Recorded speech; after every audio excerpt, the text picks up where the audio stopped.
Hello, everyone. Welcome to the very first Nerditude live stream episode. This is the Halloween episode that we will be putting out tomorrow. You guys get a little bit on the inside on the live version of it. I am Matt, as you probably know. Hopefully, I am one of your hosts. And I am Lewis. I am also host of this fine podcast. And then I'm number 3. I'm Alex, and thank you for watching. As I said, we're doing a live episode. We do have a live chat going. I do see Rob is in there. Rob says it's a witch and you're a heretic, Lewis, because you're hot. Rude. We've got Nick's in the chat as well. Thank you for coming by, saying hi. We will be doing a little bit of interaction with the chat. However, during the reviews, we are going to stay pretty on board. Please feel free to chat, throw your comments in. At the end of each movie review and before the list, we're going to take a short break. Before we take that break, we're going to open it up to responding to some of the chat, talking to you guys, saying hi, seeing how everything's going. But in between each review, we'll be doing a short break. And with that said, I'm going to hand it on over to Lewis. He's going to start us off.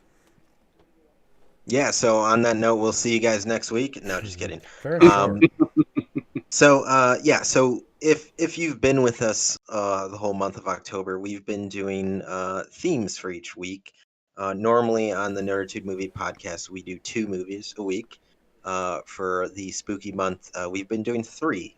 So today's triple feature, we centered on just grab bag movies, something we all wanted to pick, something that just kind of really brought out the Halloween spirit for us. Some movies cheesy, some a little more serious. Well, we've been trying to stick to the categorical rhetoric of each week. We kind of got a different horror category, and we were able to kind of say like whatever we want to watch. Each of us pick a movie, and it was actually kind of nice that I didn't have to watch like the fucking Shed. Like I didn't have to go through Creep Show 2 again. I got to watch a movie I wanted to watch. So, but yeah, sorry, go on. So, 3 movies tonight. First one is a movie called Haunt. Second movie is called Behind the Mask, The Rise of Leslie Vernon. And the last movie is the John Carpenter not-so-classic Vampires. You know what? Heresy. Rob was right. Burn him. Anyways, let's start this dumpster truck on fire with Haunt. Now, this movie came out in 2019. Classic. That seems like it was 10 years ago. Yeah. Release date 2019. This movie runtime of 92 minutes. It feels like a lot shorter than that. It's pretty short movie. I disagree. I kind of felt certain scenes dragged out a little bit. I don't know. It goes by kind of quick, I guess. I mean, it's not a long movie by any stretch, but it's just, like any other haunted house movie, there's those moments where it's just like, come on. Get on with it. Run away. Matt, why are you still there? Matt just prefers to get to the murder a lot faster. I put myself in the position, and I take things head on. Like I said, if there's a guy with a hammer in his hand, and he's staring at you going, you still want to see my face? You bash his face in. You don't wait till he pulls it. You just bash it. Anyways, go on. Sorry. With your lockpick tools, yeah. Yeah, with your lockpick tools. So for budget, I couldn't really find one. This was a bit of an underground movie. Box office, this made $2.4 million. Not a low budget feel though. Like it's pretty quality made. A lot of the ads I did find for this movie though were in Russian, just so you know. Huh. Yeah. Well, this was Lewis's pick. This movie, it's a Shudder exclusive. The team behind it, Scott Beck and Brian Woods. This was kind of a this was kind of a project for them. They are well-known screenwriters. They did one of their projects they did that was passed off was A Quiet Place, which blew up. And they also worked on A Quiet Place 2. But these guys are like their roots are in horror. So like I'm personally excited to see what they do next. now that they've been bitten by the bug of Hollywood success. I mean, I would argue Because that Haunt was such like an underground thing for them. yeah, but I find it I liked it more than A Quiet Place. Well, they're two different realms for one thing. Yeah. They're very different movies, but I appreciate the fact that A Quiet Place is tame when you think about its rating and the violence and whatnot. And And it's a lot quieter. Haunt is It's not definitely a tame. lot quieter. Haunt is the opposite of tame. Sorry, let's go on. And for the live viewers, if you're wondering why I keep looking away, I look at a lot of the movie information, so I'm not like not being weird. I'm also but, monitoring okay. chat. Fabian has, for some reason, wrote in twice, "World's Greatest Dad." Yeah. So thanks. I wonder why. You know what that means, though. It means we got to review it. Who, It means that's that one of somebody the who wants to see episodes it. in November's is probably going to have to be RoboCop 3 and fucking World's Greatest Dad. And it may be the end of me. I hope you guys enjoy the next couple episodes, because there might be a slopey, icy hill that Matt finds, and he just goes to himself, "God damn it, I can't watch RoboCop 3." And he just says, "Fuck it." Will they be in the same episode? Because that would be awesome They too. would have to be. I mean, I figure if you're going to get Get it over tortured, with, like, get it one all at day. once. Like, take both hands, the toes, whatever. And I think you might have to split it up, just once at the beginning of the month. Yeah, I'm one at not the going to end. do that. You'll get one day of torture. I'm telling you. Keep pushing Well, I've me. seen that one. Keep pushing me, and we're going to be watching McCall's fucking Navy with Tom Arnold No. on this show. Keep it up. It'll be a No, special. then World's Greatest Dad, fucking McCall's Navy, and the other garbage pile. If I have to watch McCall's Navy, I'll take Rob's advice and fucking burn myself. I'm telling you, you keep pushing me. Keep pushing me. We'll do sure. I'll start pulling out shit that you want to watch Drive with Mark Dukakis and Kareem Hardison. No, Anybody even know what the fuck that movie I like is? the other Drive. I like the Drive with Ryan You Gosling. want to start pulling out some shit? I got some B movies we could watch. Make me watch RoboCop 3 with the fucking android ninjas in the jetpack. Get out of here. Let's get into Haunt. So on to the cast. This movie stars no one important. It's a very small film. Not really any actors that are worth noting. Although there is one guy who, once we get into the movie, his name's Damien Maffel, I believe. He plays the devil character. Okay. He was also in Strangers Prey at Night, which I thought was a pretty cool film. I actually didn't see the sequel. Was it good? You didn't. You should. Yeah, it's good. I was If you- weary. yeah. I was like, eh, It's more of the same, but I That's mean, okay, it's though. it's a cool premise. I could do that. He's also in Wrong Turn. Ooh, Wrong Turn's Yes. really awesome. I gotta watch that movie again soon. I remember. Or no, liking it a lot. it's completed. It's not out yet, but yeah. Anybody in the chat while we're talking, throw out some of your favorite horror movies. Let us know what you guys like. We could talk about them a little bit. RoboCop 3. Yes. Somebody's nightmare, that's for sure. So Continue, so since this was our grab bag, this was my pick. Obviously, which changed. I picked this movie because I'm a huge fan of the creative team. Also, this movie pays a lot of tribute to a lot of movies that came before it. There's John Carpenter vibes in here. There's so It does much. that, yeah. There's Halloween 3 references. Yeah. Eli Roth produced the movie.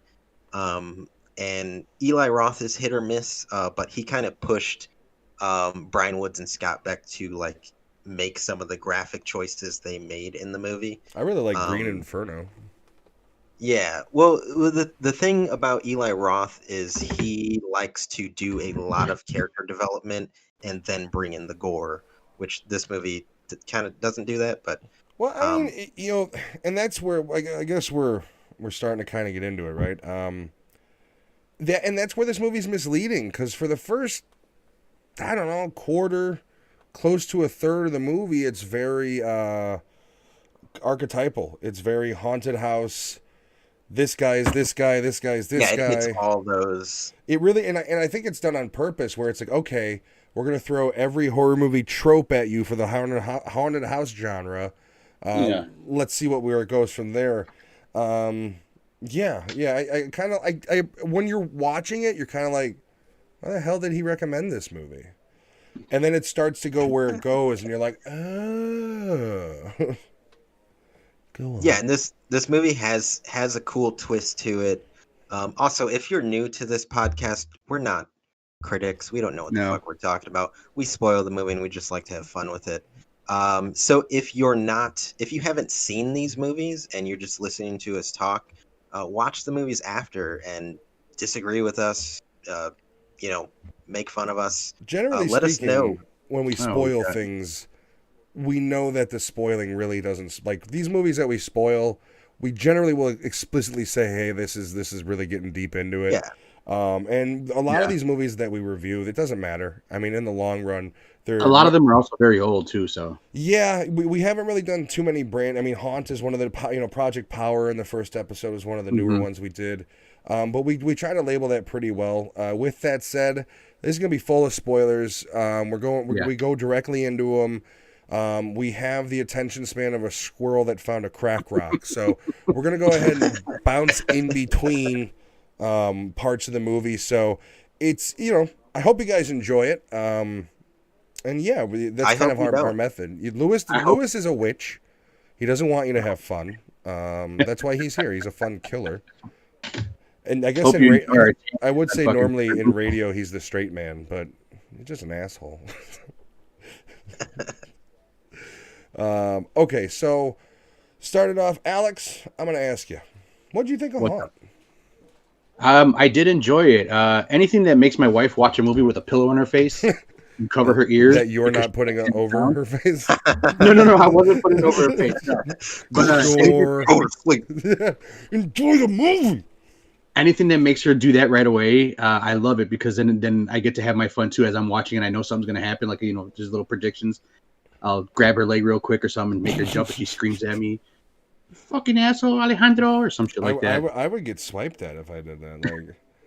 Like I don't even try to hug Jen during a horror movie because she gets very tense. Horror movies for her are made for people like her. Like I'm dead inside, so I'm watching a bloodbath and I'm just like, and she's over there like, oh Jesus fuck, what am I watching? Like her a plate of face, spaghetti her face while you're during watching. the first 20 minutes of Wolf Cop was like, Oh, that was great. you want me to watch this? Oddly, this podcast has become the reason why my wife now watches horror movies with me. I don't know if it's the same Good with for you you. guys. Hey, that's good. It's weird, but she had a lot to say about John Carpenter's vampires. But we'll get into that later. I feel it's John Carpenter's Vampires is my choice of the movies, and I have been personally attacked all week by this movie by this man. I don't know if you could see it, Alex. He started it Well, off. He's like, So I can't get through this movie, man. one of the You first know- things she said is she's like, "This movie's bad," and she looks at me like in the eyes and she's like, "Did you pick this?" And I was like, "No, I did not." Me. Well, you are You you know are on what? record. You are on record for saying that you like bad horror movies. So You want to debate do, me on I it? do. We'll debate. We'll do a special episode called Matt Debates. And I'll debate how it is bad, but it's badly good. But that's later. This is No, about Haunt. okay, well, yeah, we'll do vampires later. All right, let's get to Haunt. Vampires is All right, later. so right. this movie starts off, and it's another one of those. I don't know if you guys had the feeling where you meet like the cast and these guys, and immediately you're like, I'm okay with all of them dying right Instantly hateable. Yeah. Yeah. Instantly, because it's just like none of them are likable. And then the worst of them all is the like chubby one. The head of the human centipede. Like who like the one who could pick locks, like Snake Plissken. Like he's the worst of them all. Like if movies were honest, it would literally just have like douche branded on his forehead, and he's the first one that you want to die. Like you're just like, you know what? I'm okay if he falls into a pit of spikes walking to the haunted house. Like I don't like him at all. He had a voice to him though that was kind of recognizable. I like the guy from what is it called, Deadpool. He was the bartender. Oh, and T.J. Miller. Yeah, he has that voice like him. So I feel like he may have been in something that was either animated or mocap, because I had the same feeling too. Like he's familiar, but I have no freaking clue what from. Right, the voice was very familiar for him. All right, Lewis, on that, continue. Please. How about the douchey, like ex-boyfriend abuser, the man bun guy? Who looks like he's like 75 years old almost. Okay, so I didn't know if I was supposed to like him or dislike him. The movie doesn't click until the end. You're just like, oh, it's her boyfriend, and then it's like, oh, he abuses her. Is that what? Yeah. And I'm sorry. I did like this movie, but nowhere in the fucking realm of reality does anyone being chased by murderous people have a PTSD flashback because a hand was raised towards them. It doesn't fucking. There's a guy with a pitchfork sticking it in people. You're not worried about when you got slapped by your boyfriend. Doesn't happen. Sorry. Like that. When it got to that part, I was like, aren't her friends being murdered one by one? There were too many flashbacks in this though for me. And that's the thing is like they didn't need the abusive boyfriend, because in the end, and we'll get to what happens to him, it's a waste of storyline. It makes no sense in there. Even if you remove that kill, you could just not notice that in the movie at all. No, the ex or current or whatever boyfriend doesn't belong in the movie. It's almost like, hey, I got this nephew who wants to be an actor. Can we fit him in? And it's like, can we just call him Sam? I'm gonna brutally fucking murder him. Yeah, whatever. Let's just put him in the credits. Like, it's just, you could have removed that entire arc, and it, in fact, probably would have made the movie a little bit tighter, because you're not worried about her having a fucking flashback while being chased to death, you know? Yeah. So, I mean, basic premise for this movie is kind of cool, but it's also very not original. I mean, the cast of unlikable teens is looking for an ultimate scare, kind of like what is it? The House That October Built, or yeah, and you know, this did have me. This was reminiscent of that. It almost made me wish that parts of this movie, at least, would have been filmed handycam style. Yeah, like I feel like the movie is Netflix, like it's or Shudder, so it's. I feel like it's a 4K recording that they just go down to 1080p for the streaming, because it's clear. It doesn't look low budget, but part of me wishes certain sections of the movie did take on that, like Blair Witch Project low budget, because I feel it's the problem. This movie, it doesn't draw up scares. It's not a scary movie in any way. No, it is a Saw meets Hell House meets Killer Clowns from Outer Space. It's a weird type of mixture here. Nothing's really explained as far as the origins of anything, but it is, the whole idea is it's an extreme haunt they go to. Alex, I know you got something to say, so go ahead. Speaking of like the origins you were saying, it starts off where she's putting makeup on, like you were saying, she's got an abusive boyfriend, and then one way they're going to fix it is they're going to take her out drinking because her boyfriend's an alcoholic and beats her. Hey, I'm sorry that this poison is ruining your life, but let's get wasted. It's like, okay. And then one of the other things that was kind of funny to me was how it started out when they actually did get to the bar. She sees the one roommate of the main character, the girl, the one who's abused. Her friend sees somebody she knows, and she like runs over there and gives him a hug. Then she sees somebody else she knows, and she goes and gives him a hug. And then like the guy's looking at her, the abused girl. I can't remember her name. Fuck character names. It's the abused girl. Yeah. You can throw out whatever you want. PTSD the witch. Girl. You can call the Red chubby kid annoying. Here, Red Riding Hood. There we go. Baseball player number 1 was the other guy, which ends up call being her quite a badass, but. Final Girl is the typical horror. Or Red Riding Hood, because he does throw her hood on and say, "Now you're Red Riding Hood." But I mean, there's so many layers to this fucking movie. Go on. So he's like pointing over there and going like this. He's like waving his hand. The baseball bat guy number 1, and she like looks at him. She's like, me. So she like okay. So she crawls under the table and she goes to talk to him. He's like, yeah, what do you want? Yeah. Like.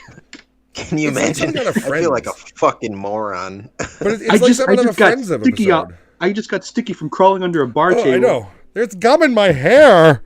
Like from the tables, some asshole had a wad of chewed. Yeah, exactly. So and when I say there's layers, it's because my mind is moving at the speed of I don't know at this point. Too fast, too slow at the same time. But there are layers because and we're going to start going in deeper into it now because we kind of have to, because there's an outer shell of what the movie is, and the outer shell is it's a haunted house meets kind of like Saw. You're trapped in this haunted house with a killer type thing. I did get a soft feel from this. Wow, my wife is being brutal in the chat. So Fabian is out there. Hi, Fabian. Thank you for saying hi. Rob is out there. We've got my wife is out there, Jennifer. She said she's watching a shitty podcast. So thanks for watching, I guess, honey. So, yeah, I could read it. So, and then when you boil it down, it turns into this whole other equation of these. It's kind of like House That October Built, except House That October Built has a tame ending. Like if you've watched the first and both of the House October Built movies, that really spirals off into like the Village scenario where everything that was happening really wasn't happening. This takes a different realm. The second I did not like. The second was terrible because that movie's terrible. We'll talk about that later. But this one, and it's really weird because it kind of, for me, it starts off with the intensity of when they stick their arms in the hole. And she pulls her out, and then you see where the razor blade starts to form where it had cut through. Like, that's what that was. Well, I mean, you also have that first kill that they don't think is a kill that comes in. But the movie doesn't really ramp up till that scene that you're talking about. And it almost, in a horror sense, it almost becomes a different movie, even though you know the path it's going along. It just feels like a different movie. It goes from like I said, when I first started watching it, before it gets to that point where it totally jumps off the diving board, I was like, why did Lewis pick this? This seems like it's just your standard run-of-the-mill, haunted house, chase me through the maze type movie. And then as it starts to rev up, it definitely starts to peel its layers off, like an ogre.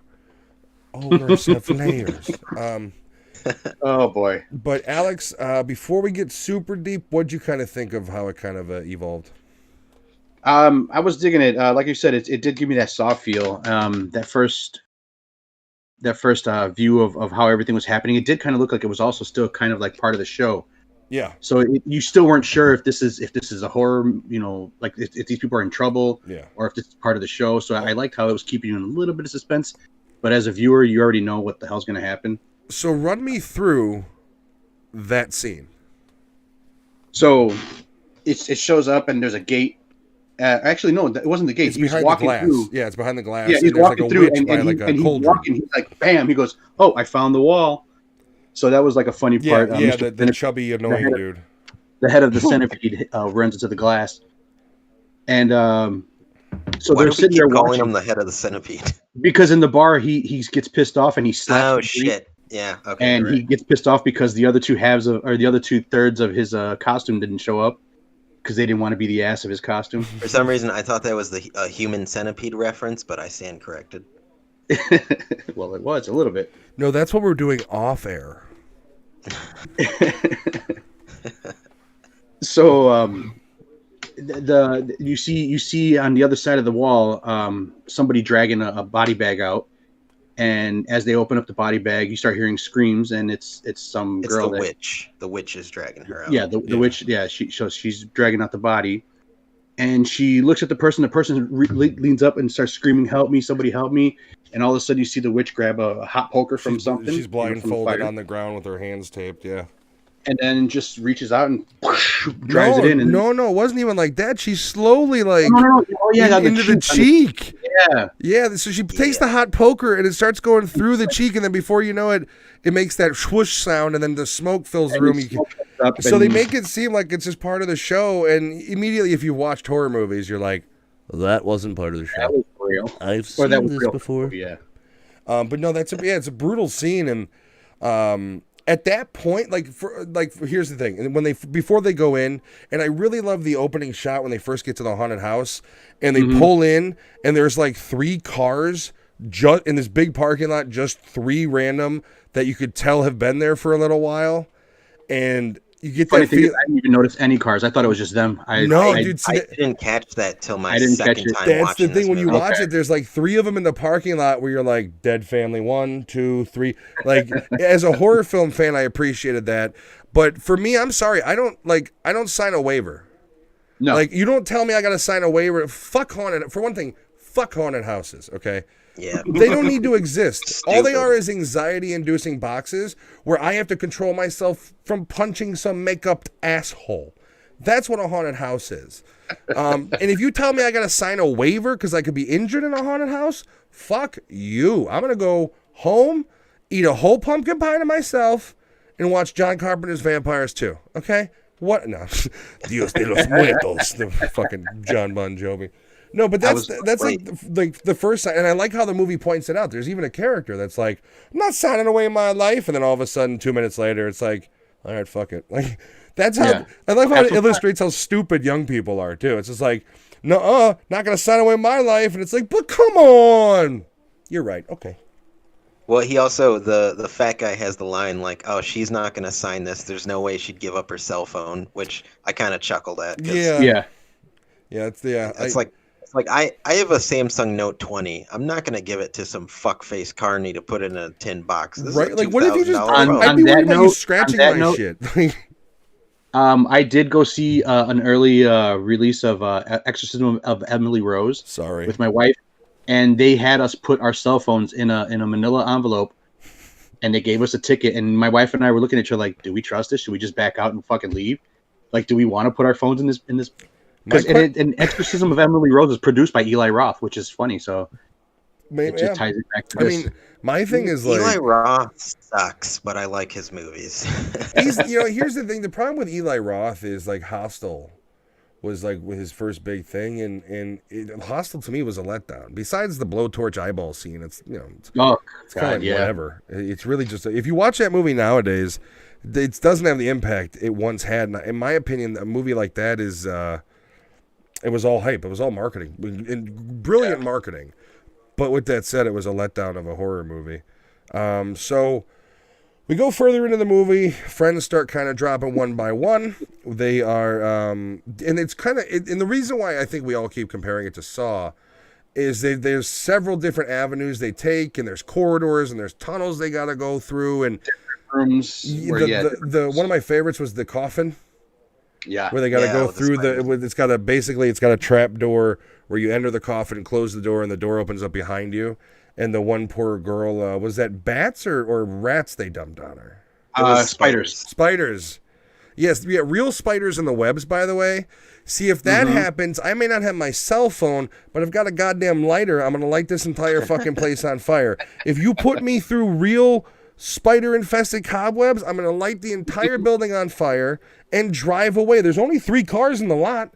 There's no fucking security. I don't see any cameras. Who's going to stop me? Fuck this place.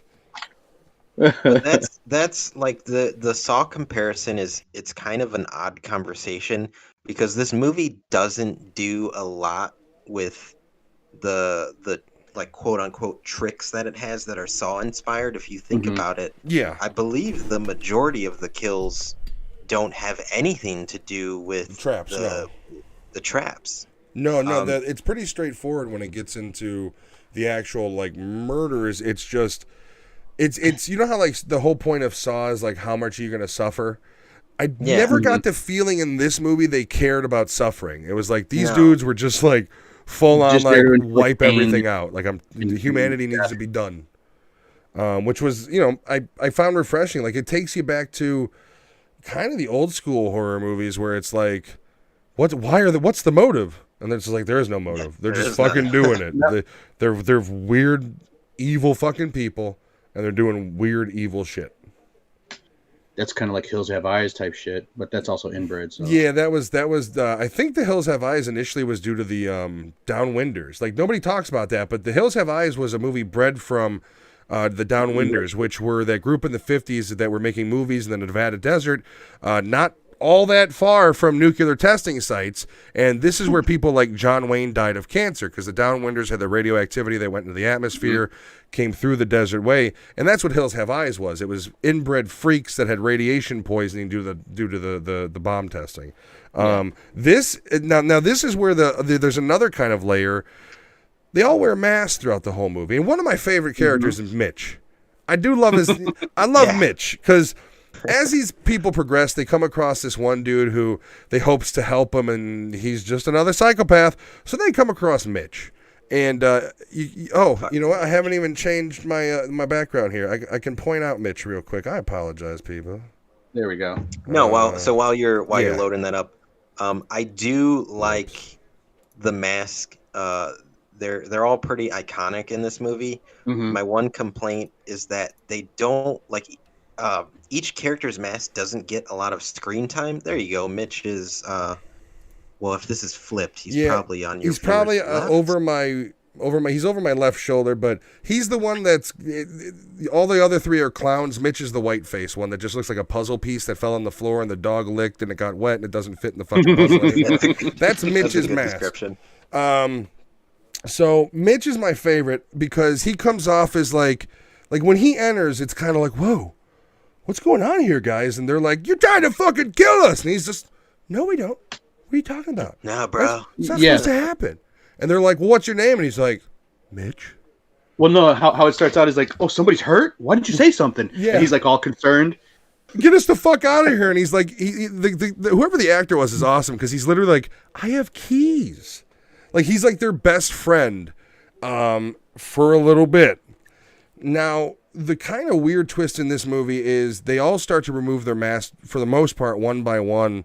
And I don't know how you would describe them, but it's body modification. Each one of them's got certain body modification that they're doing to their face. To the one guy is one of my favorite characters because of how sinister he looks. Is the clown guy without the crazy modification, just the facial tattoos. The one in the basement with the sledgehammer, who ultimately beat. We'll talk about him in a second. Because that's just a disturbing looking motherfucker. Yeah. Like the body modification guys where they got horns and all sorts of black eyes. And watch it if you're interested. I know Rob is commenting right now that he's got interest in watching it. It's worth it, but it's an interesting twist because it kind of really seals the deal with like, oh, these dudes are just fucking off. Like there's no reason for this. It never was legitimate. They set up shop. They kill as many as they can and get the fuck out of Dodge. Like it's a nice concept, and where they take it's kind of cool. Yeah, and my thing with the mask is there are other characters we briefly see, like I believe there's the vampire in the basement. There is the like Frankenstein / Texas Chainsaw Massacre. Yeah. Which he boils. Doesn't he go from chainsaw to pistol real fucking fast too? Yeah. Like, and he's invincible. We'll go into him in a second. Yeah. And then there's the witch, which you see her face briefly. Yes, it gets but that's what I like about this movie is once you see the first mask come off, you instantly like your hook is like I want to see that next person's fucking face. Because the mask, the face is so much more worse than the mask. Like you think you're taking the mask off and it's gonna be like maybe a little fucked up, but the mask is creepy, and then it's like, why are you wearing a mask, bro? Like that's bad. I believe the first person you see is the devil. Am I wrong? The one with the horns through his face and everything, because he talks to. He takes his mask off for the PTSD girl. Initially. PTSD. And it's Harper. I finally found her name. It's Harper. Sorry. Harper / PTSD girl the whole time. If you've been watching. But yeah, they start to kind of reveal themselves, and for a good chunk of it, you really don't get the feeling that there's any upper hand that the Harper or baseball bat guy number one can have, because it's just like these guys are sick. You can't combat non-evil or evil with like suburban white people shit. You know what I mean? But we haven't talked about him at all. I don't know his name. Baseball bat boy number one is the guy who's not really interested in Harper. Kind of just like, I'll go to the haunted house for some fun. Like, doesn't care. He's really douchey. He is douchey. He kind of grows on her in a little bit, like from the ride. Yeah, he ends up being kind of the badass of the movie, though, in a way, because as they're killing him off one by one. He kind of gets loose and he starts wrecking some havoc in the behind the scenes a little bit. Gets to the point where he can escape and decides to double back, and he's got even more awesomeness. I just want to say, the guys who made this movie must be a Con Air fan, because the scene towards the end when the pistol guy with the former chainsaw guy is just like he's moving at him, and he just walks at him with a baseball bat. And he shoots him, and he has the Nicolas Cage Con Air scene where he's just like, ugh, and then keeps going. Like he takes a it looks like either a 44 or a 357 in the fucking stomach, and it's just like, nope, still good. And he beats the guy down, and he walks away like all like, oh, I'm a little injured, and then hops a fucking barbed wire fence. I don't know how that ended up working out for him. I mean, the exit wound, you know what I fucking mean, but I liked him because he really does have a crush. He did suffer a crushed face, so he's already familiar with pain because he had an injury during baseball. That's something that they talked about. Yeah. I get it. They build him up to why he's so resilient, so it's not like he's a superhuman. I get that. I did like him, and I thought his choices were pretty smart. Okay, I'm gonna let Lewis go because I know he's got some stuff to say. I've got a couple things I want to mention about the one trap. I'm gonna let Lewis go on. Yeah, so the one of the cool things about the haunt that they're at, if you notice as the movie goes along, is it's not entirely set up to kill them all immediately. I mean, you can navigate through and get to the end, which becomes like a puzzle room, and that's where technically the final kill would be. Yeah, and that's a weird scene because it's basically an escape room at the end of a haunted house. It was kind of I really liked that actually. Doll room, that was pretty cool. I was looking at my phone and then I looked up and I was like, she's doing a fucking puzzle? Like I had to go back and like I looked at my phone for 30 seconds. What happened? Yeah, because on the door it says escape room. Yeah, so it's kind of crazy because you think like not only are these guys insane, but they essentially set it up so that they all can get their own kill through the haunted house, which is fucking awesome. That's where you really do find out it's a hunt. The whole thing is a hunt from the very beginning. Now I do like the booby traps and how they meticulously set the whole place up. And I'll let you talk just a second. I just want to point out, and we'll go into it. The oil bags. Remember the oil bags? We'll go back to it. Sorry, go ahead, Lewis. Oh yeah.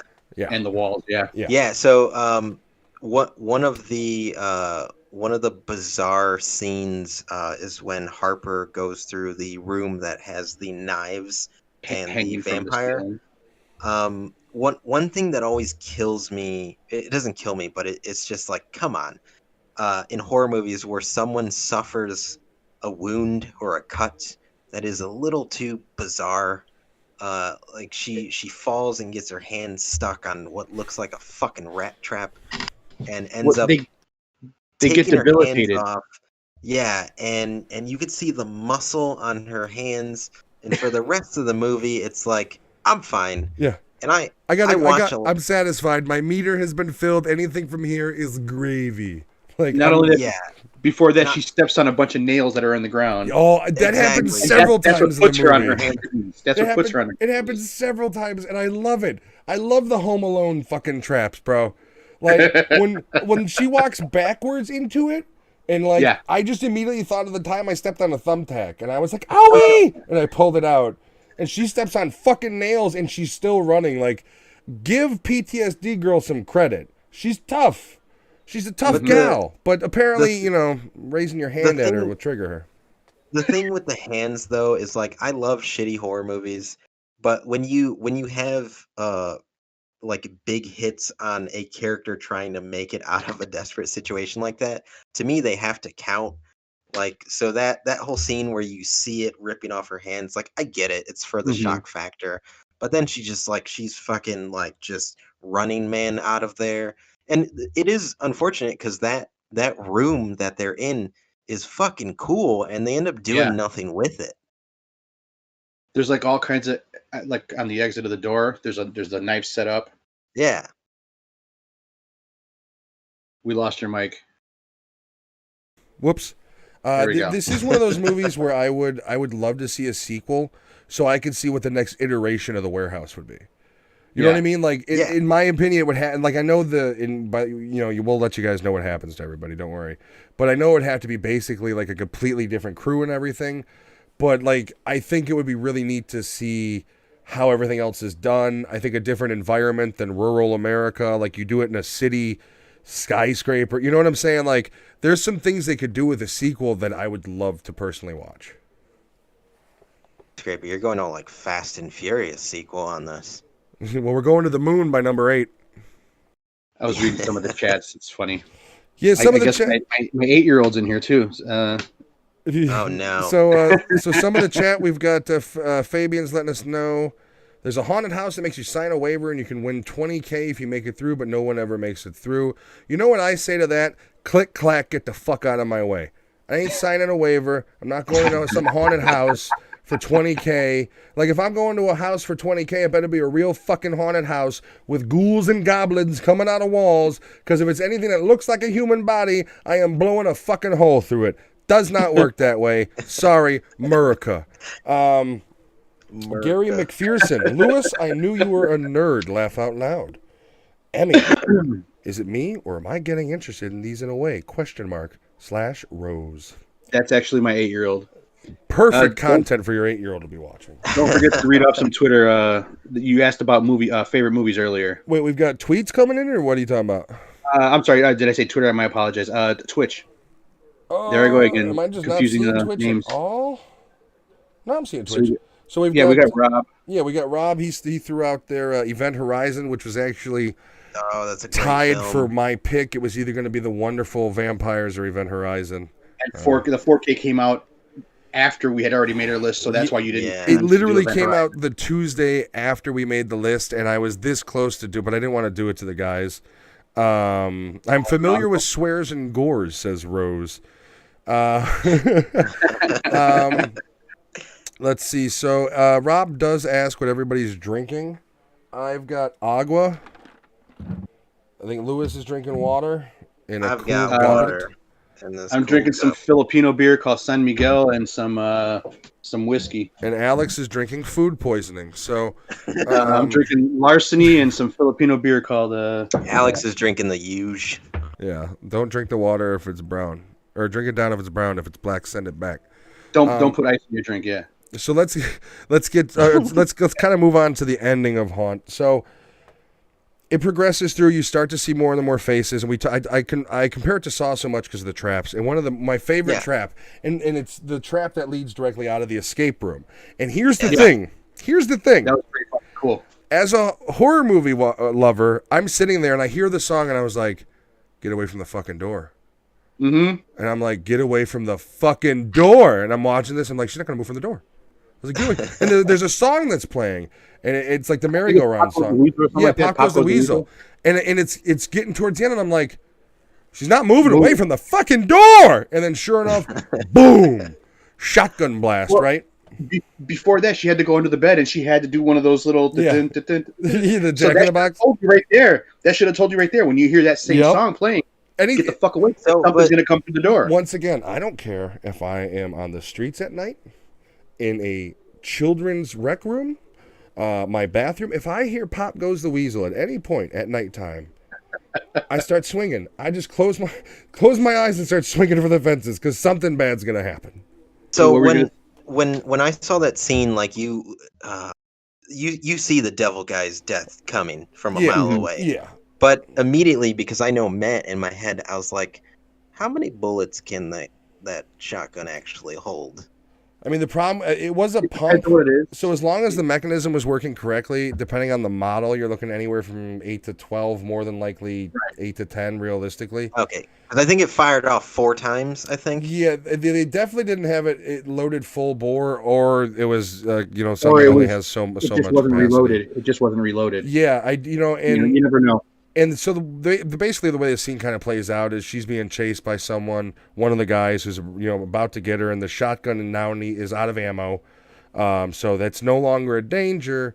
However, she happens to kind of get a hold of it, and then the first time is it's still got around it, and he's choking her, and you're like, I know what's coming. Yeah. And I'm watching it, and I'm like, push your legs up. push your legs up. And sure enough, she does, and shotgun reloads, and there goes Mr. Demon's head. One of the cooler kills of a bad guy I've seen in a horror movie in a while, because I do feel the bad guy deaths in them have gotten really shitty. Like, I think as horror movies, for the good characters or the non-evil characters dying have gotten better and better, kind of the villains' deaths have been getting worse and worse. And I really like that about this one. That's also ever since Saw, you've now seen this landslide into, in a weird way, like the lovable bad guys in most horror movies, which is kind of a fucked up thing to say. Well, you don't want to root for them, but We it's might also, touch on that later, though. you know, you don't want to root for them, but at the same token, it's like, holy shit, like this is pretty cool. Mm-hmm. You know, because it's one of those things where it all goes back to the fact that like you don't like them in the beginning of the movie. Like these movies are great because they don't give you really any emotional attachment. And frankly, if I'm supposed to be attached to PTSD girl being sad because boyfriend hit her, I will give more sympathy to mashed potato face and Invisible Man than Here we go. than I would for PTSD girl. Like, come on. But that's the thing is they don't give you any reason to empathize with them. So as they get brutally taken out, you're like, I don't fucking care. Awesome. Cool death. Like, you know what I mean? Like, it's like, that was neato. So real quick, you said Mitch was one of your favorites. I think the devil was my favorite. What about you, Lewis? Anthony? I said Mitch and the clown guy in the basement, which we still have to talk about. That's the devil, though, right? He's considered the devil. I always The clown forget. guy? I thought, he's the clown. Okay. Devil is the one with the horns in his forehead and shit. Okay. Then mine is No. the clown guy. Okay. All right, so.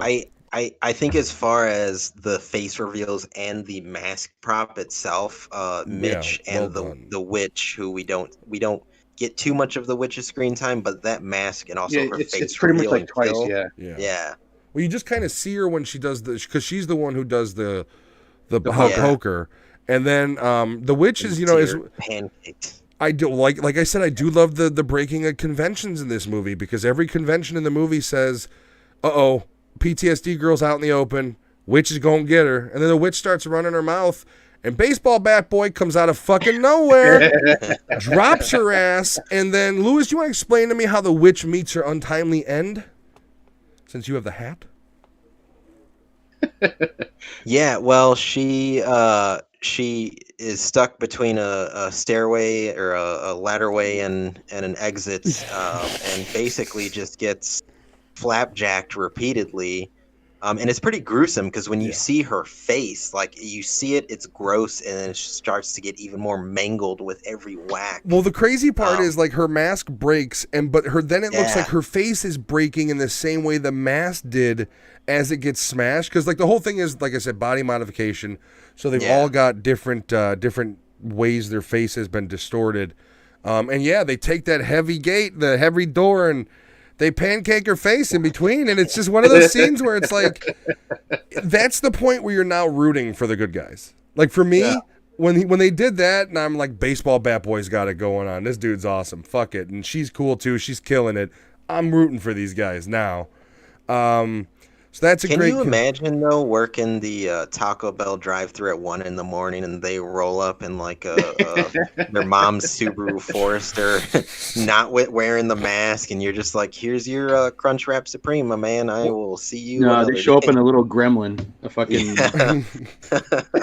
Like seriously, like how do these people meet each other? Was there like an online chat room for people who didn't want to look like human beings anymore? Like I think what they were all happened? castaways from like freak shows or like the the failed Well, yeah, the one guy who plays the devil, I'm pretty sure is a well-known body modification guy. Like I've seen him before due to his body because they're legit body mods. Yeah. For most of them, Mitch is obviously all makeup, but like that's his real face. He has no friends. it was an unfortunate. This was his breakout role. I have no face. Unfortunate smelting accident.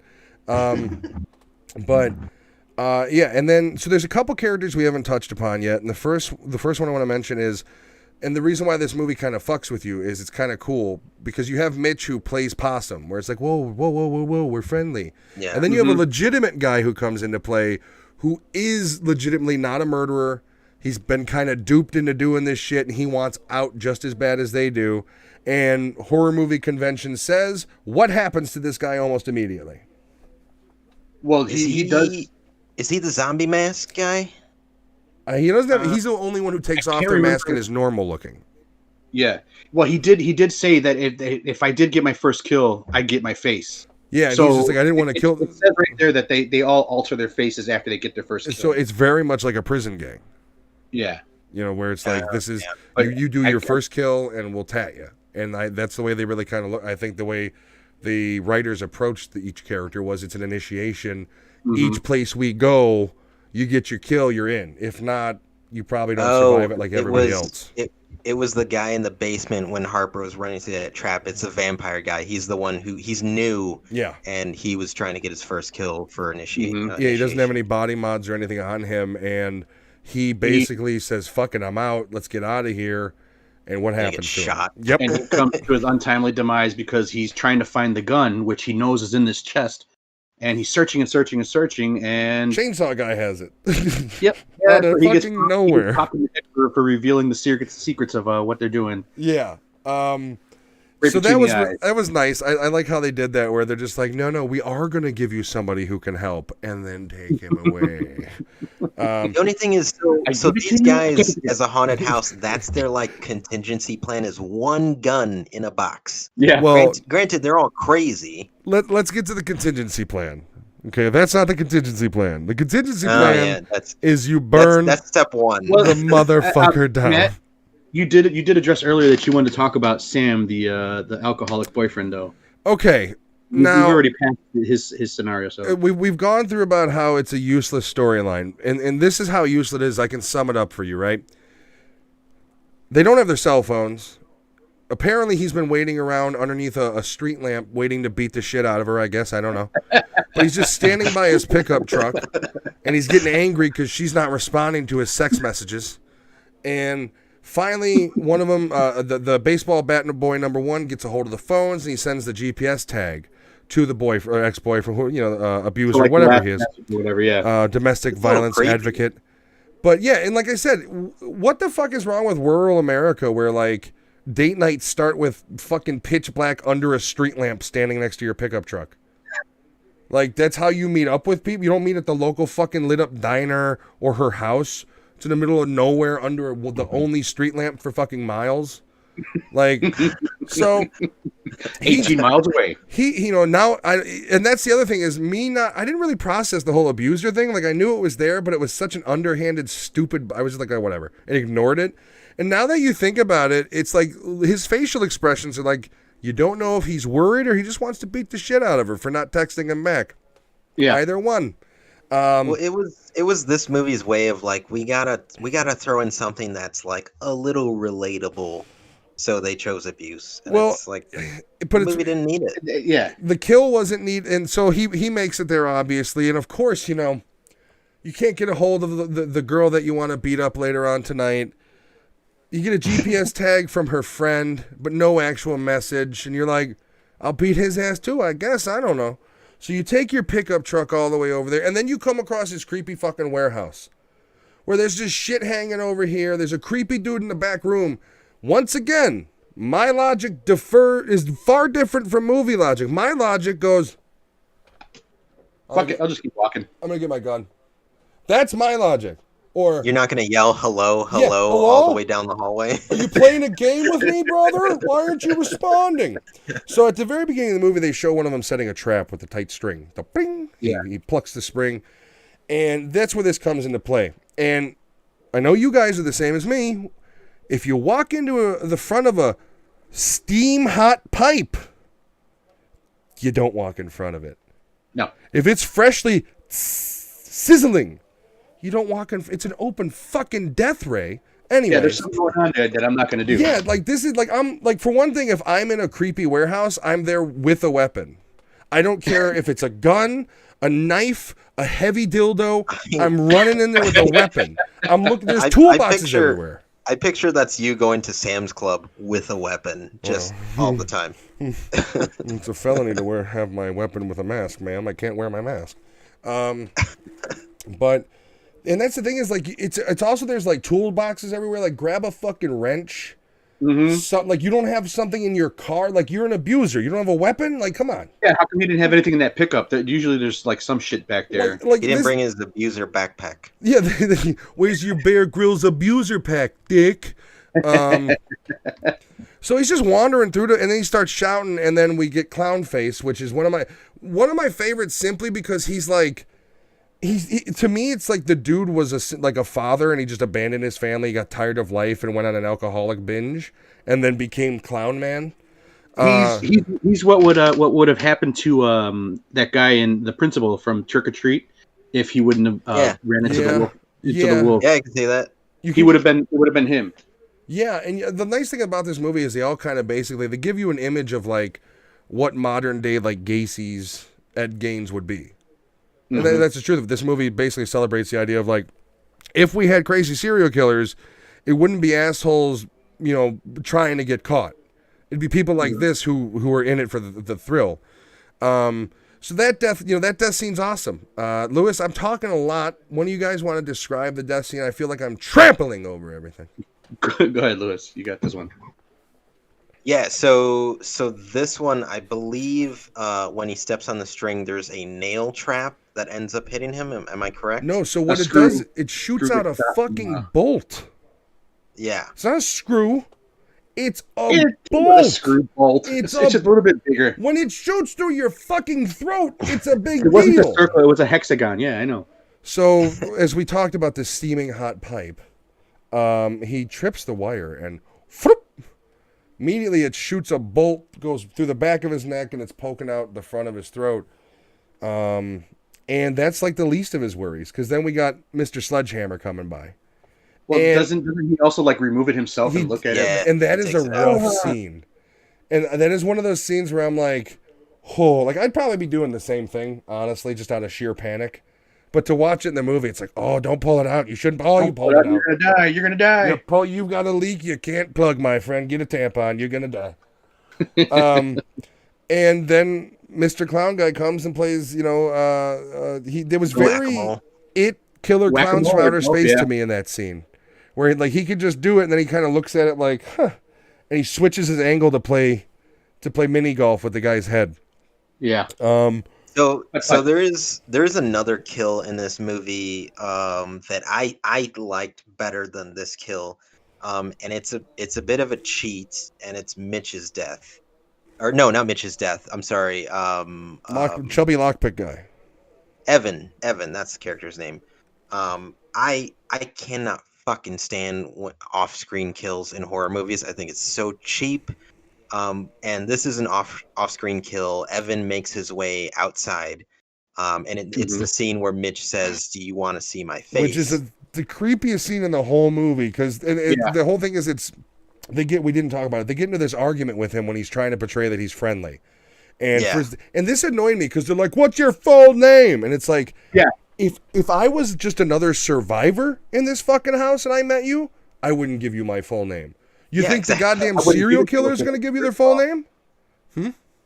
I wouldn't give a shit what their freaking names are. And they press him for that, and that's what kind of like, that's the whole like, he's not actually with us. That's how that kind of starts, which I thought was stupid, but that's where the reference comes, because it's the creepiest scene in the movie, in my opinion, because it's like he basically turns around and Mitch is there.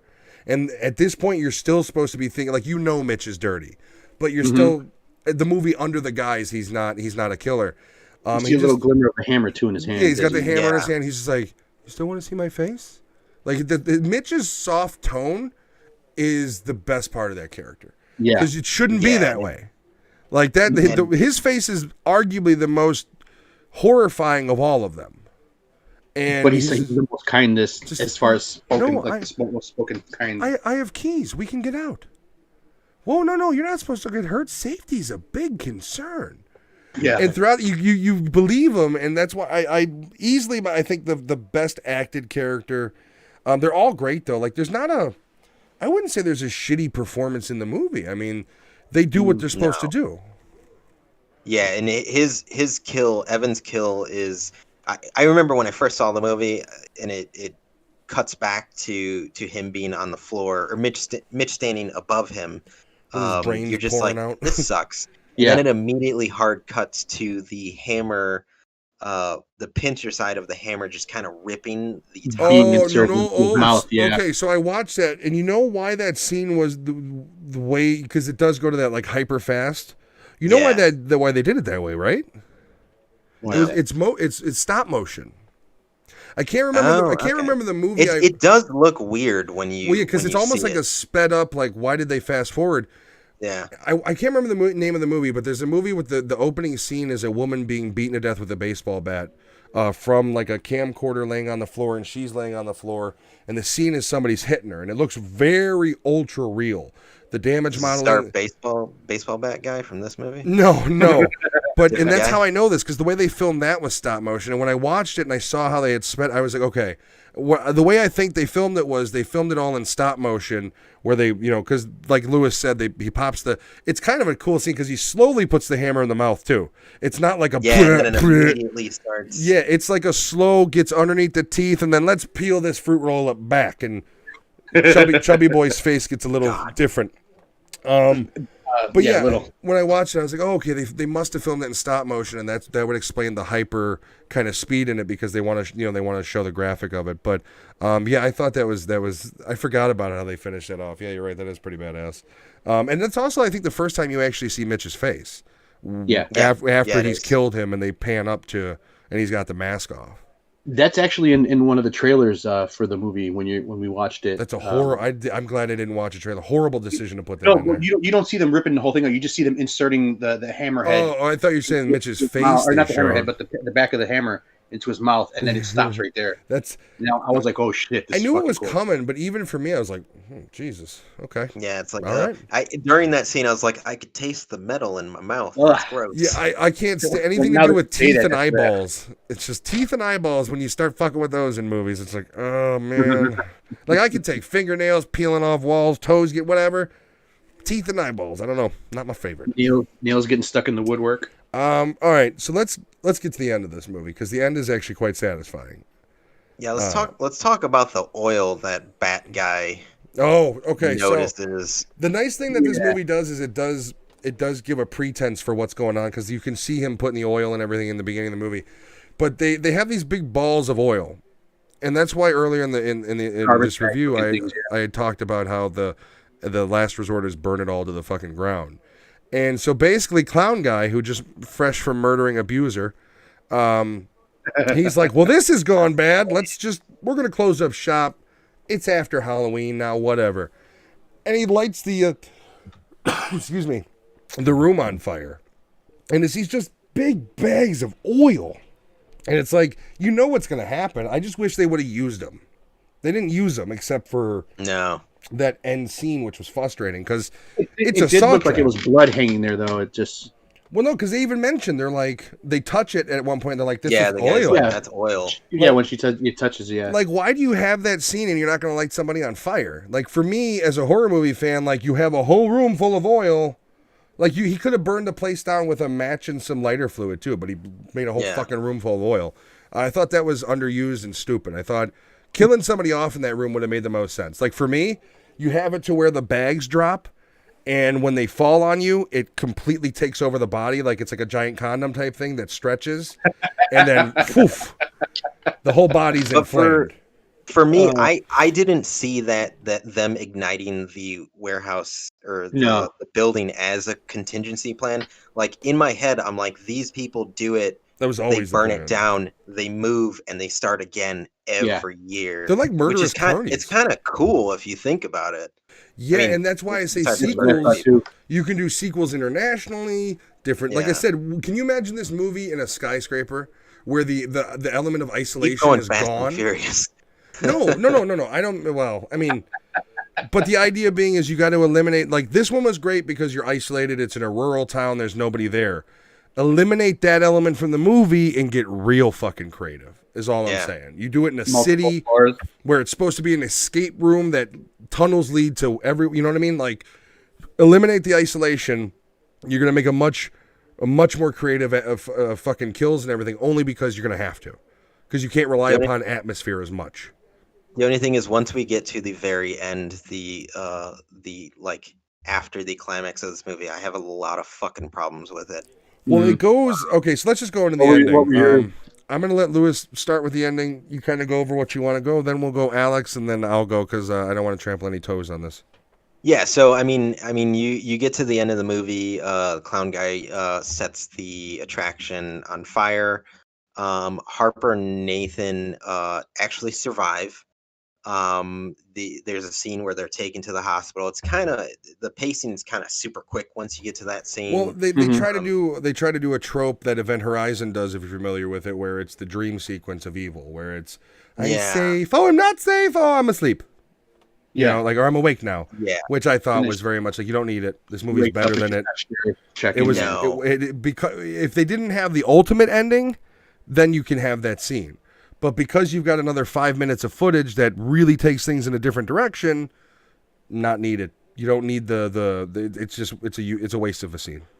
See, but I think I'm going to be different in your guys' opinions. Where that last that extra scene at the end, where she makes after the dream sequence, she's home. You see the clown guy drive up, and he breaks through her door. I don't think the movie needed that. I would have been fine had they left the attraction and been like, "What the fuck was that about?" and then hard cut. I felt like that like ending scene that you totally saw fucking coming. I don't think it did anything to the film or made it any better. It was just kind of like, here's the cherry on top and that's it. Well, okay, so that scene is referenced earlier in the movie with the waiver. No, not the waiver. They foreshadow it when it's Mitch versus Chubby Guy, and Mitch tells him his address. Yeah. Well, yeah, exactly. And they got the address from the waiver. Yeah. So that's how they kind of foreshadow that it's coming. For me, I thought the scene, I didn't hate the scene because it's like the ultimate justice, but that's the problem in a horror movie. You can't really have the if you're not going to plan on doing sequels with the same character, why the fuck are we saving the main character and making them John McClane at the end? Like it doesn't make, she goes full Kevin McAllister on the guy. Doesn't that chick, they don't ever say, does she live with her parents? Is she a college kid? She's a college kid, and she has not been home because she keeps having the same nightmare that her dad, that she goes home and her mom tells her, your dad's gone for good, blah, blah, blah, blah, because he was abusive to her mom. Yeah, but it's like, so what did she tell her mom? Like, hey, every weekend, could you just go out? Also, I bought a shotgun on the MasterCard. Don't worry about it. That's a shotgun on the mantle. That was only for decoration.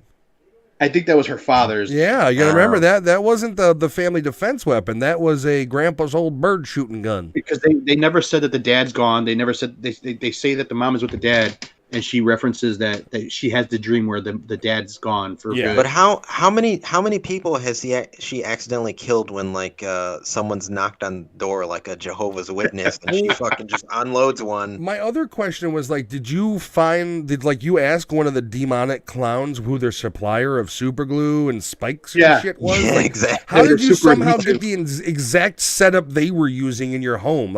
This isn't a fucking where you get a podcast studio in your home. You're literally super gluing your hardwood floors and putting nails in them, hoping some asshole comes through the door. She just used Flex Seal, man. You could get that on that scene on TV. It could seal a boat. It could kill this guy. It could stick your hands. Wrap it on there. My thing too is so the clown guy is cool. Well, I'm sorry. It's foreshadowed. We haven't explained what actually happens though. Basically, the guy comes at her, goes into the home, and they have a confrontation. She turns into Kevin McAllister. She's Nancy from Nightmare on Elm Street. I would have accepted the scene if instead of a shotgun blast to the chest, a giant paint can swooping down on a line. Right in the schnoz! With some hardened cement inside, so it's a little heavier. Yeah. I mean, here's my thing. I think a shotgun is too quick of a death for this evil of a character. Yeah. Exactly. You get the him falling on the ground. Yeah, you get the nails in the hand. But he gets some damage. But for me, it's if you're going to replicate their traps, replicate them all the way. Take something that they did to one of your friends and do it to them. You want her to go full Kevin McAllister. But she did. She's got nails in the fucking floor and super glue and the family's favorite shotgun at the ready. Literally when he enters the house, it's like a haunted house movie where she quickly goes off camera, shuffling through the hallways of the home. And if you're going to do it, fucking do it. Wrap his head you don't even have to go that extreme. Wrap his head in a fucking jewel bag and kill him that way. But a shotgun blast to the head is a stupid way to kill what is really like the orchestrator and most evil character of the movie. With that said, this is how you end the movie. You want to continue, you need the scene in where he goes and visits the home. You got to have it. But you don't do it where he enters the home. You have the fucking van pull up. You have a shot where the door on the van closes, pan up from his feet and show that it's him with his mask, with a mask on. Fade to black, you're done. That's how you end. That's how you end the movie. That would have been perfect. But instead, they went in. They made her the hero on a movie where you don't need a hero, because even if you do a sequel, it's gonna be a completely different crew because you fucking killed everybody else. So it's one of those things where like you don't need that. It's like I said, where they try to make that the last like homage to horror movies, where the final girl has to. It's the sequel. Get the payback. The big final girl becomes the payback, and the end of the movie just didn't need it to me. Like it was a good movie. It didn't need it. What I wouldn't have mind seeing is if they kind of showed maybe the overarching network, kind of like I don't know if you guys have seen Guns Akimbo, but maybe shown how this isn't localized to one group. Yeah. That all over the country there's sections of these fucking people, and that's where you can also develop your sequels. Because if you have a map or something maybe just a listing that one of them finds throughout the movies where it's like coming to a town near you and it's dates and like, I wish they would have given something to create the universe, but it wasn't a big budget movie. I think they made it kind of on the premise of like, this is a one-off.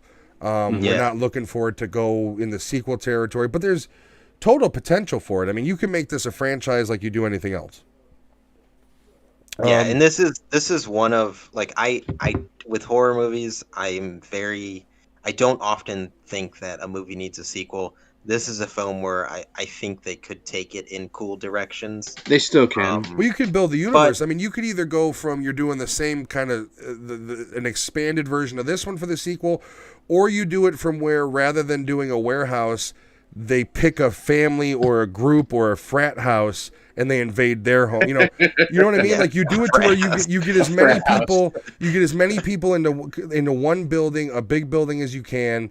And you have these guys like have it booby trapped without ever knowing, like it's not their property. And then all of a sudden, like The Strangers, these fuckers in mass show up and people start getting sliced up. One of these guys is in The Strangers, so. Was he? Yeah, the demon guy. Okay. Who did he play in the first Strangers movie? No, in Praise Night. Okay, I gotta watch that movie because his face looked familiar. Like I didn't look him up, but he looked familiar to me. Okay. Final thoughts on let's do this. Haunt. So I think this is a great film. Also, I mean, if you guys want to throw out recommendations of films kind of in this vein, like I could throw some out there. They're a little different, but the House That October Built. The first one, Hell House film series. If you're looking for like that classic, or not classic, more modern take on like a cool haunted house, those are films I would recommend. Those are also more supernatural based, but yeah. Yeah. But I think this is a great film. I love it. I would love to see more by the team who did this. However, since they're making big Hollywood movie bucks with A Quiet Place, I don't think they'll come back to this film. But yeah, I love it. Considering it came out in 2019, A Quiet Place came out in 2016. Like they've got in between sequels, you've got nothing but time right now. Yeah, that's true. And at the budget it is and the quality that they put out with it, you could produce at least one more of these and do it well. Yeah, they've been working on an anthology short for Quibi, No, they can't be. Quibi's dead now. Quibi's done. Yeah.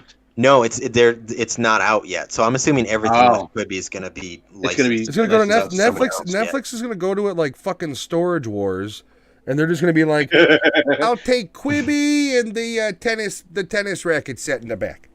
No, Disney's going to buy them. It's going to be Disney. You think they're going to? No. But you had things like Reno 911 and stuff out there, which Disney won't air. Because Disney won't do anything more mature rated than fucking Pinocchio. So, they couldn't play half the shit that's supposed to be on Quibi. It would have to be a Netflix or a Hulu purchase. which Hulu would make the most sense in my opinion.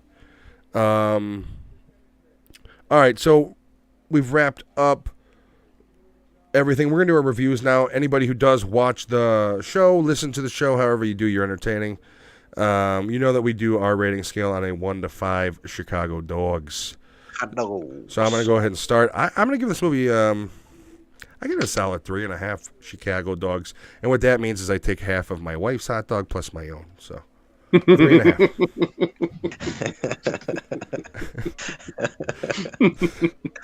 I'll go next. This movie is up there for me. I want to go. I'm gonna go 3.5 on it. It's a good movie. Yeah, it's one of those movies that it does get you thinking like what else they could do with it. Like a lot of movies nowadays, you don't give a shit after it ends. But this one's like, oh, they could do this with it, and I'd love to see them do this with it, and so on and so forth. Yeah, I'm gonna go 3.5 Portillo hot dogs, and by the second one, you can't eat the third one, but you're gonna try anyways. They just opened a Portillo by me.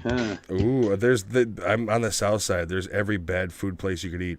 Lived on the north side most of my life. I haven't seen Checkers since I was a kid. Moved to the south side. I'm from 3 large fries away from a fucking heart attack. All right, so I gave this also a 3.5. I guess we're unanimous on this. I don't know where the hell that other half's going since we each have a half on this going. That's another hot dog and a half if we combine them. So Rob McCobb, sorry to interrupt you, says Portillo's is gross, and I just gotta say you're wrong, buddy. I'm sorry. No, I've never been, so I don't know. You have never been to a Portillo's? No. Well, okay, so Rob is right in the fact that if you've never been to one, you missed when they were before they were bought by Sbarro's Corporation. Okay. They were better, but they're still not bad. Anybody who says Portillo's is gross is elitist. I'm sorry, Rob. I love you. Fabian says, sounds like a good movie. Fabian gives it 3 Chicago dogs as well. Fuck off. He hasn't seen it. He'll watch it tomorrow and then text me. Yeah, it's really not that good. Sorry, Alex, we cut off your Chicago dogs. No, so like I was saying, anything that gets my wife scared, I love it, and that automatically gets like a 1 or 1.5 for me because I love that my wife gets scared on things. So, but yeah, 3.5, and I did enjoy it. It was I thought it was kind of suspenseful in a way to me, just to have to have that stuff go on. I like that it wasn't many pop-out scares too. Like it didn't rely on like, blah, you're scared, right? Right. But there was a couple there that was just kind of more comedic than anything.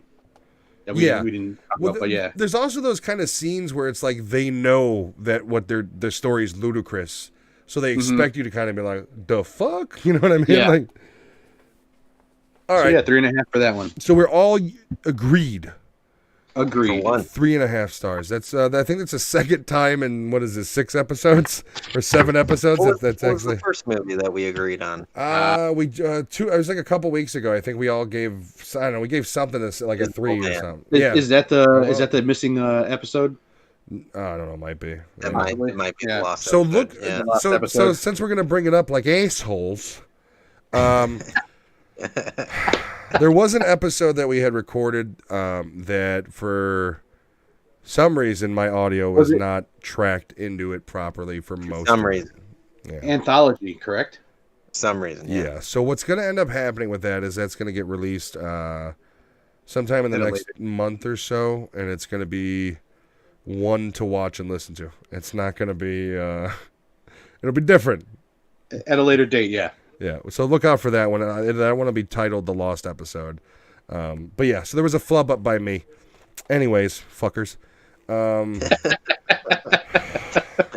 So what we're going to do now is I'm going to talk to chat for a little bit real quick, and then we're going to take a short break before the next movie. So we've kind of all, Jennifer says, when I was talking about the abuser's backpack, she says, is that anything like Dora the Explorer's backpack? Yes, but Dora has more guns. Yes. She says, ain't the truth with me stealing her hot dog. They're delicious. Fabian, he's already given false reviews. He hasn't seen the movie. Bullshit.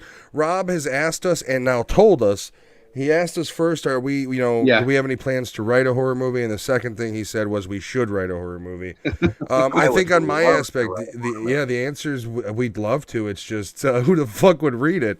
It's going to be filled with a lot of ADD shit going on. I mean, we could theoretically write a movie and film it ourselves, but then we'd have to review it and just go rip our fucking shit apart. Yeah, So, be a solid 1 from everyone. I mean, there is a Pretty much any dialogue that's incoherent might be from me. well, I just get. Not only will Alex send me scribbly writing, but from blurry fucking phone pictures too. He sends me the times, and I think I'm drunk because it's blurry as shit. I cracked my fucking camera. Sorry. Use your fucking webcam. Yeah. So just going through the chat a little bit, we've got. I've heard of this episode from my dad, Rose. So apparently, you're exposing your underage daughter to some pretty heinous shit. No, if she's they're talking. listening She's to talking us. about the lost episode. She's talking about the lost episode. Yeah, Rose. That one. I don't know if I'm gonna allow your dad to let you listen to because No. Is Rose still in makeup? Should she make a cameo?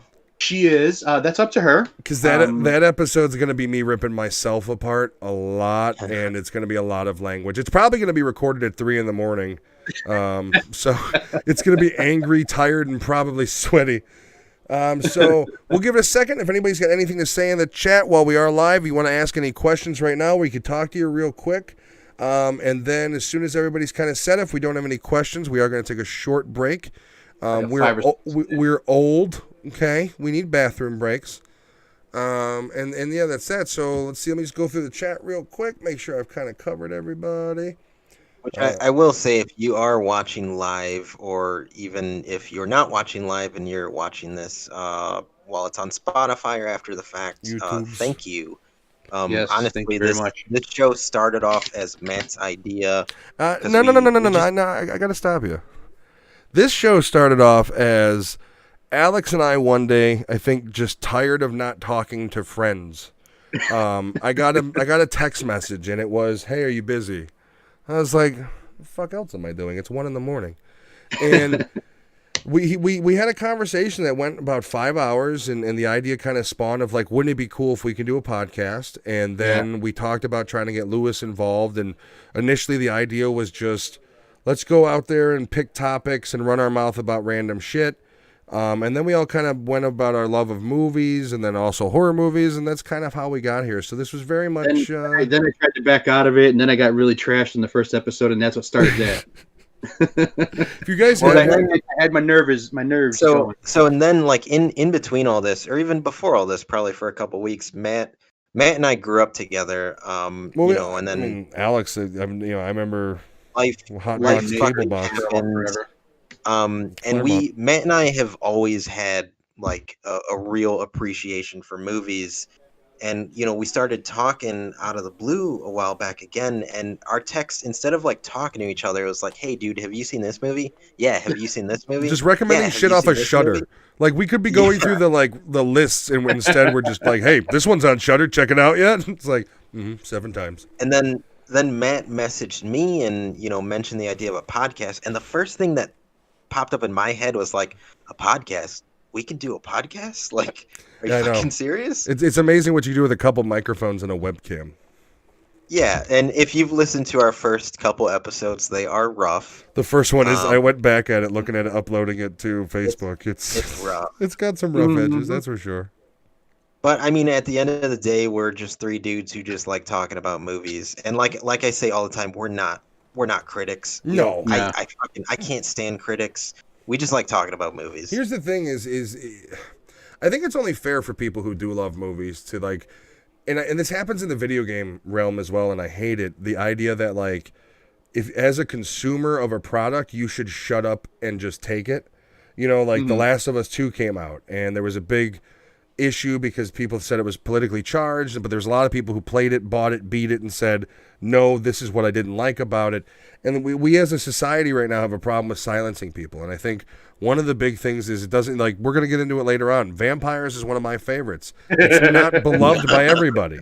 So we have to, in the movie spectrum, you have to allow dialogue, because without the dialogue, you will never have improvement in a movie. If you don't have the space for 3 random Chicago assholes to run their mouth about why they thought a certain movie was good and why they thought it was bad, then why are these movies being made? Like, Yeah, exactly. that's kind of where I think we all come from, and it all comes from the appreciation. Most of our real arguments, though, do happen offline. It's not stuff that gets put on here. Well, there's some editing techniques, okay? Well, I mean, some things don't make it. I also think that us three all grew up with perfect, non-traumatic childhoods, and movies have been like just What's our going on there, man? Movies have been important to all three of us. I remember growing up, my uncle, who is Alex, That's me. had what I perceived when I was younger to be the largest fucking movie collection in the world.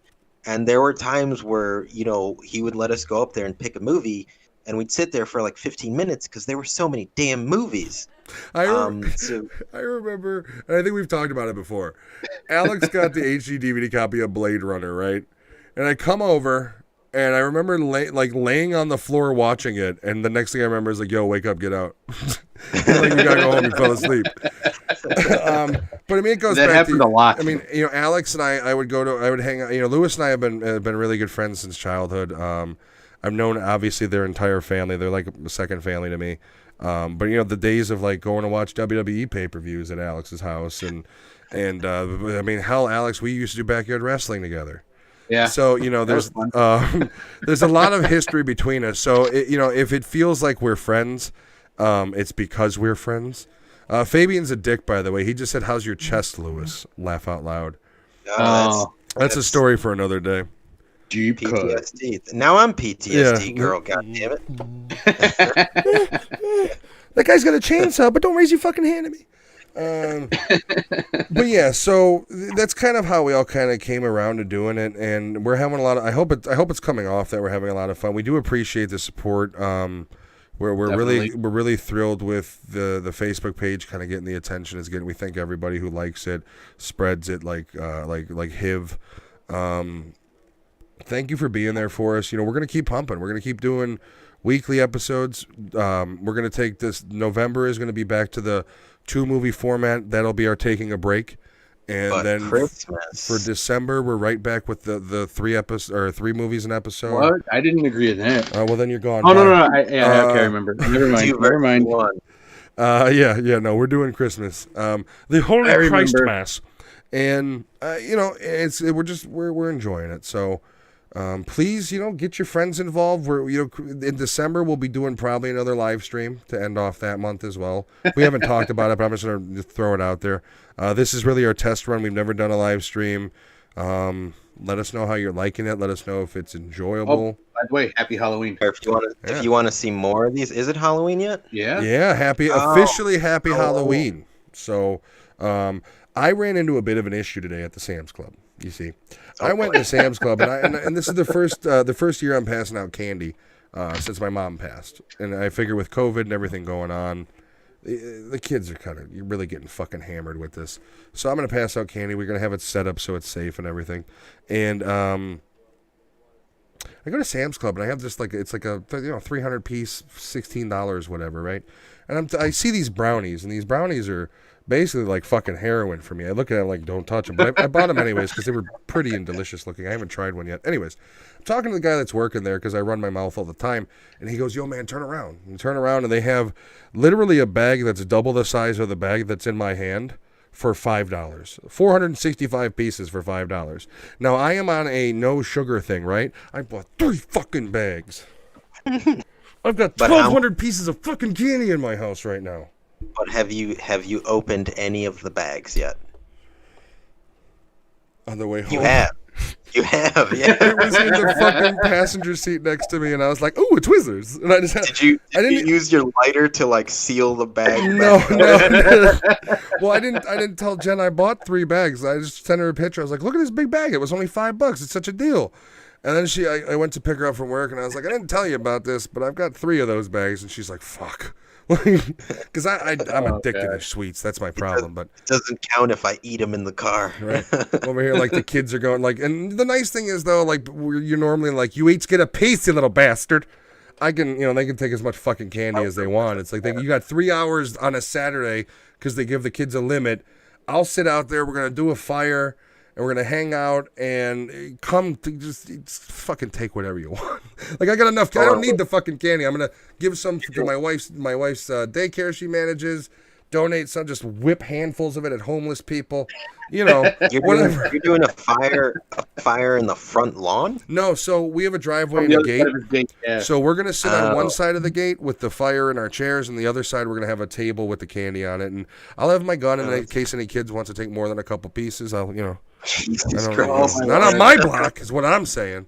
No. So what we're gonna do right now is if everybody's cool, we'll come back in just a couple minutes. We're gonna go to take a quick break, and yeah, we'll be right back with you guys. All right.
We're a professional podcast. No, nobody else saw that but me. It was, All right, guys, we are back, and somebody brought it to my attention that we because we had some technical issues, we kind of glanced over something we wanted to do, which was show you guys our intros. We've got 2 of them so far. As far as we've got 2 songs, Halloween themed and original. So what I'm going to do right now is I'm going to go ahead and show you guys. We've got like 5 iterations of the original, I think, at this point. So I'm going to show you one of the iterations of the original intro real quick. Oops, the And best then, words to hear. There's going to be a lot of oops. I believe this is it. I hope. Nope. Oops. Oops.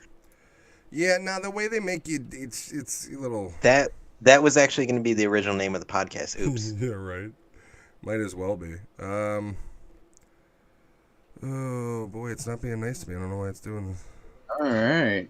So we are having a little bit of issue. Just a heads up, there's still nothing on YouTube. We're a professional podcast. The YouTube has A big extreme delay. a little bit. There's a whole authentication thing that it goes through. To be honest with you. All right. Okay, so I'm just gonna go ahead and do this. So this is one of the original intros that we have put together. I know you'll see Alex DeVito a couple times. If you're with us and you're seeing us, say hi in the chat. This is a little treat for everybody. This is one of the first intros. I do apologize if this is extraordinarily loud to your ear cavities. Oh yeah, turn on your volume. Yeah, maybe turn the volume down just a smidge because it may blow your baby's ears off. So with that said, hopefully it's not gonna be super loud, but this is our normal theme song for. That's me. That's him. It's Alex DeVito. This is the normal theme song that we use for episodes that are not Halloween based. Then we'll play the other one. So here we go.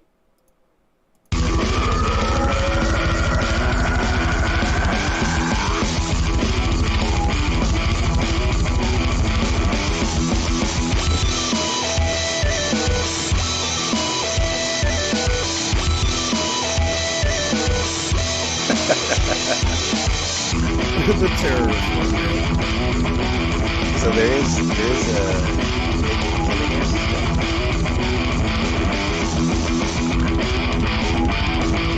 Giving Alex a prep talk before the show every break.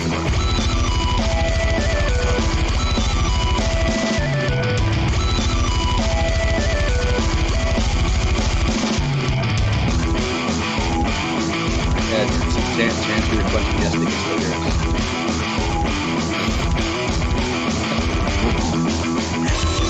I just heard it all because we were going through.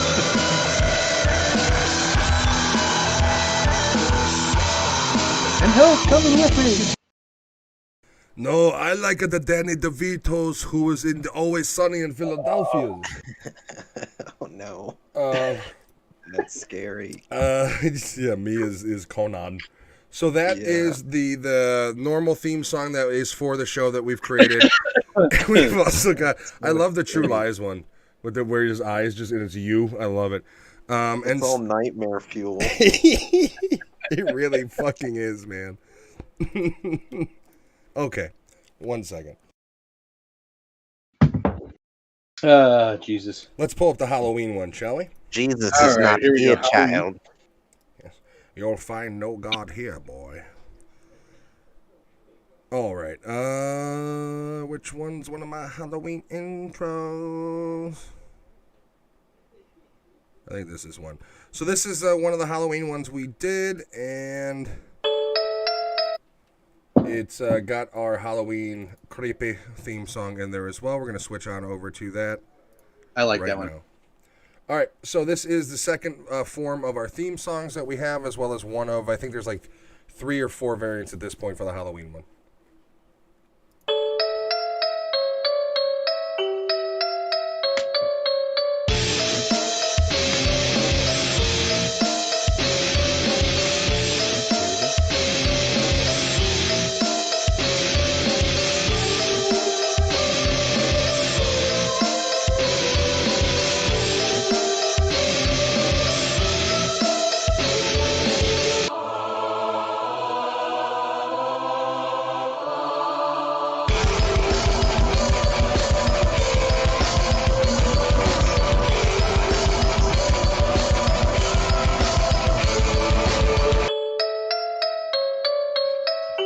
fucking perfect.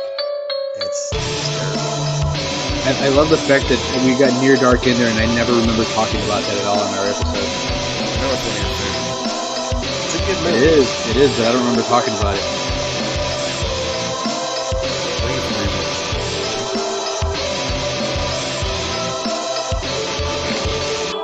a One of my favorites too is Lost Boys with all three of us. Yeah. And that is that for that. So we're gonna go back It's that for that. and Lewis as Ash, and Lewis as oh god, I forgot the other one. okay. So Lewis has an asshole symmetrical fucking face, and he doesn't have any facial hair. So his face can basically be put on any one of them and work. Like from Wednesday to Keanu Reeves, it just fucking works. Me and Alex for the one photo made him look like Tom Savini in every fucking movie. Sex And machine. me, my mustache, like it. Rather than it keeping my whole beard, it gives me a fucking handlebar in every single one of them. So, Lewis has the best face of all of us, I guess. So yeah, so those are the two intros. I forgot to show them to you guys initially, and I really wanted to. You know, and here's the thing. God,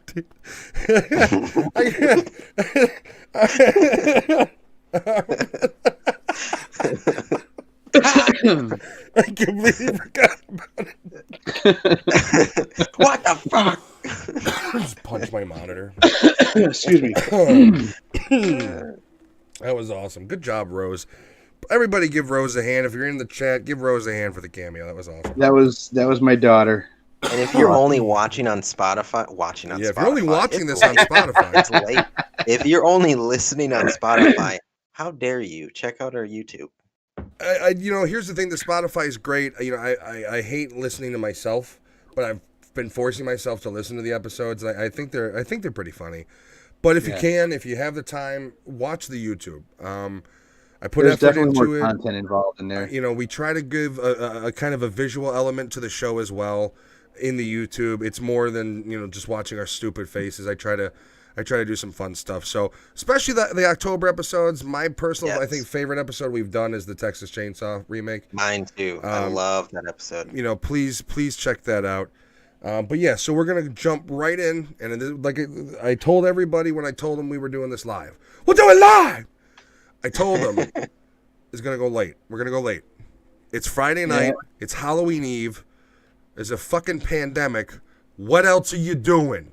There's a curfew anyway. Nobody should be at bars drinking. Beetlejuice told us after 11 be home. Okay. Actually, it was Pritzker. Beetlejuice was actually saying she wants everybody to have the restaurant. Listen, Beetlejuice lost all credit when she brought out the fucking census cowboy who later went on to abuse the horse. Fuck that. It wasn't when she dressed up as the disinfectant person. You know what? That's goofy, but I'll let it pass. When you're in an urban city, one of the major 3 or 4 in this country, and you bring out a census cowboy. Yeah, you know where he's taking census? Roscoe Village. He's not taking census where I live. There's no room on this road for horses, okay? Oh, he wasn't over here by Roscoe Village. Well, that's where he over would here. be. He'd be in like Lakeview Nice area. He wouldn't be at the Walmart at 87th and Western or 95th and Western. I'll tell you that much. So, we are going into the second movie. I am going to let me change my background. While I do that, I'm going to let Lewis go on and let us number know. one podcast in America. Yeah, we're a professional podcast. All right, second movie, guys. Technically, we're doing This a live movie stream. came out. There's a little bit of wiggle room in the In, live stream. You can kind of, All right, this one's for Fabian. This movie came out in 2009, directed by Bobcat Goldthwait. It's a film called World's Greatest Dad. This love movie this made movie. No, we're not doing that. I hate you both all right, so much. actual second film. It's called Behind the Mask: The Rise of Leslie Vernon. This is a cool fucking movie, and let me tell you about it. My choice. This came out March 12th, 2006. This came out. It was released during Where's the witch South by hat? Southwest. It's hot. That's from the chat. I was gonna. Yeah, sorry. What did you say Yeah. there? I missed it. Oh, witch hat. Oh, where's the witch hat? Okay. Yeah.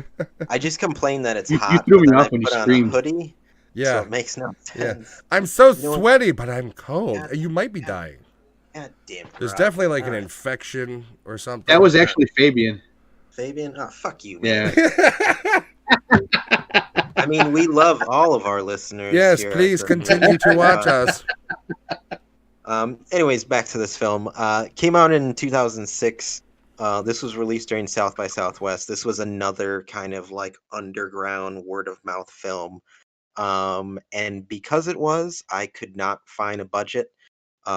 Box office made $69,000. Whatever the generator cost to heat their like one hotel room that the entire cast shared, I think is where the budget Yeah. went. Like all $42 has to go to the generator. So, this movie was directed by, produced, and written by Scott Glosserman, who I can't find anything really that he worked on I of thought note you were going to say after. Scott Gimple No. from Walking although Dead. the movie he did before this, which he was an associate producer, was called No Escape Prison Rape. So Oh, okay. whatever that is. Yeah. So this film has a pretty cool cast. You have Nathan Basil. He plays Leslie Vernon. You have Angela I'm not good with names. Angela Gothos, maybe that's her name. She played one of the sisters, Macaulay Culkin's sister, in the original Home Alone. Really? So that's pretty cool. Oh, okay. Yeah. Oh, shit. Yeah, you're right. Yeah, you Now that I also see her have face. she plays Taylor, the main protagonist in this film. You have Doc Holland is played by some actor named Robert Englund. I've He's never been heard in of him. films. Yeah. New to me. Um, Must be a hot up and comer. You have Katie Lang Johnson as Kelly, Scott Wilson, another person I've never heard of, as Eugene, Billy. And then you have some lady named Zelda Rubinstein, who I'm pretty sure she was born the way she looks now. Yes. She's just been that way for 70 years. Is she still alive? Is she still alive, honestly? I'm I don't curious. Was Oh, no, she? she passed away in 2010. Okay, never Oh, mind. well, now we just brought the show Rip. down. Yeah, I'm Stop sorry. telling me to mirror the image, okay? It's not that simple, and I'm not gonna do it live. Shut up. Is it reversed? Yeah. It's because I'm using it as the virtual webcam. It is what it is. Let me see how shitty it looks. That's it's backwards. Oh, shit. It is backwards. I told you it was gonna be backwards. You didn't But it's believe okay me. because You if gotta- you watch You have if you to want click on your... well, on the feed, is it forwards now? No, it's still backwards. It's showing God backwards to damn me. And you have captions. What the hell are you doing there with the captions? You can't listen to it? He's got to read what he's saying. Yeah, I got. Line. I'm not that smart. I'm looking right now to see what I can do here. So give me Yeah, my wife is off to the side feeding me my dialogue. She's holding up poster boards. Oh, come on, I figured out how to do it on the last one. I don't want to do it on this one. Son of a bitch. Why does that poster board say I'm a fucking retard? Oh, That's terrible. All right, there There we you go. We're There you fixed. go. Now shut up.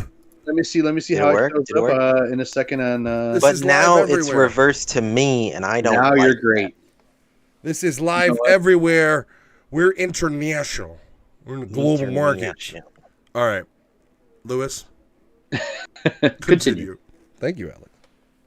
Yeah, so this is a cool movie. The whole premise to get you into this movie is basically it's a mockumentary horror comedy sort of. It's the office of Um, horror movies. Actually, that's probably a perfect analogy. It is. It is. And you have this film crew that is wanting to kind of capture a day in the life of Leslie Vernon, who kind of presents himself as this not wannabe Spirit serial Pretty or likable guy overall. he says that he's a spirit or he's a real person. he claims to be from a local legend. Like he's I believe he's like a boy who's or part 20 of this years, local yeah, legend. 20 years. Yeah, basically, he Yeah. was a child born out of wedlock, and he was supposed to. So the village threw him and drowned him, basically, and now he's back, back to fuck shit To up. just have some fun. Yeah, exactly. And he wants to go on a killing spree or kind of plan his killing spree a la like any slasher horror. Which they usually do, right? They plan them out, right? Which, yeah, I mean, he's pretty meticulous. Like he does a Yeah. lot of and to the movie's credit, they go into that. But continue, Lewis. Sorry. I love it though. I love it. So yeah, and so speaking about this movie, there's not a lot to it. I mean, the plot is there's not a lot of straightforward. dense plot there, but what it works with, it does awesome. And Leslie is an extremely likable character. You very much. The He whole seems like a time, buddy you go to a movie with. Like, go hang out, go to dinner, fucking. he's- he's- Definitely. He's a very likable person. He's likable to a fault where even at the end of this movie and when he's doing what he's doing, I'm just like, oh, there's that guy. He's Yeah. funny. Like, yeah, and that's the problem. One of the things I love about the movie is like, I was gonna say problem, but it's not. There's a very much. You're kind of getting two movies. You know, it's a little bit like Haunt, where it shifts gears midway. And you know what? Mhm. This is Alex's pick. Alex, you talk about it. All right, so the reason why I picked it out was because I enjoyed the whole comedy aspect of it, and after the whole month that we've been having about all these horror movies, I just wanted to laugh a little, and I wanted to have some kind of fun with it, so that's why I picked it. It was It's either well this or written Bump- too. It's not like goofy, like funny. Like it's legitimate, No, like but laughing moments. yeah.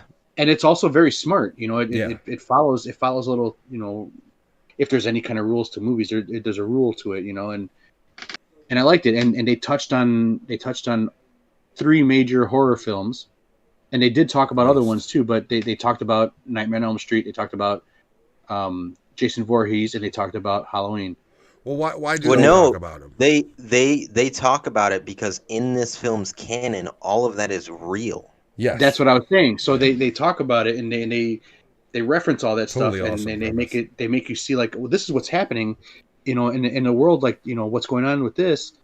Here's also another person from what is it? When she's doing like Glen Echo, Yeah. Maryland. She's doing the news report basically about the local like Leslie Vernon story. Yeah, And she's like, in Camp Crystal Lake where Jason Voorhees, and this, and they named the Halloween street, and then in Frederick, and they named the Nightmare, and that the legend goes that you could die in your sleep. Like they treat it just like like every it's actual everyday life. yeah. And I like how they also had these little cameos. I don't know if you noticed when they were trying to talk to the neighbor of Nancy's house. It was Kane Horder. He was Hodder, cutting yeah. his fucking prunes, or he was pruning the hedges, and then he turns around, he walks in the house. Says, "Excuse me, sir, do you want to comment on your neighbor?" And he just looks at her and closes the door. Did you guys And know there's that Kane he's Horder. in the Ben Affleck Daredevil movie? What was he in? Yeah, during one of the boxing matches when Daredevil's father's killed in the beginning, he plays like the Okay. mob boss's security. He's Oh, sitting right next to him. spoilers. Oh, okay. Yeah, if you haven't seen Daredevil with Ben Affleck, you're never gonna. So fuck you if it's a spoiler. Also, for Came those out who in don't 05. know, about Kane Horder, he played. Hatchet. Jason in the best. He of them. played. Played Jason. He played Hatchet. He's been a stunt double in any old school horror movie. That's how he you got could his think start. of. Yeah. Anything where you need a big fucking man. There's to be there's a killer. there's Go a figure. fantastic documentary about him. He's in several documentaries. He's an awesome dude. Yeah, and he's not like the problem with kind of the stuntmen and guys of his generation is after a certain age they were mush brains because he took so much damage and he's No, actually he's still a got some- humble dude. Yeah, he's a good dude. But yeah, he does make a cameo. So like with that, I basically picked it because I just needed something a little more light as far as what we've been watching lately, and That's why I go picked the vampires. opposite. was that light? Was that light? I don't know, man. That was Lighthearted romp through the Southwest. we're almost there. No, but So basically, I enjoyed how this guy like was talking about how he wanted to be this next up and coming serial killer, and he wanted this film crew to follow him. So he found these people that are doing, and he calls them what does he call them um a college. He calls them like a college film crew, or Yeah, he called yeah, something I can't like remember. that. I can't remember the term that he used. I don't remember either, but it's basically under the guise of like they think it's bullshit. They're film students, they're Yeah. film students, and they're feeling like it's all supernatural that he's trying to say, but he's like, oh, you're not a believer yet, you don't get it. Yeah, they don't. So- Throughout the whole thing, until obviously when it kind of flips a switch, they don't think any of it's real. Like all of No. this shit is just some dude playing a prank on the town, Right. And it eventually kind of they understand that it's quite real. Yeah, so he proceeds to lead them on, and he like gives them all these things. He's going through his regiment for the day. He's like, cardio is like the biggest thing about this. You got to work out, and you got to make it look like You know how when hard you're it is to make it look like you're not even trying and you're sprinting. Like You have to make it look like you're just walking. He's like, but you have to be at the next spot before they are. He's like, you got to run and get there and act like you're there before they are, and not show that you're you're not. What I like about Leslie's character is his dialogue and approach of the rules of a horror movie are everything you say as a watcher. Like, how did Jason Yeah. get from point A to point B? Yeah. Why are these people Exactly. doing this thing that makes no sense? And Leslie is that commentary for you. Everything he's saying in this movie, you're like, that he's saying exactly what I'm thinking. well, I was thinking that. you definitely get the feeling that like he's a pure psychopath, Yeah. and there's the one line in it that showcases the pure psychopathic when he's going through everything and he's like, and then they're gonna do this, and then they cut to the Yeah. scene where he's like really just plotting it out. And one of my favorites is when so his friends who are the former and I purposely didn't bring this up because I don't know if you guys know or understand. I think Lewis might. His friends. First off, the guy who plays his buddy, the former slasher back in the old days. He isn't Judge Dredd, the original with Stallone. He plays the cannibal father. Okay, I didn't know that. Yeah, that's the first little trivia. Second trivia is, and I'm assuming Lewis knows this, do you guys know who the slasher is he is supposed to be? No, Lewis? Shit. Ed Gein or somebody. No. No. Oh no, wait, through the 70s, 60s, Through and the 70s, clues they give, 60s and 70s. more than likely he is the slasher from Black Christmas. Because that is one of the first movies to do the killer disappears. You don't know what happens to him. He talks about the time frame, which would be the late 60s, early 70s when he had most of his activity. Pretty sure, and I'm not even pretty sure, I confirmed this. And it was The director and writer did say that when they were modeling the character, they were basically alluding to him being the slasher from the movie Black Christmas. So Damn it, I'm gonna there is rewatch this there is tomorrow. another movie this is technically including into the universe. I'll be not actually saying it. Huh. That's badass. Yeah. I was watching and I was like, no, they're referencing somebody. I was thinking about it and I was going through. I was like, there was Black Christmas would match, and then I forgot the other movie that was in my head that would kind of match, but not really. And then I looked it up, and there is I found a small article where the director-writer does say basically he was written through for the idea of being the kind of the guy from Black Christmas. So I thought so that now was a with neat that little being tidbit. said, we're gonna watch Black Christmas for Christmas, right? I think we have to. Okay. The original is a great film. The 2019 one, don't Yeah, watch didn't- that movie. I actually I do like the Don't watch original. I haven't seen the remake or redo It's- or whatever it is. It's bad. It's really Stay bad. away. Okay, so I'll give a little short, just kind of how I took it, and then we'll go into reviews for everything.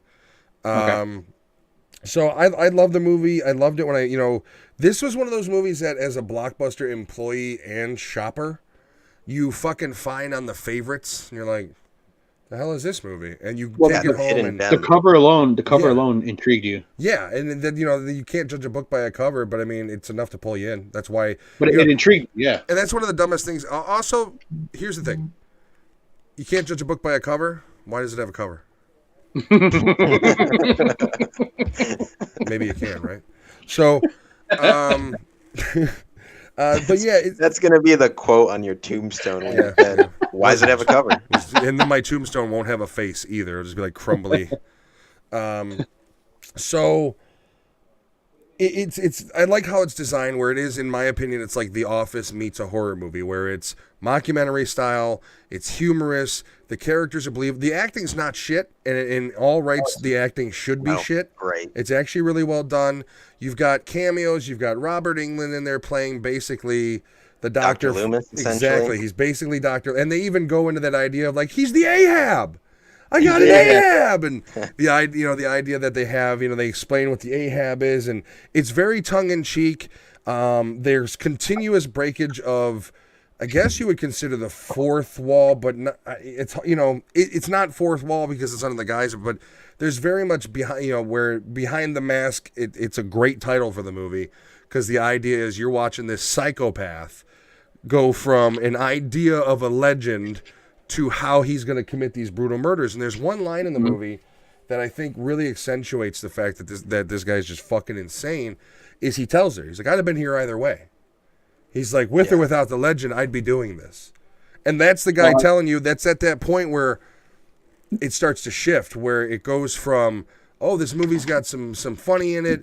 It's I like the tongue-in-cheekness to, the news crew, once again, it's bullshit to them. This guy's not going to really murder these fucking people. He does the library kill where he wipes out the she's famous for other movies she's been in. He wipes her out, and then the next thing you see, Loomis comes in, shoots at him. Next thing you see is he's laughing. Did you guys see that? Whoa! It's that whole idea of like, it's serious, but it's never taken serious until it really is. Yeah. I thought you were gonna say the part where he says that he tried to he leaves the turtles and he's bad to the turtles. Oh yeah, I don't have any pets that I the can bastards eat. won't die. The bastards won't die. Yeah, and that's how the movie starts. Like that's within like the first 10 minutes when he's showing. He's like, bastards won't die, can't kill them. It's like, I have these 2 turtles and the bastards won't die. I left them for like 3 days at a time, 4 days at a time. This movie does take it has a transition into a different style of filmmaking, which do you guys want to go into that, or can I talk a bit about that? Go ahead. So the movie presents itself, I would say, in 3 stages rather than 2. It starts off as a like an Office style, like found footage almost. Shaky cam, yeah, which is one of my hated things. And then most people will say it flips into like an actual horror movie, but I think there is one part in between. It's a cool scene. It's when Taylor and her friend, Taylor and the crew go with Leslie to meet his friend, who is Eugene or Billy. Eugene. And you have the whole scene where they're kind of doing a family dinner. Eugene's with his wife Jamie, and you see that it's a funny scene, but you also start to see that the crew is sitting in front of not only Leslie but 2 other people that this is a real thing for, and you start to see them start to realize like these people are fucking serious. Oh yeah, yeah, and then just before that too, they dug him out of a sensory deprivation. Yeah, out of the ground. I really like the line too when he's like, is it Tuesday? He's like, no, it's Thursday. You didn't tell me he's been here in 3 days? Like he's pulling him out of it. 3 days? Well, that's without the crazy food, thing. Without water. Too is like it really shows that they're people.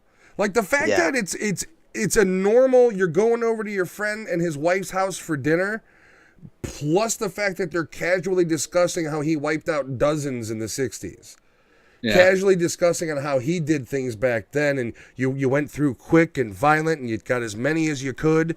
And they talk about the business like you're fucking talking about, the sales game, or you're working in paper products. Like their shop talk is murder, and the movie treats it so casually that, once again, that you're right. The crew is very much in denial, and that's the point where it starts to shift, where they're just kind of like, these people aren't like, they're all not liars. Like, what the fuck is going on here? Mm-hmm. Yeah. And I would agree with you. When he's supposed to be dicing up the carrots and stuff, and he's supposed to be cutting them up, and then he starts like he cuts them really fast, and all of a sudden you look at they show the camera on the carrots, and they're like just a bunch of little pieces, and they zoom into her eyes, and she's like, what just happened? Like, okay. And he was supposed to be cutting it up so he can grill it. It's cool though. I think that that scene, had it not been in the movie and it just takes a hard turn to horror movie, it would have felt like a gimmick. But Mhm. I think that scene where you see everyone start to realize like, oh, Leslie's not the only one. Like these people are all fucking crazy. Yeah. This is weird. Once And again, you're in the weird They're universe sense, of sane but actual. crazy at the same You're in the time. universe Yeah. of Freddy and Michael, and so it's all. There's no legends anymore. This is the real of it all. yeah, and it's you get the weird sense too in that scene, like not even paying attention to the film crew, that these people, they are legit people like you and me. They're having a fucking family They're dinner. friends. They Yeah. love each other. They care about each other. Yeah, and they're having like just like everyday normal life. There's And there's humanity to each of them. You could when he talks about getting the Ahab, Yeah, oh, he's yeah. my boy. He's got that like fatherly type like pride, and I really appreciate that scene as well. I think it definitely gives everything a certain level of humanity, but it also, because it gives the humanity, it shows just how fucked up these people are. Because Yeah. on one hand, they love each other, they're normal humans. On the other hand, he's literally talking about running through teenagers in a field. It's such a juxtaposition. I think Lewis hit it right on the head. It really it's I think a pretty important part of the movie. Mhm. Now, before the like hardcore transition into the actual meat and bones of the horror aspect of this movie, you have the scene where Halloran confronts Taylor, and kind of gives up Leslie's his like fake story, Mhm. and Yeah. it turns out, I And believe, Halloran is Robert Englund's character. yeah, Robert Englund, who again, I don't know what other movies he's been in. Newcomer, I But think. yeah, I believe, if I recall, Leslie is just someone who's in a mental asylum. He's from a mental asylum in Reno, Nevada. Yeah, Yeah. and And that's his name is Leslie, but it's something with an M. and that's It's the whole. Mancuso. Yeah, something like that. Yeah. Well, yeah, and like I said, this movie constantly reinforces the fact that everybody in it is a fucking psychopath. Like the fact that Yeah, he exactly. is not only is that the real story, but he's fully cognizant that that's the real story. He literally read a story about a town one day and said, "That's my inspiration." I'm gonna be that town now. I'm Yeah, gonna be like- that guy. Like that's I'm gonna envision it. Yeah, I'm gonna do it. it's literally like somebody talking about breaking into the music industry via American Idol. He was like- he was a man on a mission, and he set a plan and he fucking went with it. Meticulous plan. Now, and you Oh, you sorry. do have the scene after that where Leslie confronts Taylor, and like you see, like the acting in this movie is fucking awesome, he because flips he that goes switch. like to 10 Yeah. real quick. When Well- you mean when after she goes to the shop again to talk to yeah. So when she goes to the place where he's supposed to be the virgin that he's gonna murder at the end, that's the sole survivor that he's talking about. Who is anything but a virgin, by the way. And he, No, well, yeah, we she's a didn't dirty get there gal. yet. But he told her, he said, no, she is off limits. You cannot talk to her. But Taylor wanted to go interview this girl to find out what's going on after she was saved by the doc. Yeah, we'll In just the call him library. Loomis. We'll call him Loomis. Doc Loomis Part 2. DL. Loomis 2. There we go. But yeah, so like she wants to interview this girl to find out what's going on, Well, what her thoughts are, and when she shows up, they get spotted by the Loomis. yeah. which- Well, they're stupid for one thing, because They were Loomis told not to do it. is literally just chilling in a diner chair, sipping his coffee like nonchalant, And while they the saw waitress. him when they walked in. Yeah, while the waitress is working, and she comes over and she's nervous, she's looking around like, oh shit, and then here appears what's his name again? I can't remember. Oh yeah, Robert Englund, whoever that is. He comes That in and he obviously confronts them, and he's like, you know where they are, don't you? You know where he is. You know where he is. Yeah, and I shake my fist at you. But I do like how everything ties back, like how the beginning of the movie starts, how you're getting that handy cam follow of her. Yeah. And then they go back to it where it's the camera crew is the one who's following her. Vernon set up the whole thing, and he's kind of portraying, he's showing it, and he's running them play by play, and everything works as he says it's going to work. And it's such a if the world of serial killer supernatural shit were real, it would be the documentary about. You know what I mean? Like, if the universe was real, this is a bang up job. So the ending. So we keep talking about these differentials in the storytelling and the atmosphere. So once we finally get towards the end, when the plans that he's been talking about the whole time, telling this crew that he's going to do, telling them about the murders he's going to commit, how he's going to commit the murders, well, it all starts to fall in the plan. And then one of the interesting lines I love in the movie is at some point he tells her, you're gonna sit there and you're gonna think, no, we can't let him do this, and I can't have you do that. And that was actually outside. Yeah, that was outside. by the van where that switch flips again. And later on in the movie, of course, he starts doing his plan, and then she goes, you know, we can't let him do this. We can't let him. And then her camera guy goes, that's exactly what he said you'd say. And I love that about it. He has not only planned everybody else's murder, but you could tell he's got 6 steps of how to kill all of these people planned as well already. So did anybody else notice too, like when she's in the attic with him and she says, you love her, don't you? And he stops for a second and he says, I love what she's going to become, or who she can be, or something like that. But he's not talking about her. He's talking about Taylor, which yeah. I didn't realize that until the end again. Well, I've seen this movie like 3 or 4 times. That's a cool reveal. Is you realize that Leslie, even though he's followed their charade of interviewing him, Leslie or Taylor has been the final girl this entire time. Yep. Yes. Which, if you think about it, makes this dude even fucking crazier. Well, he planned out multiple. Yeah. He's got fucking layers on him. He's playing 40 chess, man. Well, and then they try to explain it with like he's adapting the plan, and it's like no, this is his plan. He planned on you fucking him over and trying to stop him. He's already planned all of your deaths.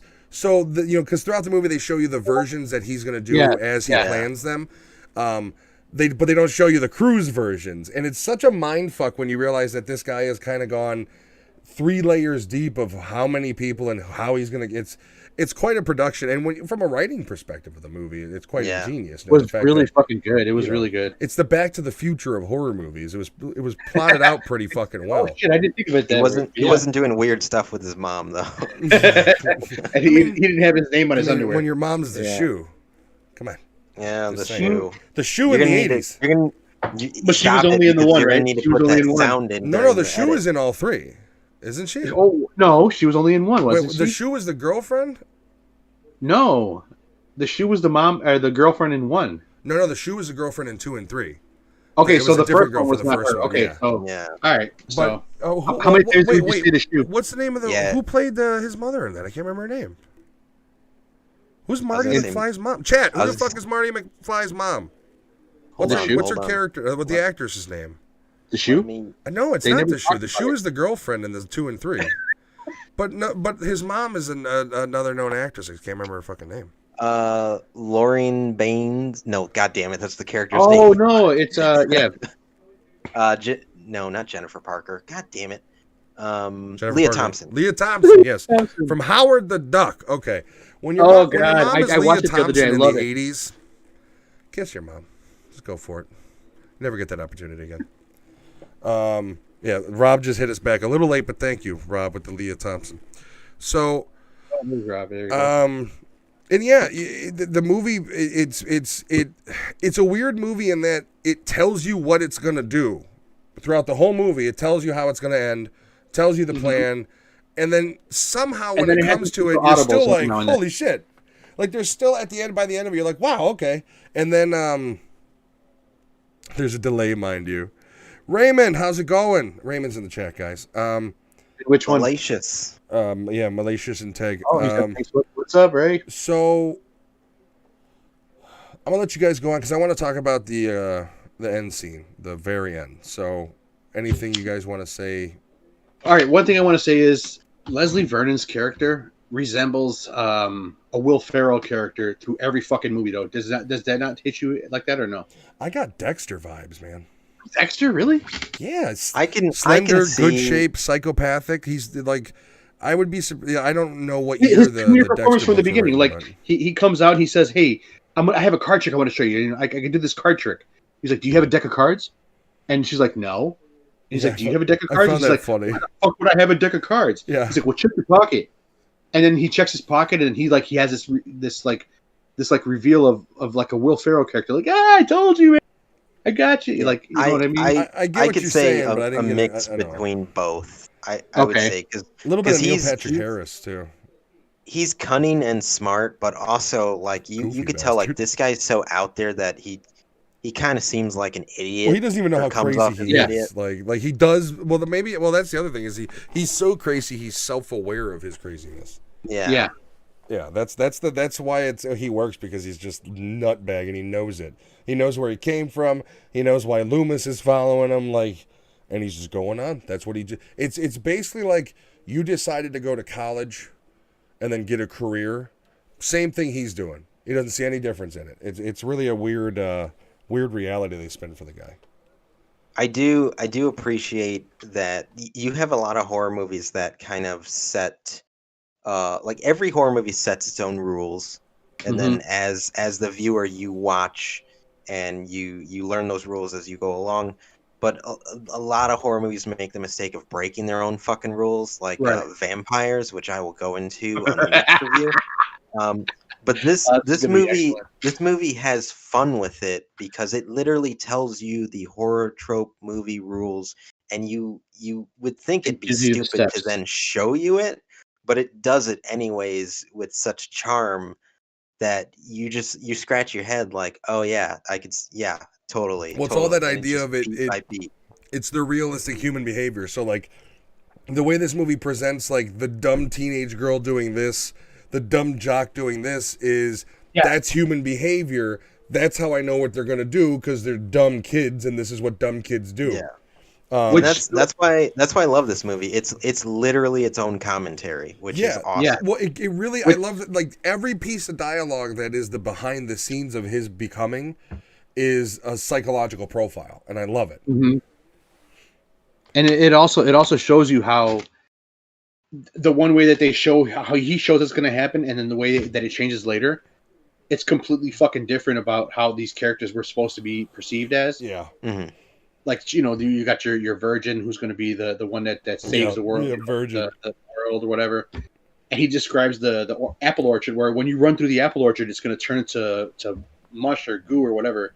And you're going to be stuck. You're going to be moving around. And I could still hear my mom, you know, swaying across the trees, which we didn't talk about that.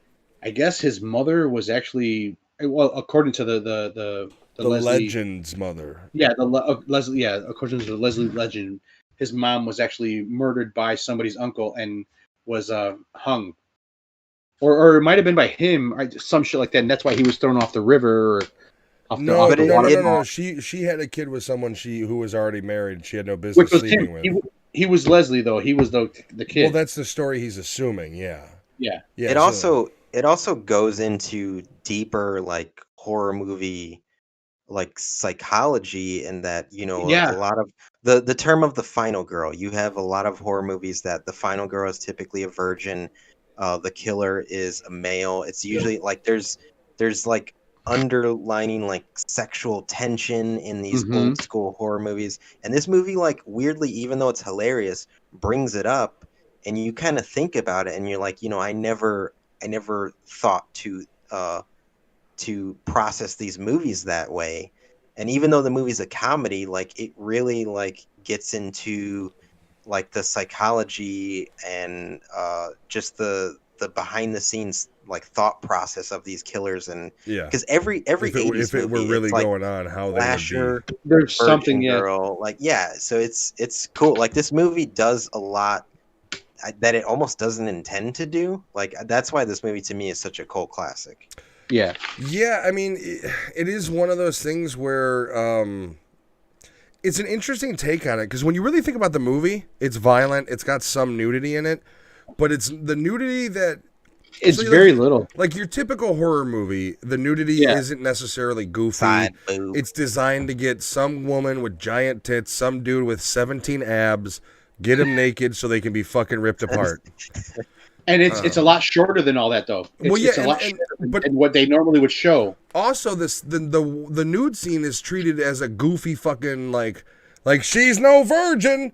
Like it's not meant to be a serious thing. It's this. The whole scene is designed to show that what the fuck's going on. This isn't a virgin. He's going to be disappointed. Once again, the crew at this point doesn't understand that they're goners already.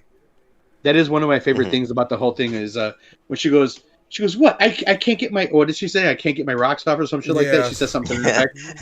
And then she goes, I'm sorry, I'm not a virgin. Like she fucking screams that.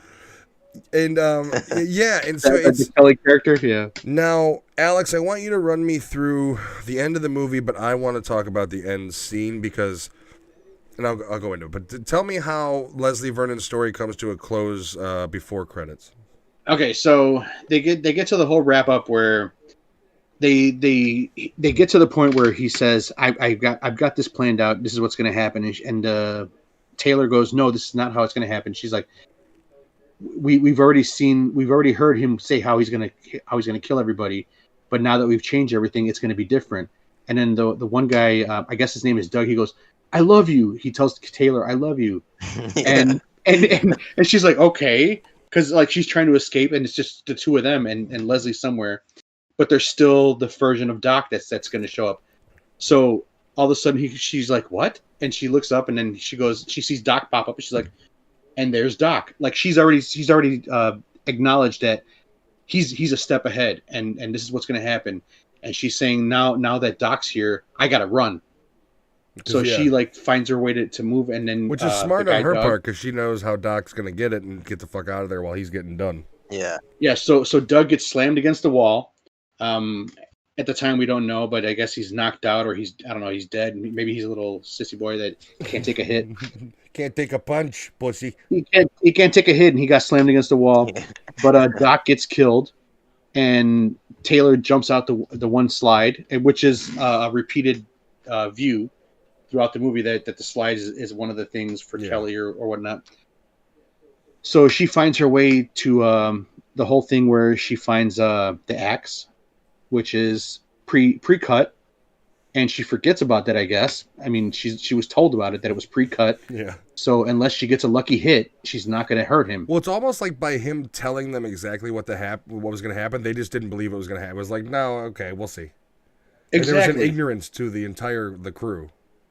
So she gets the axe, and she confronts Leslie in the apple field somewhere, and she hits him, and he finds a way to get her back, into this little barn area where they had a previous scene of the apple juicer. Yeah. God. So as they're going through her thing, their thing, I guess he's choking her, and they're fighting.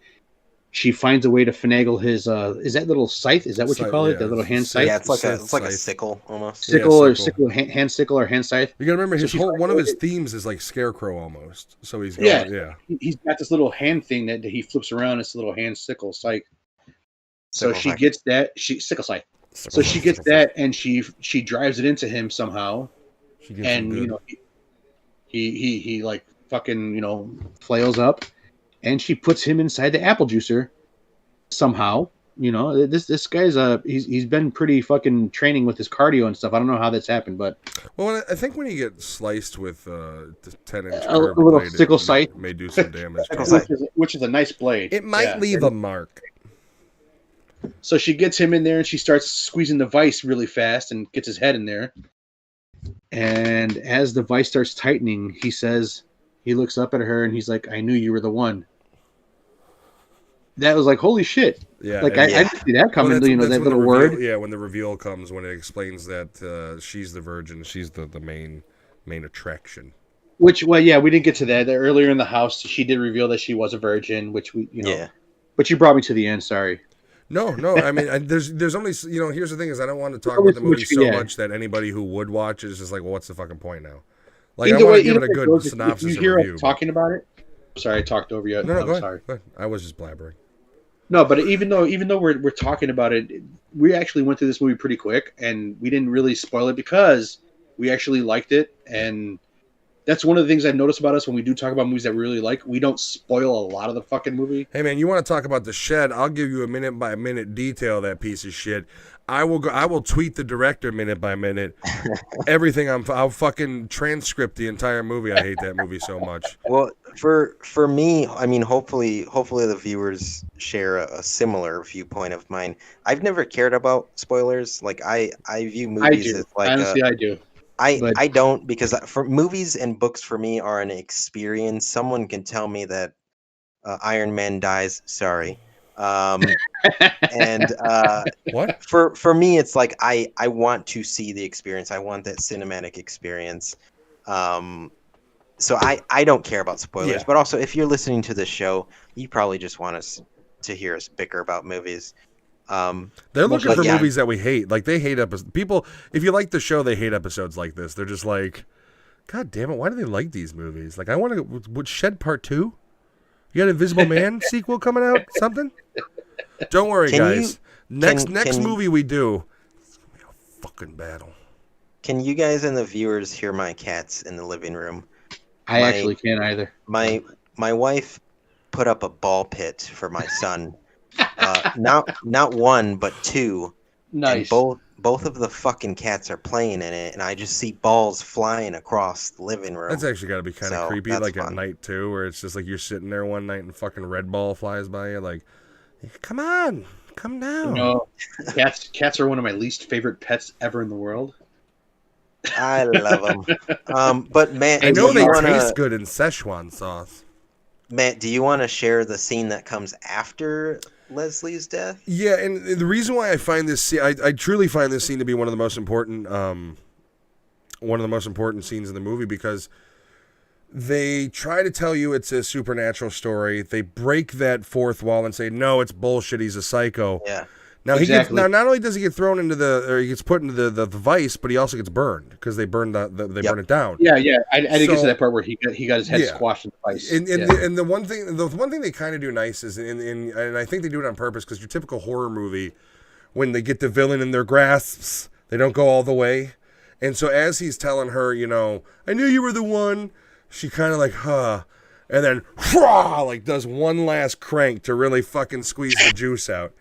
And then everything burns down, and the final shot of the movie is very horror movie, but it's also, my question, because I don't know, is was it always a supernatural element, or does by the fact that he was birthed in fire implement the supernatural element? Because what happens is he's in the like morgue coroner office of the hospital. The guy's doing paperwork. His charred body is on a bed, just Those sitting charred there. remains, yeah. You know something's gonna happen. He looks like a burnt hot dog after Matt forgot to take it off the 500-degree grill. And the guy's not paying attention, and then slowly you see Mr. Leslie sit up. And then eventually, as he sits up, his head slowly turns to look at the guy not facing him, fade to black. Perfect ending. But my questions are, was he always supernatural? Was it not necessarily bullshit? Or does the fact that he was killed and then reborn, as he says that, and turn into the yearly things like Mike and Jason and Freddy, is he now reborn in the supernatural element, being birthed by the fire, to where his legend is now legitimate? That is my question that I wish was answered. And that's what I take it as. Yeah. Is he wanted to be this legend, and It's his he birth, didn't- almost. he didn't have that background, and he kind of made it with this whole transition, and that being his first final girl, that it becomes a supernatural If you element. want it, be Now, it. now Yeah. it's not about the baby that was drowned coming back. Now it's about this psychopath's legend. Like he, Yeah. in the end, created his own legend by doing what he did of him, not this stupid story. Yeah. And Yeah, I you remember will- when this you will movie enough, when this that's movie it. came out, I had friends who'd seen it and liked it too, and they again were like, we would love to see a sequel. And I was thinking, like, this movie is perfect as it is in a time capsule. Mhm. I don't think I'd want to see a sequel to this movie. If It- that fucking ball pit, oh my god. I think a I'll be right sequel. back. Oh, we're gonna take a quick break, guys. Lovely.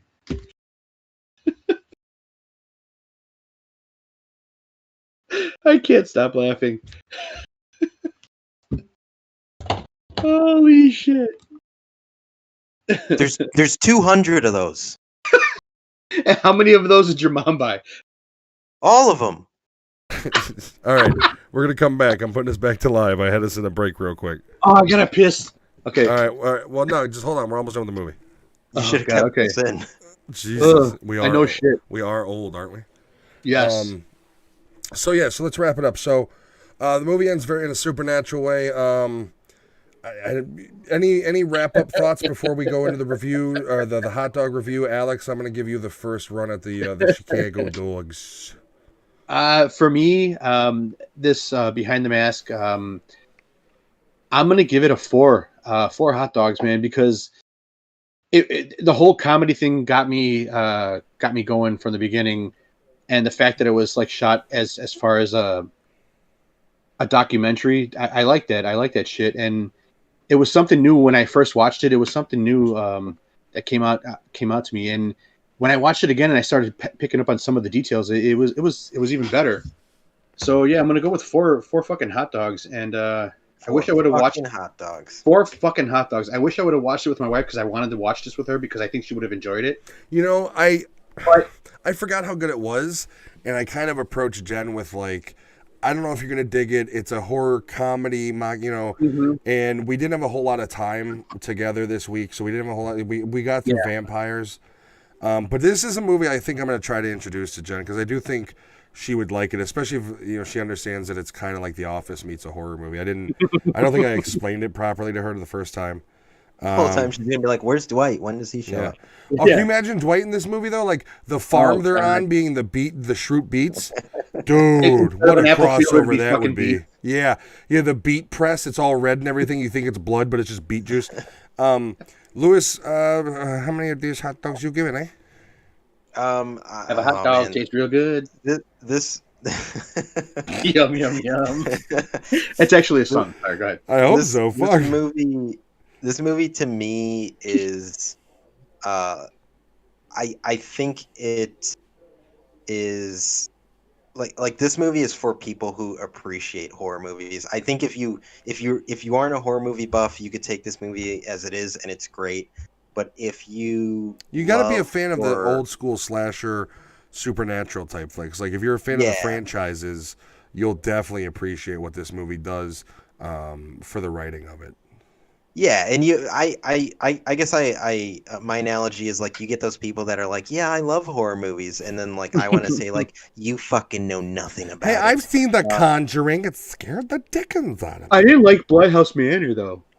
This movie is the extreme side for me. I think this movie can be appreciated for what it is, and it could also be appreciated for the genre itself.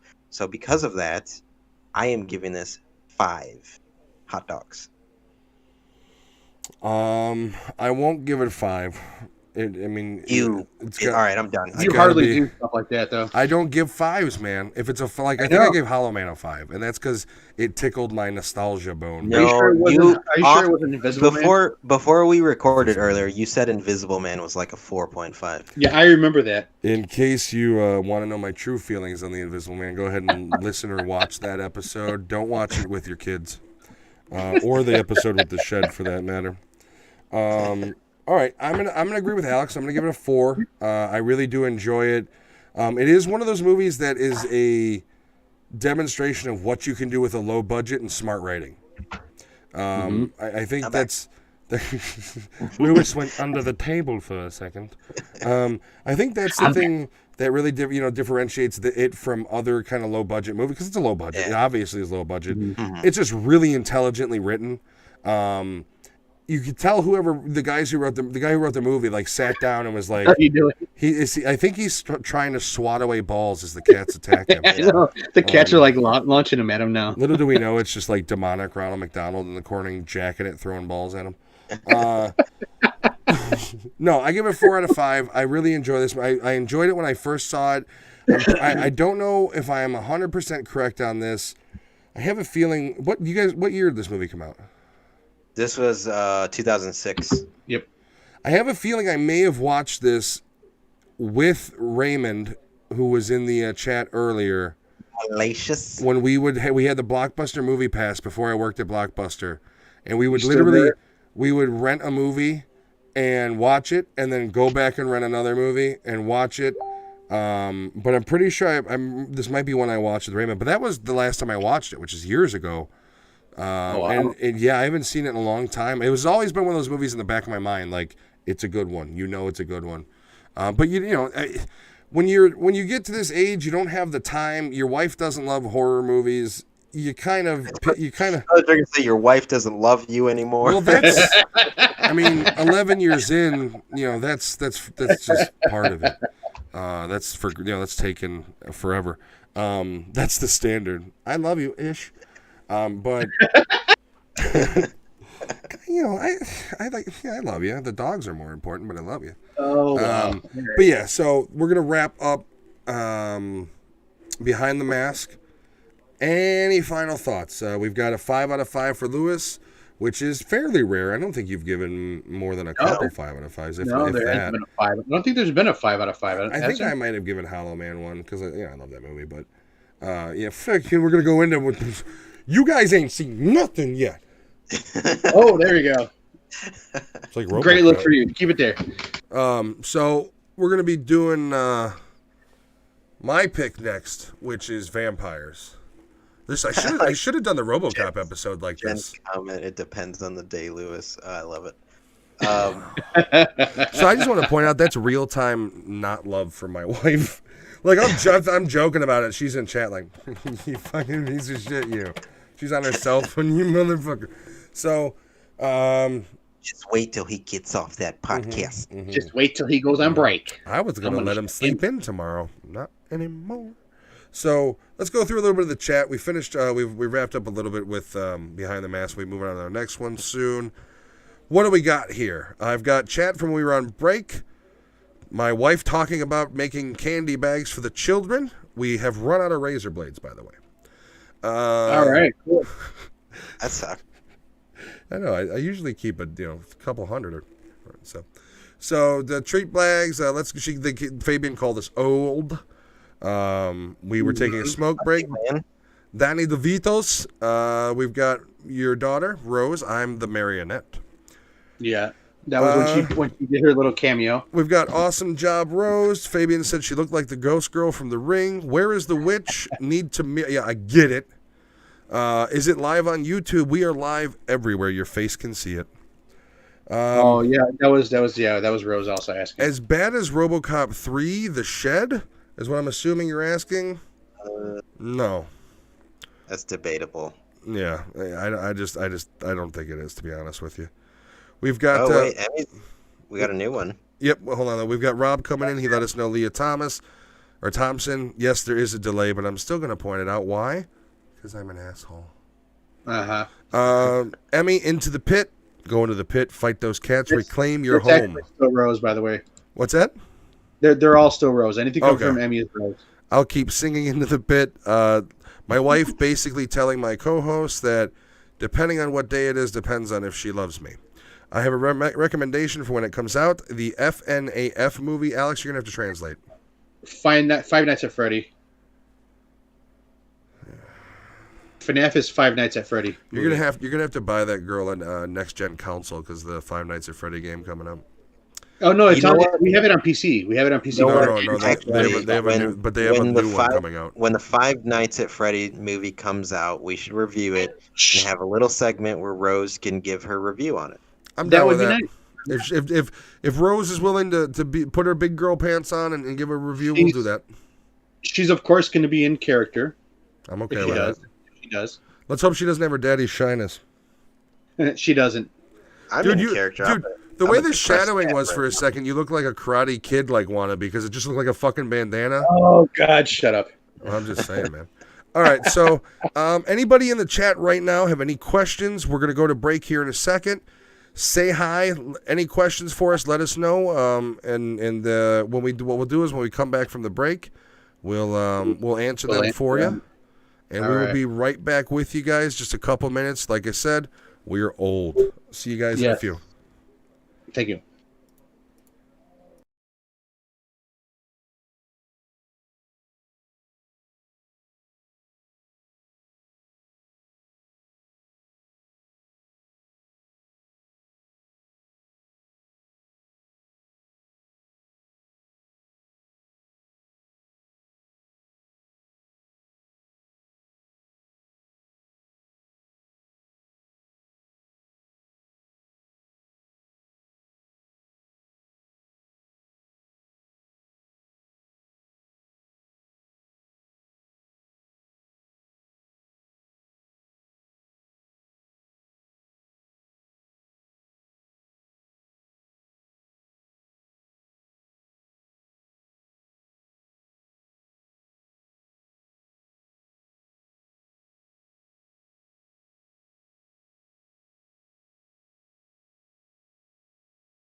Fuck it, we're doing it live. Doing it live. You fucked everything up. I didn't fuck anything up. YouTube's being a bitch.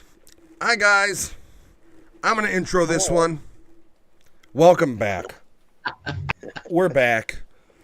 We're back. Nice little break talking about the FNAF movie. Yes, Rose. We will watch that. So, this is where it begins, gentlemen. I want to thank everybody. This is where it begins, where it ends, where it starts, where whatever. By the way, $13 for Halloween 2007. Man, I really want to watch that fucking movie. I'm just having a hard time justifying it.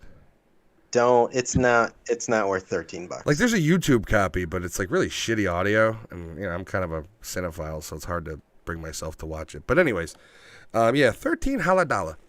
So, my pick. John Carpenter's Vampires. Wait, you got to switch the background. Oh, fuck. Oh, I'm going to have to my mirror God. everything. Well, you rushed me. You were talking about we were live on fucking YouTube, so I can get over here real quick. You shut up. You shut your filthy mouth. Shut up. Top-notch fucking crew here. Yeah, We're a professional podcast. top-notch crew of one doing all the real work, fuckface. Yes, you are. And Oh, never wrong said one. about that. Ooh. Except that we're See, this is nice because it doesn't matter. They don't know if it's backwards. There's no fucking writing. I don't have to flip shit. I can't see what's behind you, though. It's just James Woods. Can you put yourself a little bit to James the side? Woods. I absolutely could, I guess. Could you just keep going to your off screen? Bye. Perfect. Bye. Perfect. No, wait, just leave the eye. Just leave the eye. All right. So, all right, that's all I'm doing. I'm not. It's a fucking drawing behind me. Shut up. So, you know what, Lewis? If you want to, because I know you did some factoids about it, and I didn't look up shit. I know it's from 1997, and it's badass James Woods. So you go into the nerdy stuff. 1998, No, it was filmed in 97. It was Don't- filmed in don't fucking 1996. Piece of shit. But they have it released in 1998. I'll release you in 98. Oh, okay. This is your fucking movie, man. Yeah, I know, the best movie on the fucking list.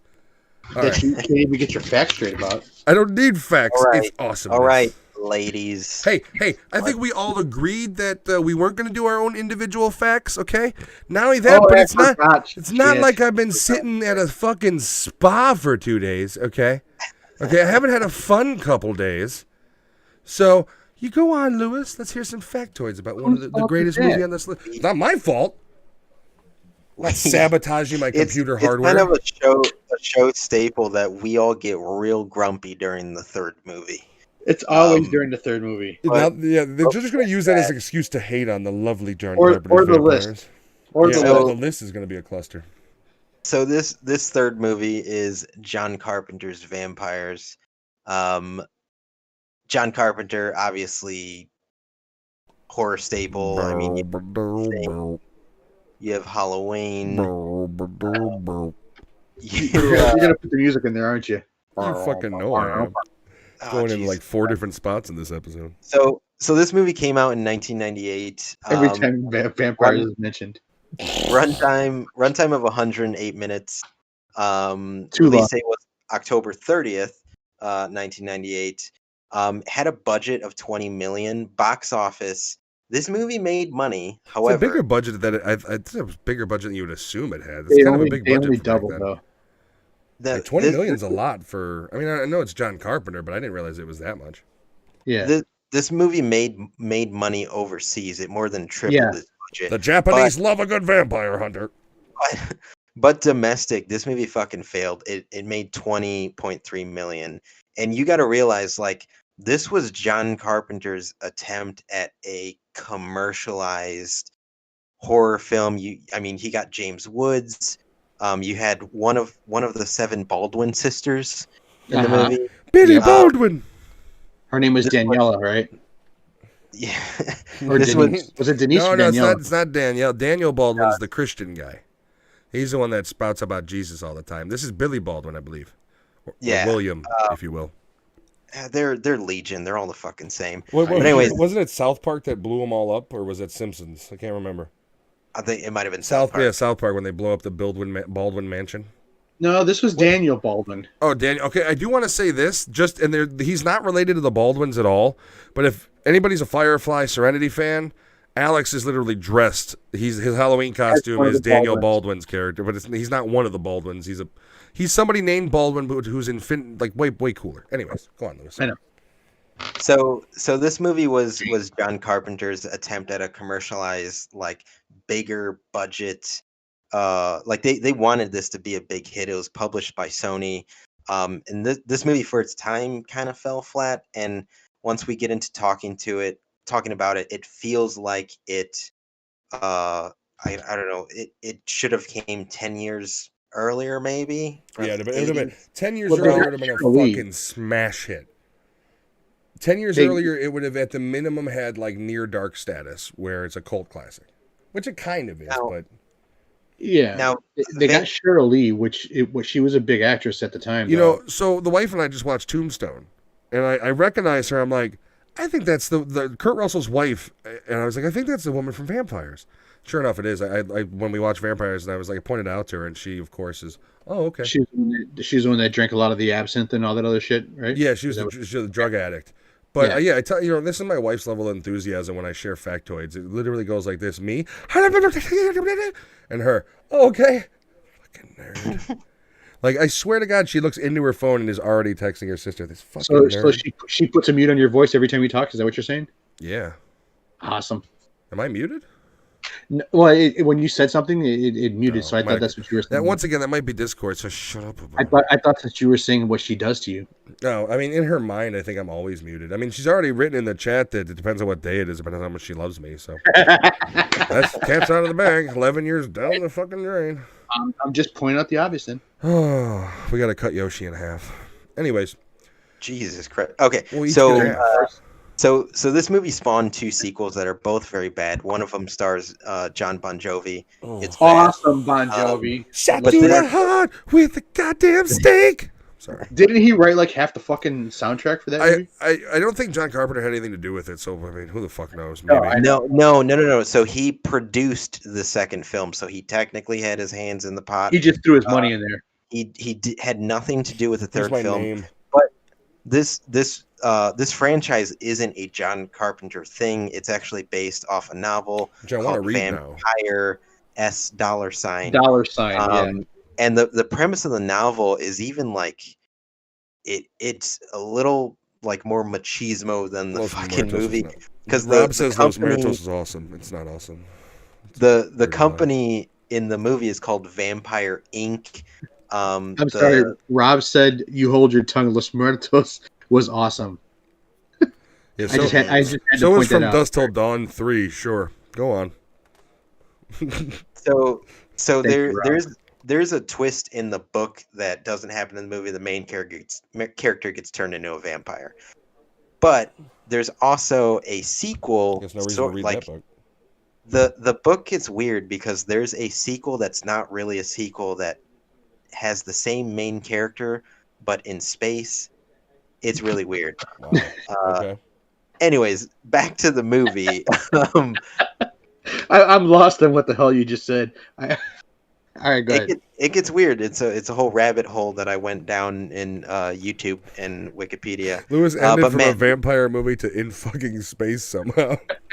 Man, this movie was your pick, so I'll let you talk about it. Open it up. Why this was the fucking movie you chose for the grab bag, and not The Thing or any other Event thing. that John Horizon. Carpenter Well, I'll or- put it this way: I didn't choose the thing because it was in one of the lists. We had touched upon it. It was really between this and Event Horizon. Well, it was between three movies. It was this, Event Horizon, and Dark City. Dark City, we will do a review of that movie. I promise. But I didn't really feel it was horror movie enough. It was more sci-fi than anything.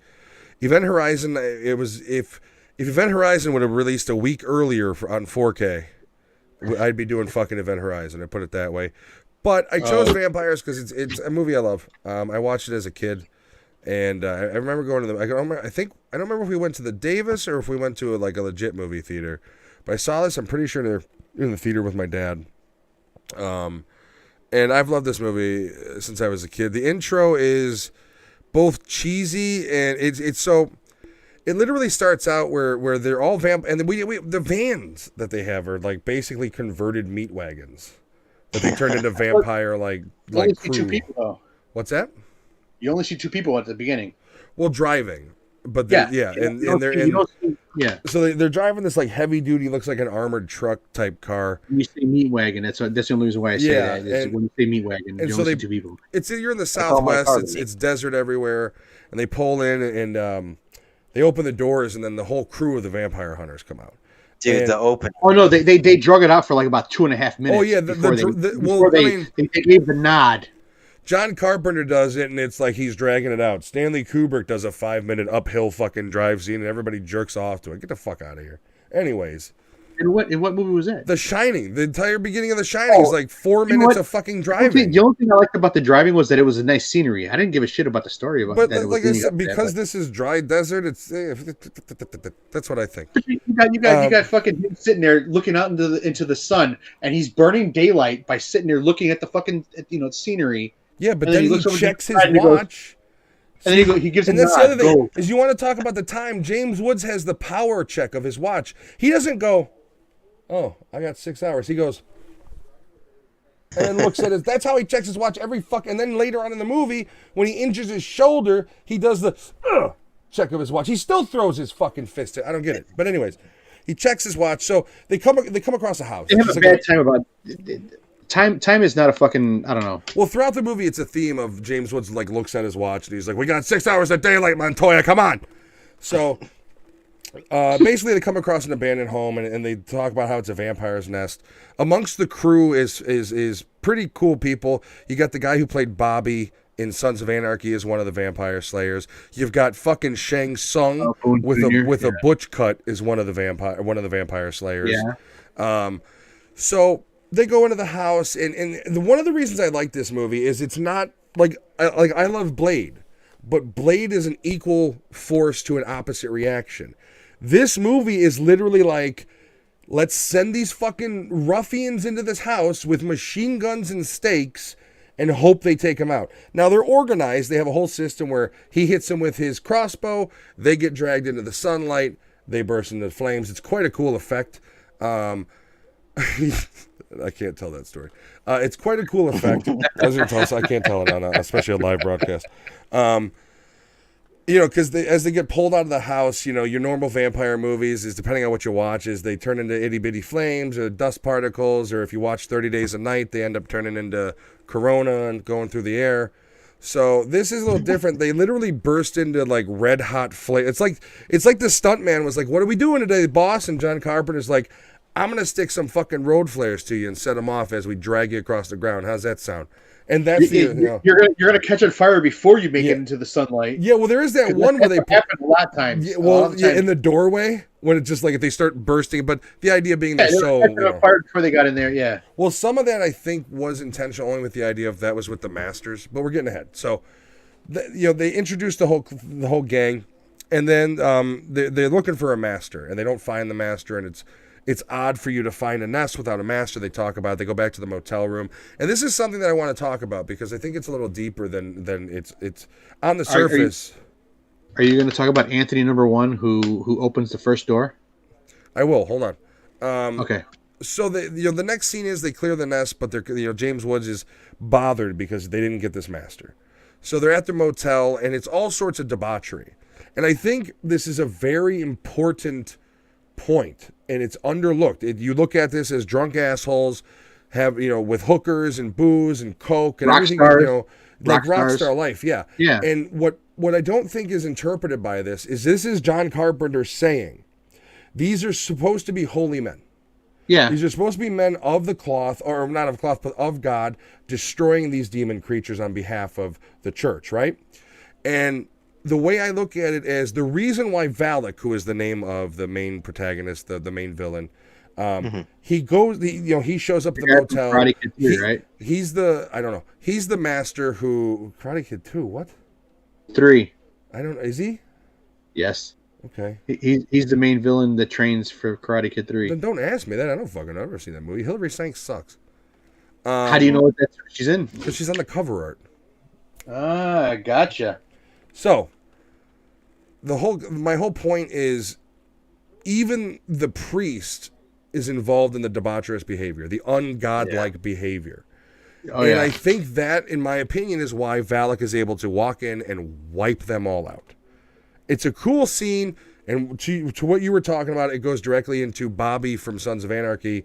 He's drunk off his ass. He's with a hooker. They're talking about they need more beer. He's, I got beer in the other room. And hold on. He goes to leave, and Valak's at the door. He asks him if he wants some Thin Mints. Bobby doesn't want any. So, and this is where the John Carpenter comes in the practical effects, because Valak literally shoves his hand into him, and flop, up it goes, and the practical effect of Bobby's body splitting in half and squirting out. But I wanted to make the point of, I do feel that the whole entire premise, especially when they show the priest get killed, the reason that's happening is because none of these men were of God. There's even the line in it where they're talking about how they're vampire hunters, and she talks about, does God exist? And he goes, yeah, but I don't know anything about him. Like, Yeah. or what the hell he's talking about. It demonstrates the idea that if these men were of God and doing this for that purpose, they wouldn't be this vulnerable. But because they fed into the sin of it, they're now just as bad as everything else, and they're expendable. There is no protection. And I think that's an important, like, whether you're religious or not, in the movie architecture, it's an important note that nobody talks about. Nobody cares about the idea of, like, why this happened. And because this movie, above a lot of vampire movies, goes into the religious aspect of it. And it's only a little bit, and it's, all designed to be the idea of the corruption at the end of the movie. But it goes into the religious aspect where a lot of them stay out of it. A lot of them are, Count Dracula was created because of this. And in this movie, the storyline is the reason, Valak is essentially Dracula, the original vampire, and they give it an origin story. Where a lot of them, unless you're going to the cheesy ones, there's no origin story. It's just kind of, which I really appreciate. Now I've run my mouth for a few minutes about it, so I'm gonna let you guys. That does touch into something later that I was talking about, but it doesn't start at the beginning. But yeah, one thing I do have to point out, and it kind of pissed me off when I was watching the movie, is so after the motel slaughter scene, he has to go back and clean it up. And At he the has, Sun to, God? he has to basically stake everybody who was killed by the vampire and behead them, and or at least his hunter group. yeah, So- he only beheaded the hunter group. Bobby, who gets split in half, his head is noticeably beheaded in one whole piece. James Woods is carrying the dummy modeled after Bobby's head in one piece when he was clearly split in half up to the top of the head. I saw that and I was like, fuck. Because I knew I had to say something about it. So, So you didn't want me to say anything? Okay, thank you. I don't want to be a hypocrite. And here's the thing. I'm going to let So you guys you go got on. me. I did run my mouth a few minutes, so I'm going to start with Alex. You give me kind of your feel on it.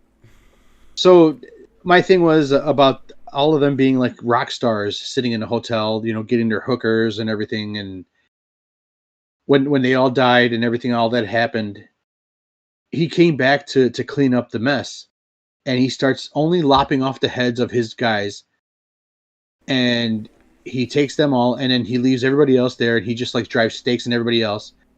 But in I believe it was in the news report, they said that everybody's heads were decapitated, and they found other heads later.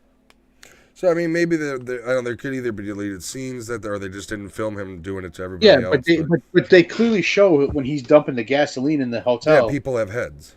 People have heads. Yeah. So that was one of the things that kind of bothered me. Blooper.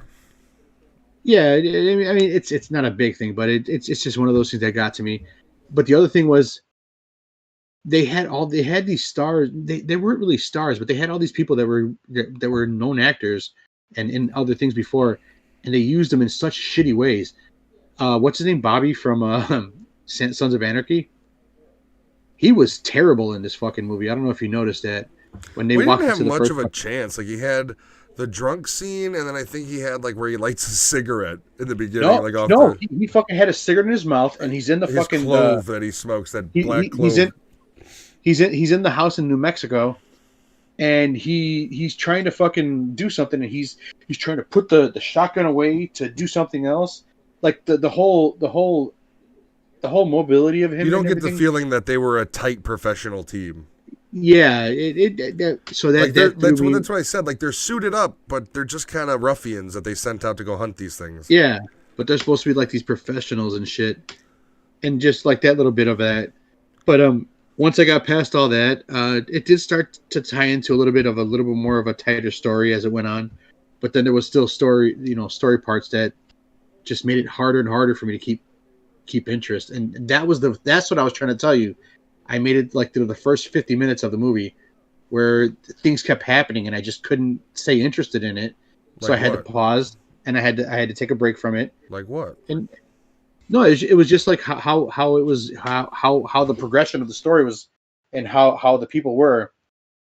First of all, There's a lot Daniel, of back and forth between, because the problem is the story kind of splits off where you have James Woods goes back to talk to the Catholic congregation. before that happened, that's where I stopped. Is right after him. Yeah, the storyline But, definitely does fracture between two main lines that kind of Yeah, reconverge. when you get to the cardinal and shit like that. But just fucking Daniel Baldwin's character too. When you see him and his reactions and You know, stuff, he is a fucking horrible actor, dude.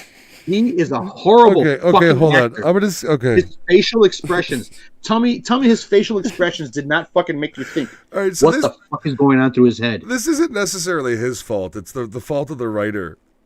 But this is skipping ahead. At the end when he's injured on the neck, right? Oh So- no, let's get to the part where he's in the hotel and he gets bit in the arm. Before that, Yeah. So okay, he so falls hold on. asleep, asleep and he wakes up. If we're okay, so no, I completely agree with you. I actually pointed this out to Jen. It was one of the things I said too. Remember when I texted you guys? I was like, all right, there's a couple plot holes I got to talk about. So Yeah. what ends up happening is James Woods fractures off because his entire team's wiped out.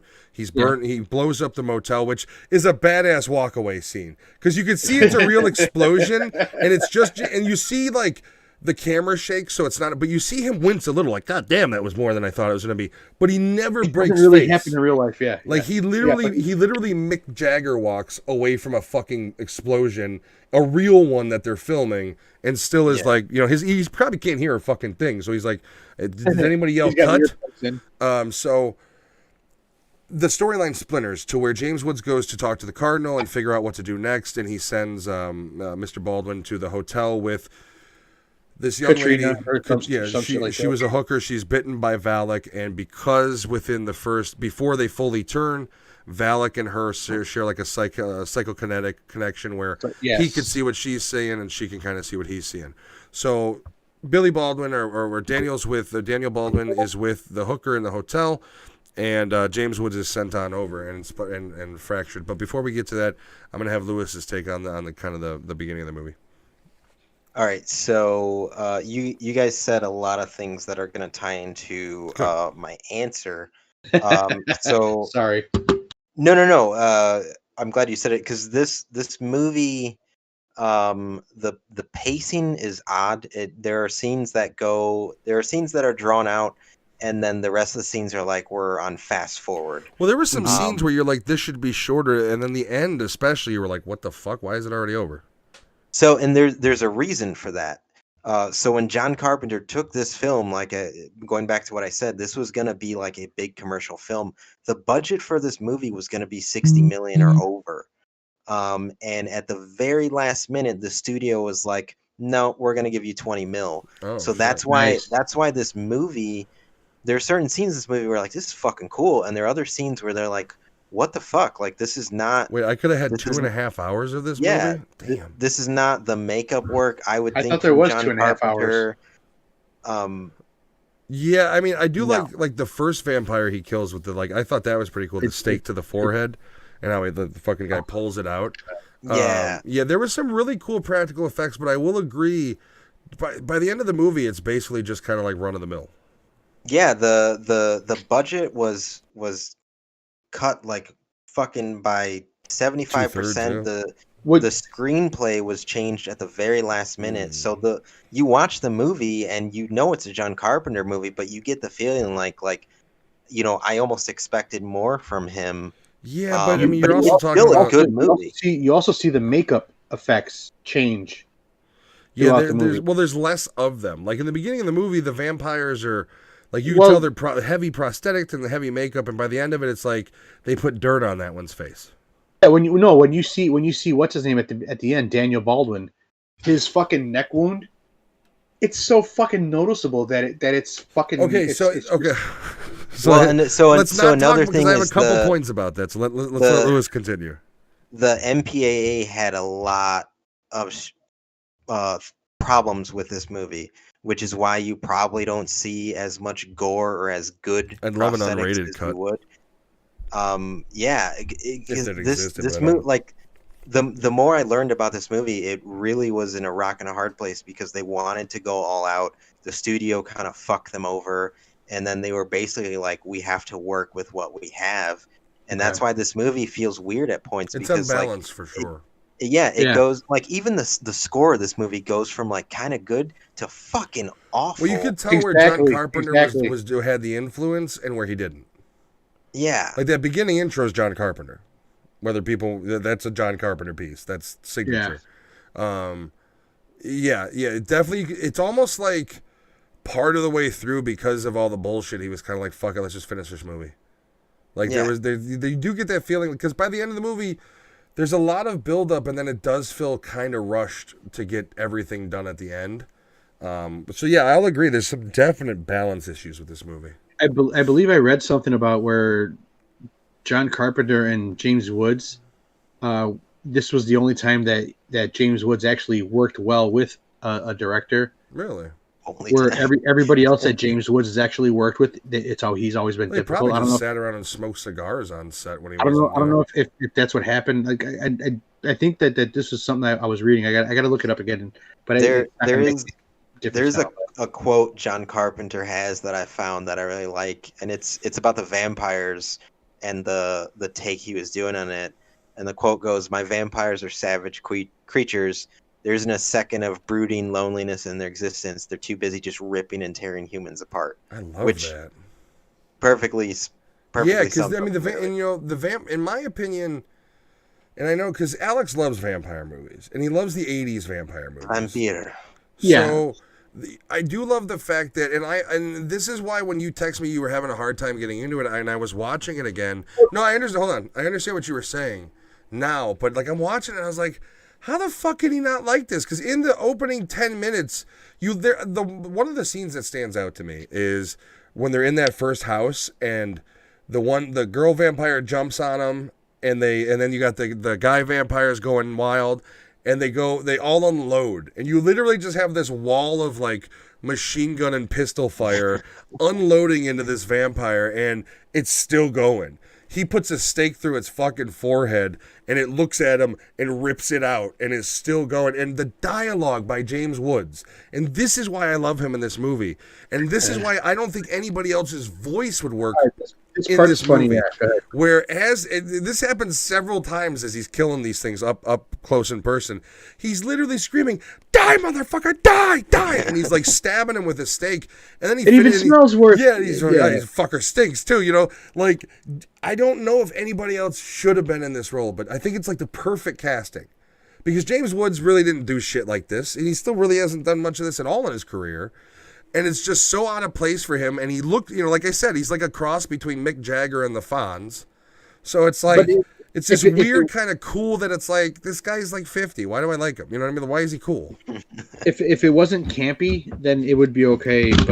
But just knowing that the other stuff that he's done before, and then to see how he's acting, that was what was pissing me off about him as a person. Why? Like Wait, him because he acted differently? Like, how dare you not do your typecast, you piece of No, shit? because it was shitty acting on his part. I disagree. Just in that like 3 or 4 minutes, it was shitty acting. A lot of times through this movie, he has moments where he does some shitty fucking acting, where he's either very over exaggerated about it, or he's just over exaggerated dick. I'd argue it's shitty writing rather than shitty acting, but okay. Well, he's fucking reflecting what's going on. I mean, so but I don't know. I will agree. Some of it's but I don't know. Like the scene in the bathroom. He has a lot of moments where he's fucking phenomenal in this fucking movie. Like the scene where he gets into that fuck. What? I'm just thinking we got so much more to go into this fucking movie. Like He's we haven't got touched anything. He's got so many moments where his name's Jack Crow. I would assume that name exuberates like an over the top like asshole persona. Well, I think the problem with James He Woods does. is he acts like he's the size of The Rock in the movie. Yeah. Like he acts like he's a baby. big Schwarzenegger dude, and he's this like 145-pound old white guy. Like I think that's one of the things is if you had like a Dolph Lundgren and it was made in the 80s, you'd love this movie. Like if you had Bill Paxton in that role in 1987, you'd cream your fucking jeans to watch it. And I know you So would. it's funny you should say that, because when they were casting for this movie, they were looking at a couple people. They were looking at Clint Eastwood, Ooh, Kurt Russell. I would have fucking loved Kurt to see Russell Kurt would've Russell in been this that great. role. would have. Kurt Russell Bill is Paxton. James Woods I've never role seen him may in be- like many very villain roles, No, right? dude, check out Death Proof. That's all you need to know. Kurt Yeah. Russell would have been amazing in James Woods' role. Yeah. Simple as As that. far as villain. No, not villain. He would have been James Woods. They were also looking at, and this is where it gets a little weird, Al Pacino, Joe Pesci, and Arlie Ermy. Joe Pesci, Arlie Joe Ermy. Pesci would have fucking Arlie Ermy was hilarious. too old at that point in time. I mean, he was in his late 40s, early 50s.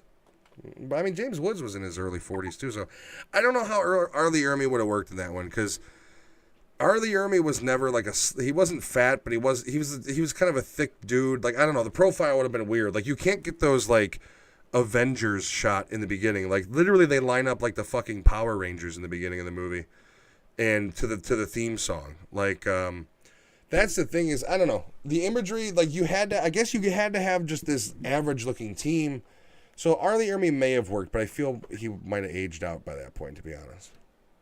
Yeah, and you got to realize too, this was James Woods' first horror role. Yeah, you and he think doesn't. about it, He hasn't yeah. done anything since. I mean, the closest he came to doing anything like this again was his short bit in the first Scary Movie. Yeah. Rob responded with Kurt Russell, "Fuck the world." Dude, Kurt Dude, Russell's Kurt awesome. Russell would have owned the fucking He would role. have been if he would have been James Woods' character. It would have been funnier though, because I think he's probably a little shorter than James Woods, so it would have been kind of like a little bit of a man going at I it. think I would have loved this film more if Kurt Russell was the vampire. You know what? I love Kurt Russell in a lot of shit. That would have been hilarious. You couldn't have had him as the vampire. No, just picture it. Just picture Kurt Russell with eyeliner in a fucking leather I think jacket. Valak was perfectly cast. I don't think the guy ever did another well, he did another movie according to Alex, but He was I've never he seen him was again. the protagonist for Karate Did Kid he- 3. Did he also play Valak in that movie? But in Yeah, in a He was the guy with the tight. Come on, Yeah, but have you ever guys seen know him who like he in is. real life? Like You I know which actually, one he is. I actually looked up photos of him and on the red carpet for this movie, he just looks like the fucking character. Like he walks around as Valak in real life. That's just like he didn't do like some pale He's fucking just a makeup goth boy. is all they put on him. But you see him Dude. on the red carpet and he's goddamn Valak every day of his life. His makeup as Valak though was kind of shitty when they did close ups. It was just my kid tonight. White face. My kid proved tonight that she has better makeup skills than they use for Yeah, him. was your kid in the movie? There's a scene in She's this not in the movie though, but that she Shay proved was she has better skills. Shay was watching with me that she started dying fucking laughing, and it's towards the end. James Woods is on the cross, and the priest is up top, and Montoya drives by and harpoons the The whiplash, the concussion Thank you. James Woods would have from that cross. Ever since I was a kid, and watching that, I'd be like, "Oh God!" Like the brain damage you would have from the fucking cross falling on the ground. Oh my God! Not only that, yeah. he wouldn't have landed on his back. He would have landed face first, like, probably. I feel bad But for the you see stuntman because the face first. stuntman's neck does a like. And there was no stuntman. That was a fucking dummy that did that shit. No, that was a guy on that fucking thing. You could see him trying to control his neck from breaking in 3 fucking places. Ever since I was a don't kid, know. I and I don't know. watched that, and I was just like, oh. The scene I saw, it looked like a dummy. I'm, It looked like a I'm pretty dummy sure that it was a poor stuntman, dude. Like, I've I- always felt bad for There that was, guy. there was some shitty stuntman shots, and one of them was the one where he was being dragged out Yeah. and he was shooting in the face, Yeah. and you could see the bad Well, when they pull it out, the when bad stuntman transition. they it was- pull her it was- out, when they pull him out into the sun, yeah, when she starts to yeah, fry. it was a really bad transition. So yeah. since we've kind of moved towards it, you know, the main synopsis, basically what's going on is Oh God, I'm dying. you figure out that there's a really cool scene. So James Woods gets a new priest, he gets a new truck, and Padre. Yeah, he knows he can't trust they- him because during the motel scene, which is really cool because they're literally unloading into Valak and he's just like taking it. Smoke from the gunshots is rising. And Yeah. he's just like, Jack Crow, which is an important thing because how the fuck does he know Jack Crow's name? So Jack knows he can't trust somebody. So he gets this new Padre in there because the other Padre had an unfortunate accident. His brain spilled into the ceiling. Yeah, he pointed at the double barrel shotgun. So yeah, that little fucking nasty bastard.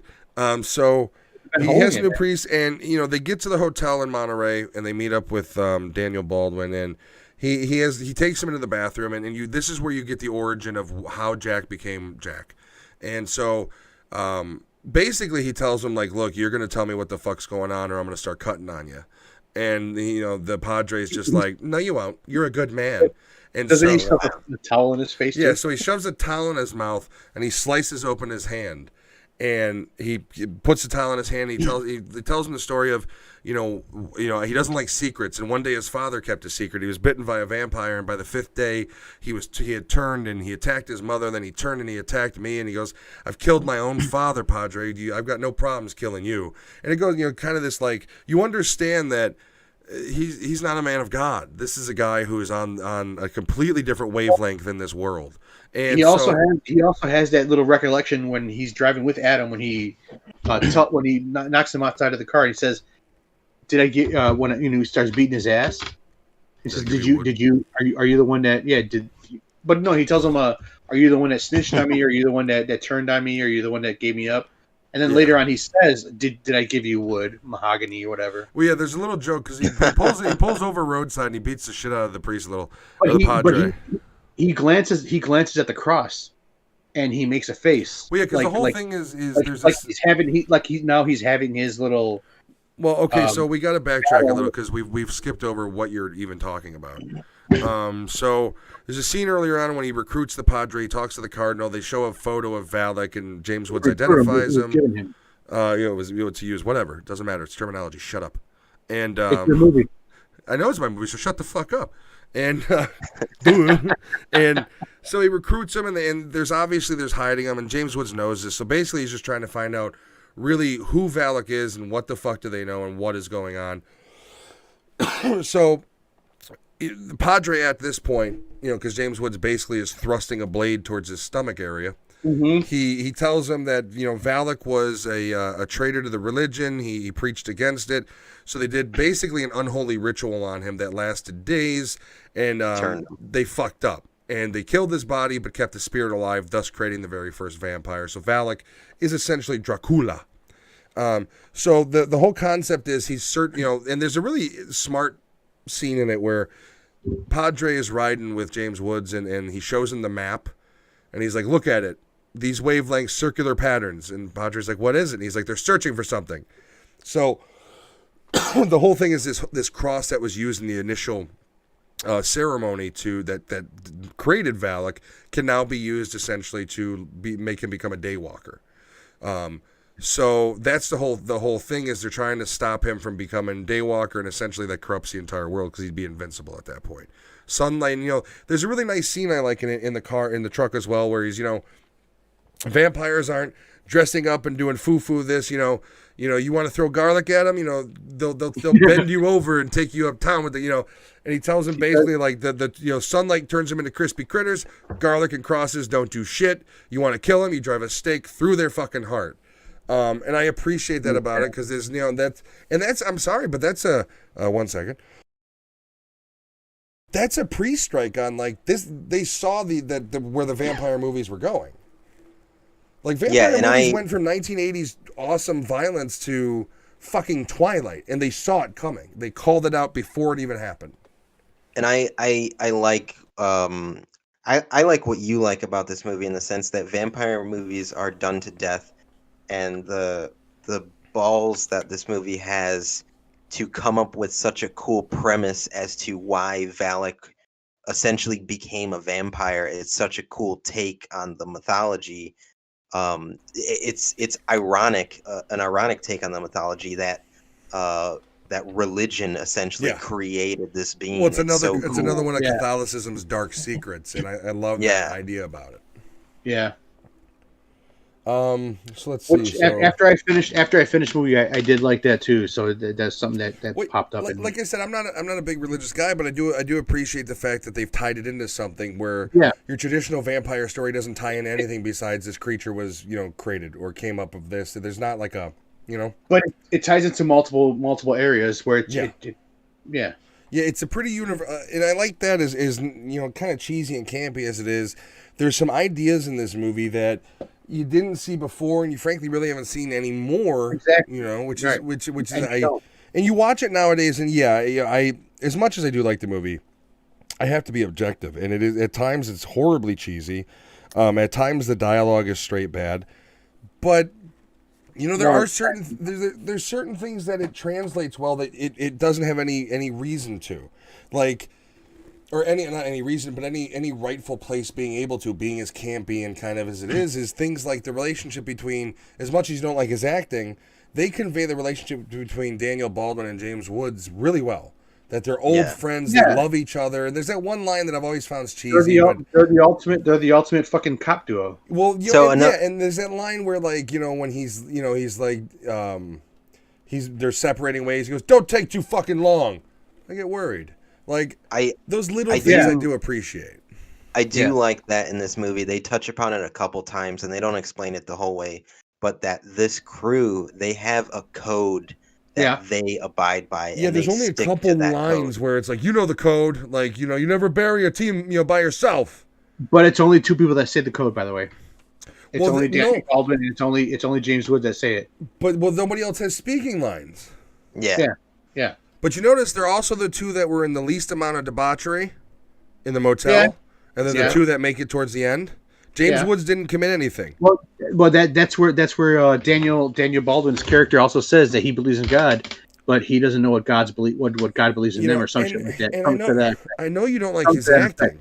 I know you don't like his acting, but no, his acting was fucking horrendous during this whole fucking. I don't movie. agree. Like, I don't agree with that. But I agree.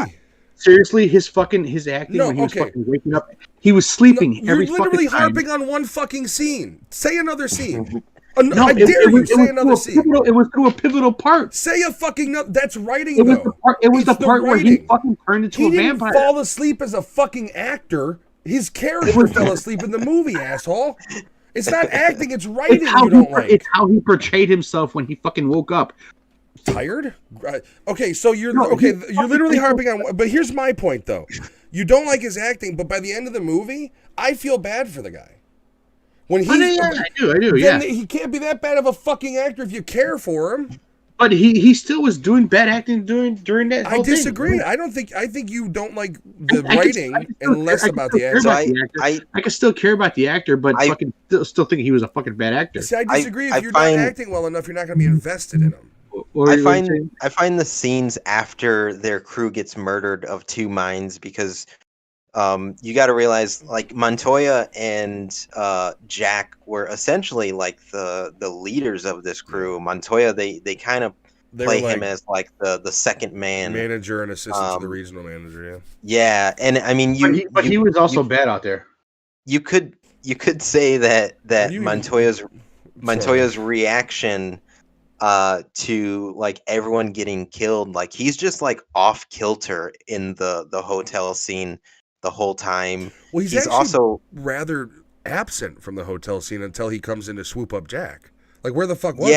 And even around the girl, which weirdly they have the scene where she's on the bed. Fucking Carpenter in his 80s vintage movie style. Like, you gotta have a naked chick. Why did he have to wake up naked in the fucking bed? You know what's messed up about it? I was watching it with Jen, and I'm like, as a kid, I was like, nudity! But now you see worse on FX. Yeah. Like, all it was an ass shot. You see worse on FX. You see worse on basic cable. But it was just about the explanation of how it got Montoya in all the scenes with the chick in the hotel, like, he is aware that she's been bitten, and you can see, like, he's uncomfortable. Yeah. Initially, until with her being there. Before they even get there, yeah. Yeah, and he wanted to kill her. You gotta remember, Montoya didn't want her to. He said, ditch the bitch, she's dead anyways. Yeah, he was like, I'm done with this. So, like, that's the thing is James Woods got his friend killed. Because Montoya from the get-go said, no, get rid of her. She's trouble. She's no use to us. And he kept her for the telepathic link. That's That why was I don't agree. I don't think he's an amazing actor, but I No. think his character being kind of like out of it in the moment makes sense to me. Yeah. it I was mean, here's the certain thing. points. It was certain points of his acting ability where he just did not portray the character that way he should have. See, here's the thing with That was my whole thing. Here's my thing. I will agree. Like, I'll help you out. I'll give you a scene where I think he's bad acting, and it's a scene where he steals the car, and when he's like, God, that was my fucking biggest one. and he's Yes, just right. like, I'll blow your teeth, your fucking teeth out the back of your fucking head, and it's like Uh-huh. that scene is legitimately bad acting. I'll give you that. And then before that, what was the whole fucking montage about him picking up a fucking rocket, throwing it for no fucking reason? Did you not? you know that understand when, what a montage is?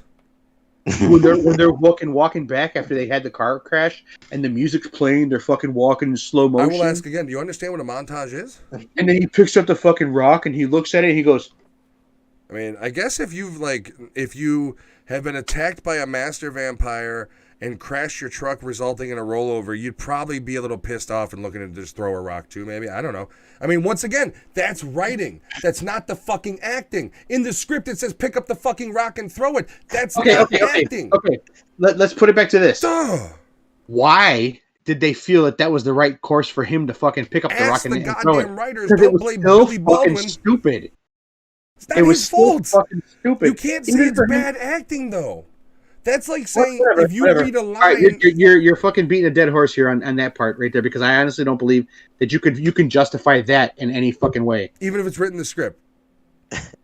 No, can't I don't. justify him I don't doing know an if you action can written in the justify script. him fucking actually doing it. The reason why he would actually agree, yeah, To I throw think it's a great idea. Oh, Let yeah, me pick up a rock. It's totally plausible to not agree to do It was what you're so getting paid to fucking awkward. do. That's It was right. so You're- awkward. It was so Because awkward. actors have the ability to say, you know what? I don't think my character would throw a rock right now. I'm not gonna. No, it's in the fucking. You got a problem with the It writing. was so fucking awkward. Consult the how the whole screenplay thing went. writer, not How the Billy whole Baldwin. thing went. He picks up a rock. He looked like a fucking little kid.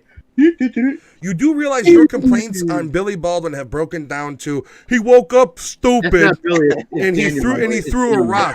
Both It's things Daniel, by which the are way. written into the movie. It's Written Daniel, into by the way. movie, not ad libs.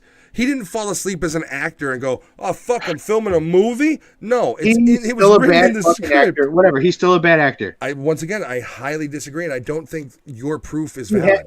he had his moments during this whole fucking thing, but he is a bad fucking actor. I don't think I- your proof I- is enough. I judge the acting in this movie based on the homage it wanted to be, which is like a Western style Yeah, like a horror. Tex-Mex of a movie. Yeah. So I still like the movie in the end result, but Daniel Baldwin, fucking his acting is fucking. I think you horrendous. just See, don't I'm- like Daniel I'm Baldwin. gonna put it. Maybe that's what I'm it gonna is. put Maybe this that's what it way. is. I'm gonna final thought on how you feel about his acting. I disagree, and your examples are invalid. Okay. Alex, not let's saying do he's a a great one-off actor. review. How many hot dogs out of 5 do you give Daniel Baldwin's acting in this movie? Daniel Baldwin's acting only. Well, yeah. Yeah. I mean, that's the kind of the because you're bitching about it. One, maybe 1.5 on if we're lucky. Because you fell asleep, which was in the screenplay. No, because he has no fucking charisma to any of his fucking motions in his But here's face. the and thing, I don't everything. understand how you Any you can't say that if you said you care about the character and at the end of the movie. Like you can't say I can care about a character even though it's not acted well at all. That's Hey. bullshit. What's my review for my first episode? It was fucking like less than 1. For what? The Shed? I think everybody gave the No, Shed. for us here. Dude, people have Not fucking Uber. shit We don't get performances. reviews. People have shit performances. I've had plenty in our I episodes. don't disagree that he's not. I don't think he's an amazing actor. I just think you're off. You're off kilter on this one. You're misreading it. I am not. Daniel Baldwin sucked. Here, Alex, I'll give you this at the 1998 Stinkers Bad Movie Awards. He was awarded Daniel- worst. Daniel Baldwin Yeah. was So awarded what, like- Worst Supporting Actor. I'm okay. Yes, so now yes, I'm going I towards know the that. 19. I know. I didn't want to bring that I'll up tell you because what, Matt was is, going to is Stinkers. Is say it. Stinkers still an organization? Yeah. See, we're gonna have No, this. That's why I didn't bring it Answer up. the question. That is is why I Stinkers didn't bring still it an up. organization? Has Daniel Baldwin's career outlasted Stinkers? I think it's a Daniel valid Baldwin question. still sucks. Whatever. I don't even know if Again, he's alive anymore. I like to chalk it up to like I there truly there do. are clear there are clear caricatures in this movie. Uh-huh. Like Jack Crow is obviously like his character Well, to the 10th degree. Every character is exaggerated. I mean, even the little bit of character that the entire team gets is like, I mean, their whole like drunken buffoonery in the hotel room, because there's the whole line of like, I've been buying out liquor stores and running hookers for a week. When are you getting by the sheriff? And I love that line because like James Woods looks at him and he's like, "You got that Did you package get from paid? us?" Did you get package? Yeah, he got that, and he just kind of looks at me. He's like, "All right, then, have a good one." Like, what a dick thing to say. Like, what a dick from Power thing to say. I love it. I love it. I don't have nothing against the entire movie. It's just Daniel Baldwin. I'm gonna I need think better you proof. don't Though, is like all I'm Daniel saying. Like, Baldwin. I'm okay with you not liking How it much more fucking proof do you need because from his facial you've given me expressions, proof dude? that the writing for Daniel Baldwin was shitty. Okay. So the writing for Daniel Baldwin enforced his fucking facial expressions. Yes. No, I mean no. I just disagree on the point because, like I said, Okay. by the end of the movie, I care no. about his You're character. written a character, and how you portray a character is how it happens, right? So you've given me So- one scene of him No, waking Daniel up Baldwin. Daniel Baldwin groggy? portrayed his character, and he did this when he woke up groggy, and then the throwing the rocks. 3 fucking times. What are you talking then about? he 3 fucking- times? It was one scene. He fucking woke up like fucking 3 times, dude. Okay, I'm gonna go past this because I don't agree with you and you don't agree with me. I Watch personally the think movie you're. tomorrow. I've watched it 25 times in my fucking life. I've got a photograph. I don't need to fucking watch it tomorrow. That's I know why I you know do. I'm but right. you only That's see why what I you're know I'm saying. right. That's why I know I'm right because I can literally play back the movie in my brain, and where you're wrong. You don't like the writing. And hey, he woke up. His waking up groggy face was shitty. So you don't think Daniel Agree. Baldwin is a bad actor? I don't think he's a great actor. I just don't agree that this performance was horrendous, like you're saying it is. I just Okay. don't. But he was voted worst fucking. You think I supporting give actor. 2 fucks what he was voted by a list of a company that doesn't exist anymore? Fuck off with that. I don't care. Go find me a real list, something from not from Wikipedia. Like, frankly, we do a podcast where we review movies. You think I give 2 fucks when anybody else thinks about it? So This is so my podcast. oh, this is your podcast. So Well, my our, but you know what I mean. I'm not like saying like you know. so me just voicing my opinion doesn't mean anything. I just disagree. I'm like my opinion is I disagree with you, and I think you have validity in certain aspects of it. But what you're specifically saying, besides his facial expressions, is an issue with shitty screenplay writing, more so than acting. No. He has his moments where he does perform according to what his role was, but his Well, what was acting his role? ability in a lot of the fucking parts is fucking shitty. See, like, and There, I there, guess there is such a thing. There is such a thing where a person can fucking work on a role and they can perform their role, but they're still fucking shitty actors. Yes or no? Rob says hi, Lewis. How are you doing? How's it going, Rob? No, and, it's and like we'll, dad hit mom at the Yes or dinner no? table. we'll get off this right now, but like Yes here's my or no? thing is I do. Can a person be a shitty actor? Yes or no? I mean, you know, you're asking a stupid fucking question. The obvious answer Rob, is yes. your art is amazing. What are you even asking me? What are you even asking me? Of course, people could be shitty actors. I'm just saying, Alright, like, so- with my point, I don't believe he was as bad as you think he was. I think Okay. a lot of your issues do boil down to how the character was written, and less so what he does. Like I said, I'm not saying he's a great actor. There's scenes in the movie where I think he's an absolutely terrible, but like I said, I don't agree on the whole that he was horrendous in the movie. And I say this partially because by the end of the movie, I actually like do care and I feel bad for him, and I don't feel that somebody can give a completely stale performance and still have me be invested in the character. That's why I say his acting isn't like I'm not. It's it's not amazing, and I'm not saying these guys deserve fucking Oscars, but I just don't think personally it was as bad as you see it as. From like the writing, the screenplay, maybe, but I think him overall. I mean, it's Daniel fucking Baldwin. Like, that's the other thing is, like, you're acting like George Clooney did a bad film. I know. It's Daniel fucking Baldwin. Like, what else did Daniel that's- Baldwin do? That's why when you look at these movies in that limelight, I mean, look at Valak. Like, that was the most like High-profile thing he did. out there, high profile vampire. And then you look His at makeup was James Woods' shitty, though. character, and James Woods' character is like also just like really like all of these They fed characters everybody are Mountain Dew. are turned up to 10 Yeah. essentially. Exactly that. Yeah. Which, But- I but don't know, Valak's is that character is bad acting fucking- or is that how they were written? I don't know. Well, for James Woods, Alex, you had mentioned that he got along with Carpenter. Yeah. So One of the imagine they had reasons lots is of discussions about it. yeah, Carpenter talked with him and was like, "Hey, at least perform the line the way it's written once, and then you can improvise. And a lot of what James Woods did, a lot of his lines are improvised Oh, that in this makes me movie, love which is him kind in of this cool. movie so That's much cool. more. That's cool. I didn't know that his lines So- were like. so So like when he's stabbing him, it's like fucking die. You think that was improvised? Oh, I It might have been. imagine It might have the "you get hard" scene was probably improvised. Yeah. Oh yeah. Oh, so we Do you have kind of mahogany? we didn't really just. So he beats the shit out of him on the side of the road, and then as he's driving away, he's kind of like, "Hey, Padre, let me ask you a question." And he's like, "Uh-huh." And that's the other funny thing is when he says that, the Padre looks at him like, "Ask away, Jack." Like he's totally forgot that he just beat the shit out of him.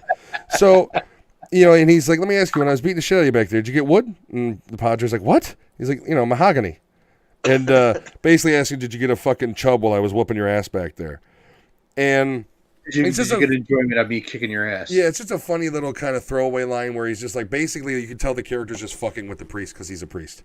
Yeah. And that's and that's kind of, and I will say the Padre by the end of the movie becomes like my second favorite character. Yeah. He goes he from like is- coddled priest to badass real quick. but it's just so weird how he does it so fast. But it's kind of cool that he does it. Yeah, he in that does way, flip from like, well, the whole scene is the one in the as being bathroom where he cuts him. Mr. Bookkeeper to fucking. Well, part of it is though he also sees the corruption of what's going on with the cardinal and everything. Also, Alex, so you you did. I'm gonna jump back to the Baldwin for one hot second. Hey man, we're not supposed to mention the DB around here. So Daniel Baldwin's older brother, Alec Baldwin, actually took the role first. Oh, did he? Then suggested to give it to Daniel. Dude, that would have been like So- skinny God. Alec Baldwin too, like young He's Alec another, Baldwin. he's another shitty fucking actor, man. I knew I he was didn't like gonna him in say fucking. I didn't like him in I like fucking him in Land. 30 Rock. I think is the only thing. That and Beetlejuice. I didn't like him And in that also, fucking. shame on me. Fireside I didn't mention that Cheryl Lee, who plays the vampire lady, she's Laura Palmer from Twin Peaks. Yes. Oh, yes, shit, Love is that. I love she? Twin Peaks. Yeah. Fuck, I didn't know that. That's cool. I thought that was knowledgeable. Yeah, but that's Dude, why I it's, didn't say it's actually been quite a while since I've seen Twin Peaks. So I remember It's it, but weird I and don't I love remember it. all the like her because That's- she died. But that's the thing. She actually did a pretty good job about her thing. Yeah, she wasn't her, bad. Her acting, her acting She chops. portrayed there, the white trash aspect pretty good. Like Yeah. when I first saw her in the movie, all I thought about was like my extended family in Michigan. I was like, God damn, like is who the she good fuck at is acting." she? The one of the weird things in this movie though is the relationship between her and Montoya at the end of the film. Well, Yeah. they're at that point. They're okay. So before we go there was a couple scenes in the between that we glossed over back and forth. Yeah. So one of the things I found stupid, just logical errors in the movie. So Montoya smokes, right? He's got a lighter on his. So in the hotel room, she's not officially turned, but she's turning. She tries to jump out the window. He pulls her back in. She bites his cut that he gets on the glass, and that's his first bite from her, where he's going to be a vampire now. So it gets to the point where she's fully turned turning. She's in the truck with him, and to your point, I pointed this out too. I don't know why they did this in the filmmaking aspect. I think it's fucking stupid.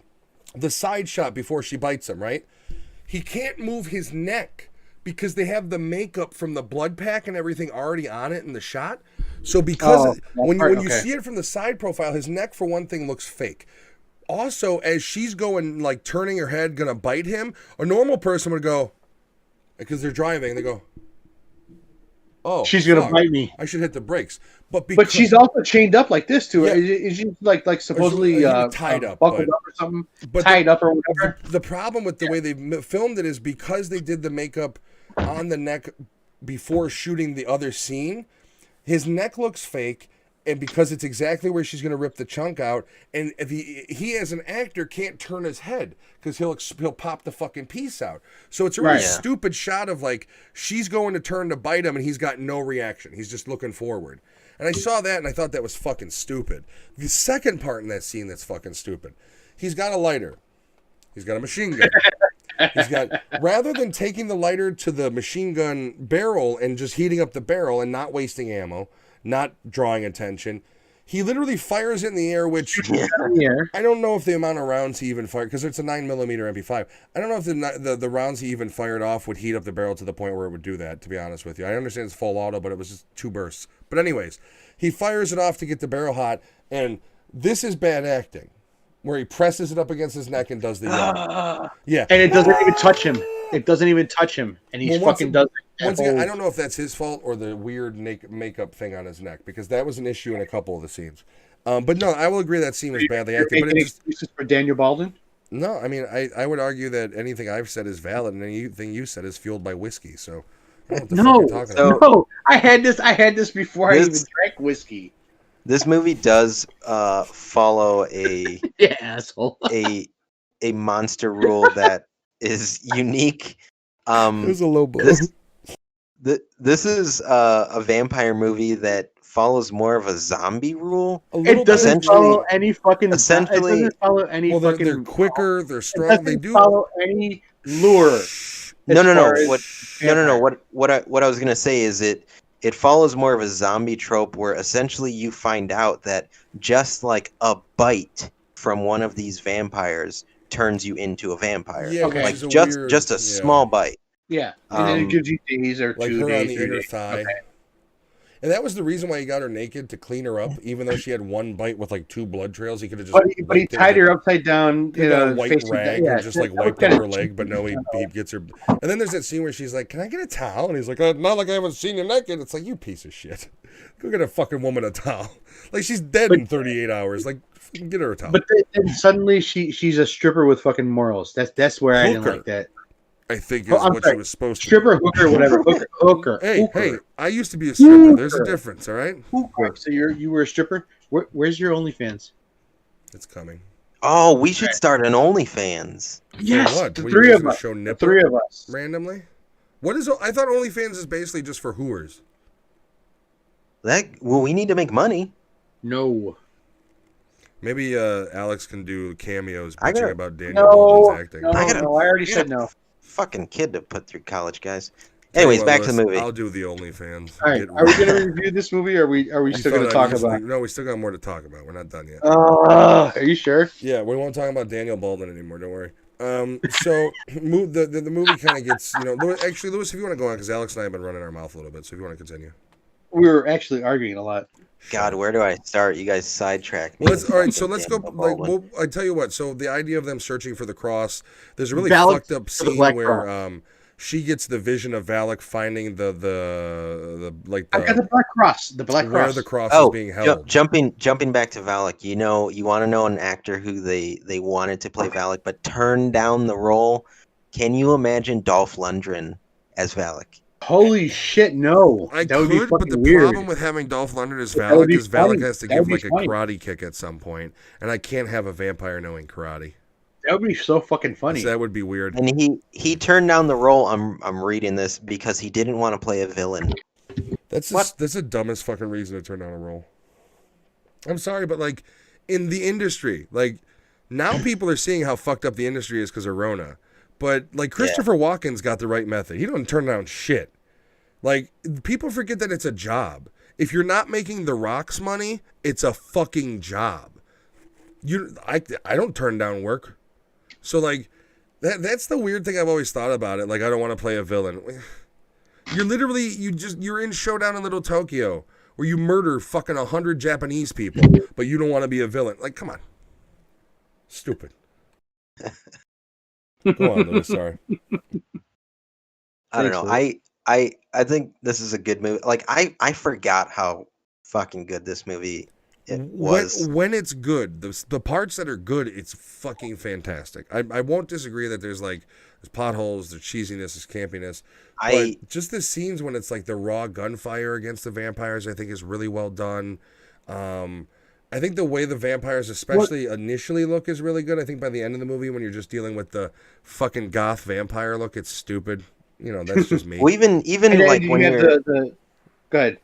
Oh, I was gonna say even when you're first introduced to the crew and they break through that nest, and in other scenes, like my first thought was like, why the fuck are these guys guns blazing And then you realize that they're really just unloading into these vampires to keep them in place. Yeah, just so the whole, that But Jack no, can what hook is them. that really what they're doing, or they just don't know?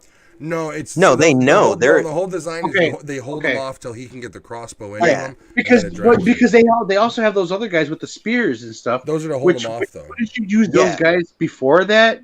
Well, they do. They When- to pin him And into then the corner. use the everything. guys with the guns. I don't know. Just me thinking It's possible that the strategically. bullets weaken them a bit, but you could tell that any rounds they pump in them, I mean, doesn't really kill them. Yeah, I I didn't get the sense at all. I think it's more a sense to like, we're humans walking into a vampire Yeah. nest. If I'm Open unloading a fire. machine gun on them, it's going to keep them in place while we need to do what we need Yeah, to do. well, Which you is can tell there's a fucking definite cool. strategy because even in the end in the prison, they use the same exact strategy. So that's Yeah. their method of hunting. But Because I don't know. That's just me thinking like I would use like something that's going to keep them away from me first before using fully automatic weapons. see, you know what I would do, man, is I don't know, like I wish they would have shown scenes from the other team that gets wiped out. That you Yeah. just hear about getting Yeah. wiped out, but they tell like I think Yeah. if you were like when they did a sequel, they should have done a sequel based on that team and the events or a prequel and the events lead up to the events of Los Muertos, like shit like that. But there's some things they could have done way better. But No, so go on, I sorry. would have loved to see this film had that $40 million not been taken out Oh, of I the know. Can budget. you imagine if it had the budget of Well, like Starship Troopers? now that you say it like that, yeah, it would have been different. I Maybe mean, give because it it already like a high, like a yeah, they already had John Carpenter. Like this film they could have done a lot with it. And this film, even though it's not amazing, like you finish it like thinking like it'd be cool to see these dudes go after other vampires, like to see other yeah. I guess sequels would be the proper word, even though this movie is like this movie would essentially be like the end of a series because they go after the big bad. Well, the rest of them would essentially be like you're hunting down the other nests because there's obviously other masters around the world, and then you obviously create another villain of some sort. But the sequel would have been hard to do, I think, because it is kind of a one-off story. Like you end up basically killing the original vampire. Like the rest is going to be cleanup work. I just want to see more James Woods as like a fucking dad bod angry. Oh, dude, can you imagine if they did a sequel now? And like he's in it where he's like old and he's tired and he's retired and the vampires really haven't been an issue. They talk about how 5 years after they got rid of Valak, they spent that entire time roaming the world, destroying nests upon nests, and now there's a resurgence and he's got to come out of retirement. Like, there's no way in fuck Hollywood's gonna cast him in anything right now because but then it stars all of the Baldwins instead of just Daniel Baldwin. No. Fuck all of them. I want Daniel Baldwin, but I want like he's twins. It's just superimposed two of them. Fuck it. He's an undead person now. I want multiplicity Daniel Baldwins. Okay. No, I don't really like Daniel Baldwin as an actor. I just didn't agree. But the end of the movie, the storyline basically wraps I'll give up you with 2 days. I'm going to give you 2 days. it wraps up with the Cardinal's dirty. He made a deal with Valak that if Valak turns him, he'll give him the cross, and that's who was selling him out the whole time and all And that. give sort him of the shit. opportunity to walk the earth. He gets popped in the back of the fucking head. Not only which is does he pretty get cool. popped in the back of the head, but it's from a long range shotgun shot by My Padre. God. A blessed shotgun too, by the way. He blows him away, and then those lines are funny because James Woods like Padre, like he looks at him like holy shit, and then Valak's threatening to There's burn that him, fucking scene with the cross, and he's like my nuts are on fire over here, Padre. With the whole scene's goofy because then you've got the nasty he'd be whiplash brain dead, cross fall. Because he gets pulled off the fucking thing. Yeah, and like that's the thing is that seems ridiculous. But that it does point to and I do like the line at the end when to your comment 2 days because obviously Montoya is turning. He's gonna try. He's got the girl in the back of the van. He's gonna try to drive south of the border as quick as possible. He was bitten 2 days before, so he's still protected for 3 days. Yeah, so he told. He did cover his ass too. I mean, he came back. Covered your ass for for 2 days. Well, James Woods lived because of him, realistically. Yeah. So Even James though I Woods was tells him, bitten for 2 days, I covered your ass yeah, for 2 days. and then he gives him the little kind of like, "I will hunt you, and I will find you." And then, he gives and him then the Taken Padre, speech, and then basically. Padre. Oh, yeah, he's just still got the laughing at shotgun in that his face. He's a stupid fucking fucking vampire, Jack. It's like, you're a priest. 2 days. Like, you're a priest. Yeah, he turns to Mr. Grumpy 2 Puss. days. I am also pretty sure that the guy that plays Padre is also in the original Blade. He's the Karen's Is he? boyfriend who gets turned and she meets at the end of the movie. Pretty sure it's the same guy where he's like the doctor with her and then he gets killed by Donald Lowe. Pretty sure he's in that one. That's him, I think. I think it's his face, but he's got facial hair in Vampire, so I don't know. Okay. But they came out around the same time. You know, the end of the Blade movie when she comes across the freak and he's like, Karen. Like, I think it's that guy. Anyways, let's anything we have. I mean, we've covered I think fucking everything, especially Daniel Boland's acting prowess. So we're gonna go over to we're gonna give it the hot dog scale. I'm gonna start with Lewis. Lewis, do you have anything else to say about the movie? Man, no, the fucking Baldwin conversation sidetracked me. No, it's not one of John Carpenter's best. It wouldn't even be my top 5. But Wait. So I did want to say this movie begins the downfall of Carpenter. yeah, Because after this, you guys, what was his next movie? fuck, it was Stars Ice Cube. What was it? I have no fucking clue. Stars Ice Cube. Anaconda? No. Come on. I'm trying to remember the name. Oh. Ghost of Mars. Ghost Oh of my Mars. god, Holy he did direct shit. Ghost of Mars. So Oh my Vampires, to Alex's and everybody who hates this movie's credit, no. is the downfall, the beginning of the Ghost downfall. of Mars. Ghost of Mars. Yes, Rob got it right. Ghost of Mars is the nail in the coffin of John Carpenter. Although he did do The Ward, which came out in 2010, which is a pretty decent film. It's not great, It's okay. but Oh, shit, Rob. yeah, this- There you go. yeah, this wouldn't, like, I don't know. When you think of John Carpenter, you think of The Thing, you think of Prince of Darkness, you think of Mouth of Madness, you think of Halloween. Escape from New York. This movie's not usually on your radar, but even if you watch this movie and not hold it up to John Carpenter fame, there's a good movie. Which was in a shit here. version of Precinct 13, essentially, he said. Between the budget Ghost of Mars. issue and the fact that John Carpenter, let's face its directing style is old school. If Yeah. this movie had released in 1988 instead of 98, everybody would hail it as like a vampire classic. But the fact that it released in 98, things, you gotta remember Matrix came out in 99. Put it in that perspective where you got a movie like this, a year later you got a movie like The Matrix that came out and was like technological wonderment. Meanwhile, Vampires is literally like if this movie came out in 1994 or the same year Dusk Till Dawn came out, it would have been a bigger hit. But it's just at the time frame it came out, it just didn't work with I think Carpenter's entire way of looking at movies. I'm pretty sure I saw Ghost of Mars in theaters. I'm sorry that you had to see that. Yeah, Ghost of Mars. I don't know. It's one of those movies I don't hate, but it's not a movie that like I would never be like, "Yo, you haven't seen Ghost of Mars?" But if it's on and it's unedited, I'll watch a little bit of it.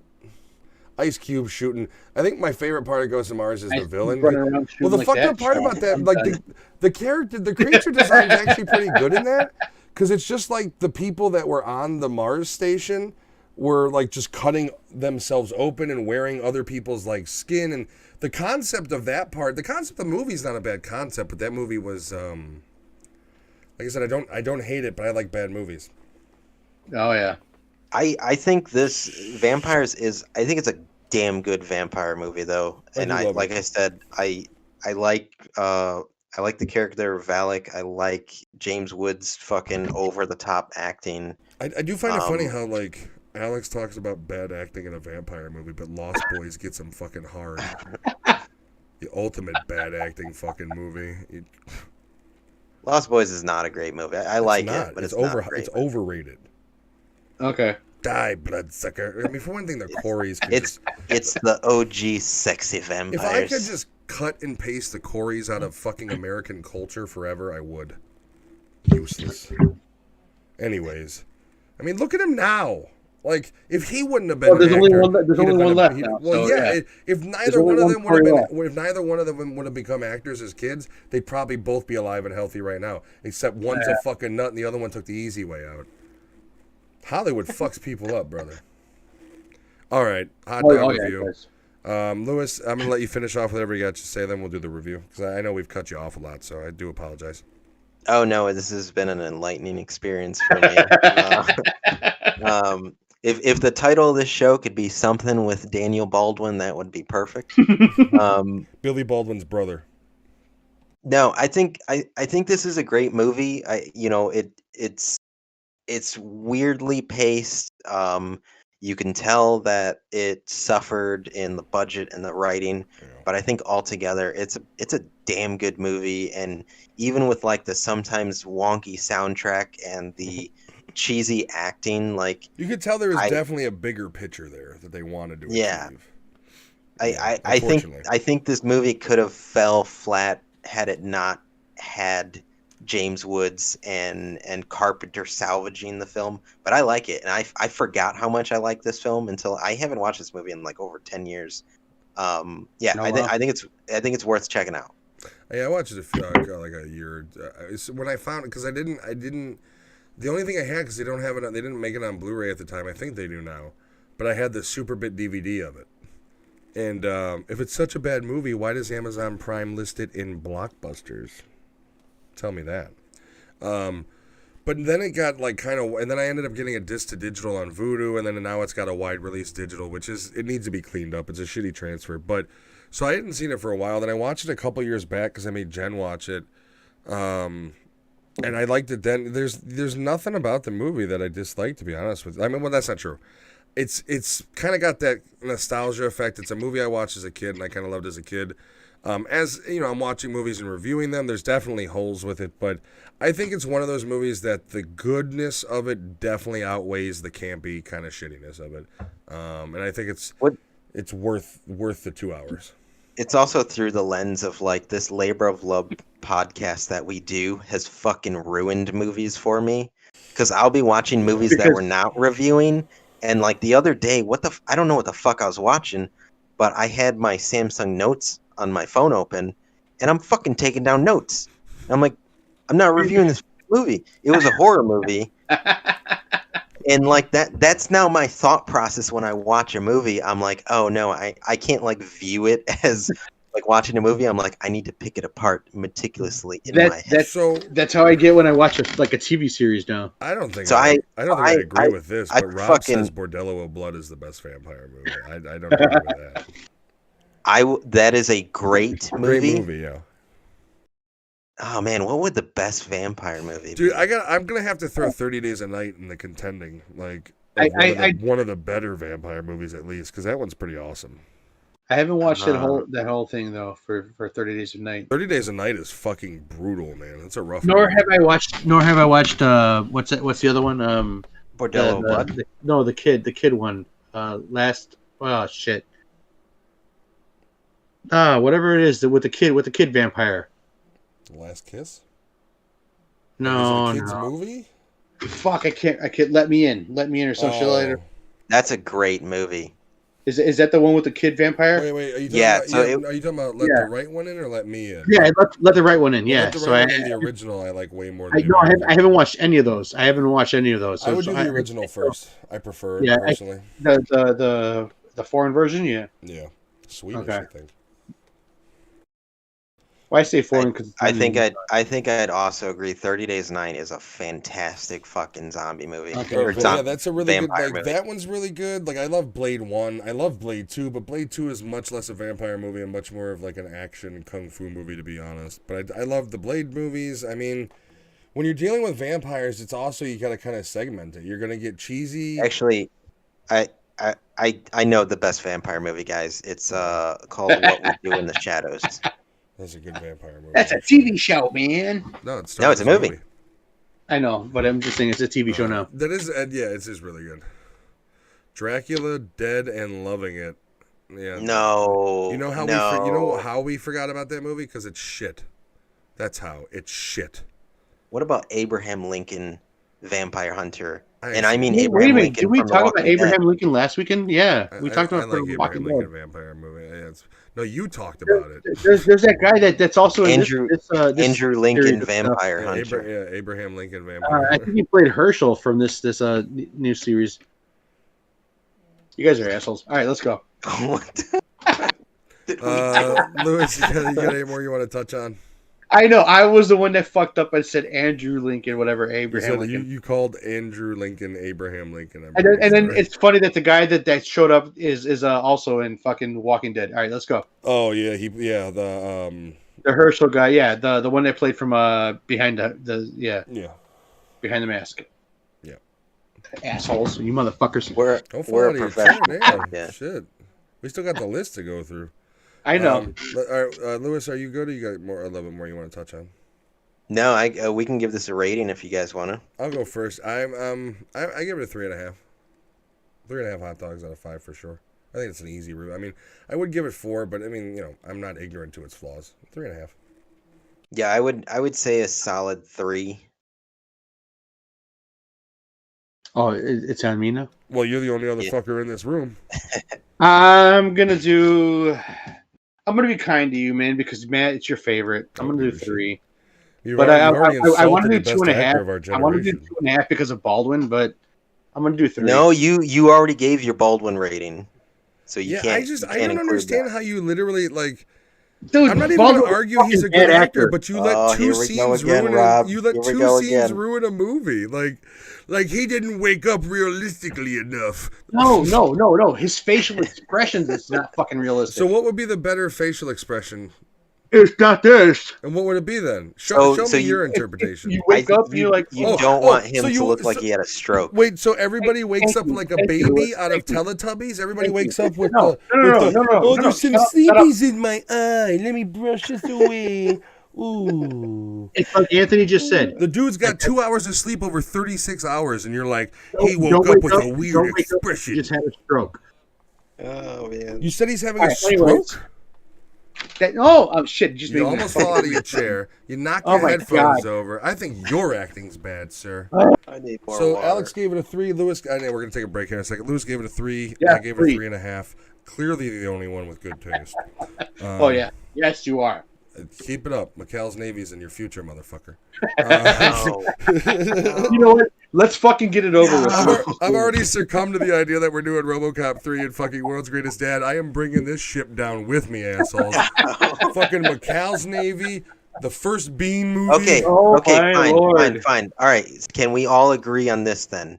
Yes. To end the year, the first year of the Nerditude Movie Podcast, we do a triple feature: RoboCop 3, McCall's Navy, World's Greatest Dad. That'll be the year-end show. Is that the New Year's show? Everybody, if you are in chat, say hi because we Is are that the New we're Year's on show? break. We're gonna take a quick break soon. 3 movies for the New Year's show. That's fine with me. I mean, we're gonna All do coming up in December. We'll be doing three movies an episode. I don't hate the 3 movie format. It's just it's a long. As long as people are okay with a longer, I personally we could do 10 movies. Or for we'll- this fucking character. I can run my mouth all day. One day. How about this? We'll film him in ones. You know what I want to do? You know what I think we should do? What we should do is do God. where maybe rather than doing an episode where we review them, we watch it via a Discord call together at the same time and record our reactions. And we could do that too. Like that's an alright idea too. Okay, but that's gonna be long, and we have to edit it. Okay, whatever. Yeah, let's figure it out. Because I would have to figure do it so out. much more editing than I have to Now it's a thought and process. All right, cool. No, it's a thought and process. Like, clearly not for you. Go take your Well, piss. no, it is for all of us. No, Thank it's you not. for- You're gonna forget I even said it. What are you talking about? No, I won't. No, I You got won't. like 38 seconds left in memory space right now. I'm not a goldfish. Let's do this. We're taking a break. We're All right. we're gonna. That's what I'm saying. Let's do this. Go.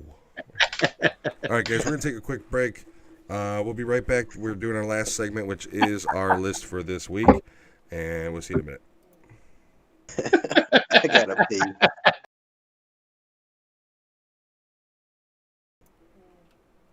Rob, have a great night. Thank you for joining us. Yeah, we got just a list left to go. You can see the rest over on the YouTube channel tomorrow. Have a good night, though.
Hello again. Everyone's still with us at the 3:17 in the a.m. Central Time. So I want to thank everybody who is still with us. I told you it'd be late. We Thank are you at if you are. yeah, we're at the end. I know already. We're at the end of it. This is where we do our list. If you're still with us, say hi. We'd appreciate it. Getting Hello. sweepies.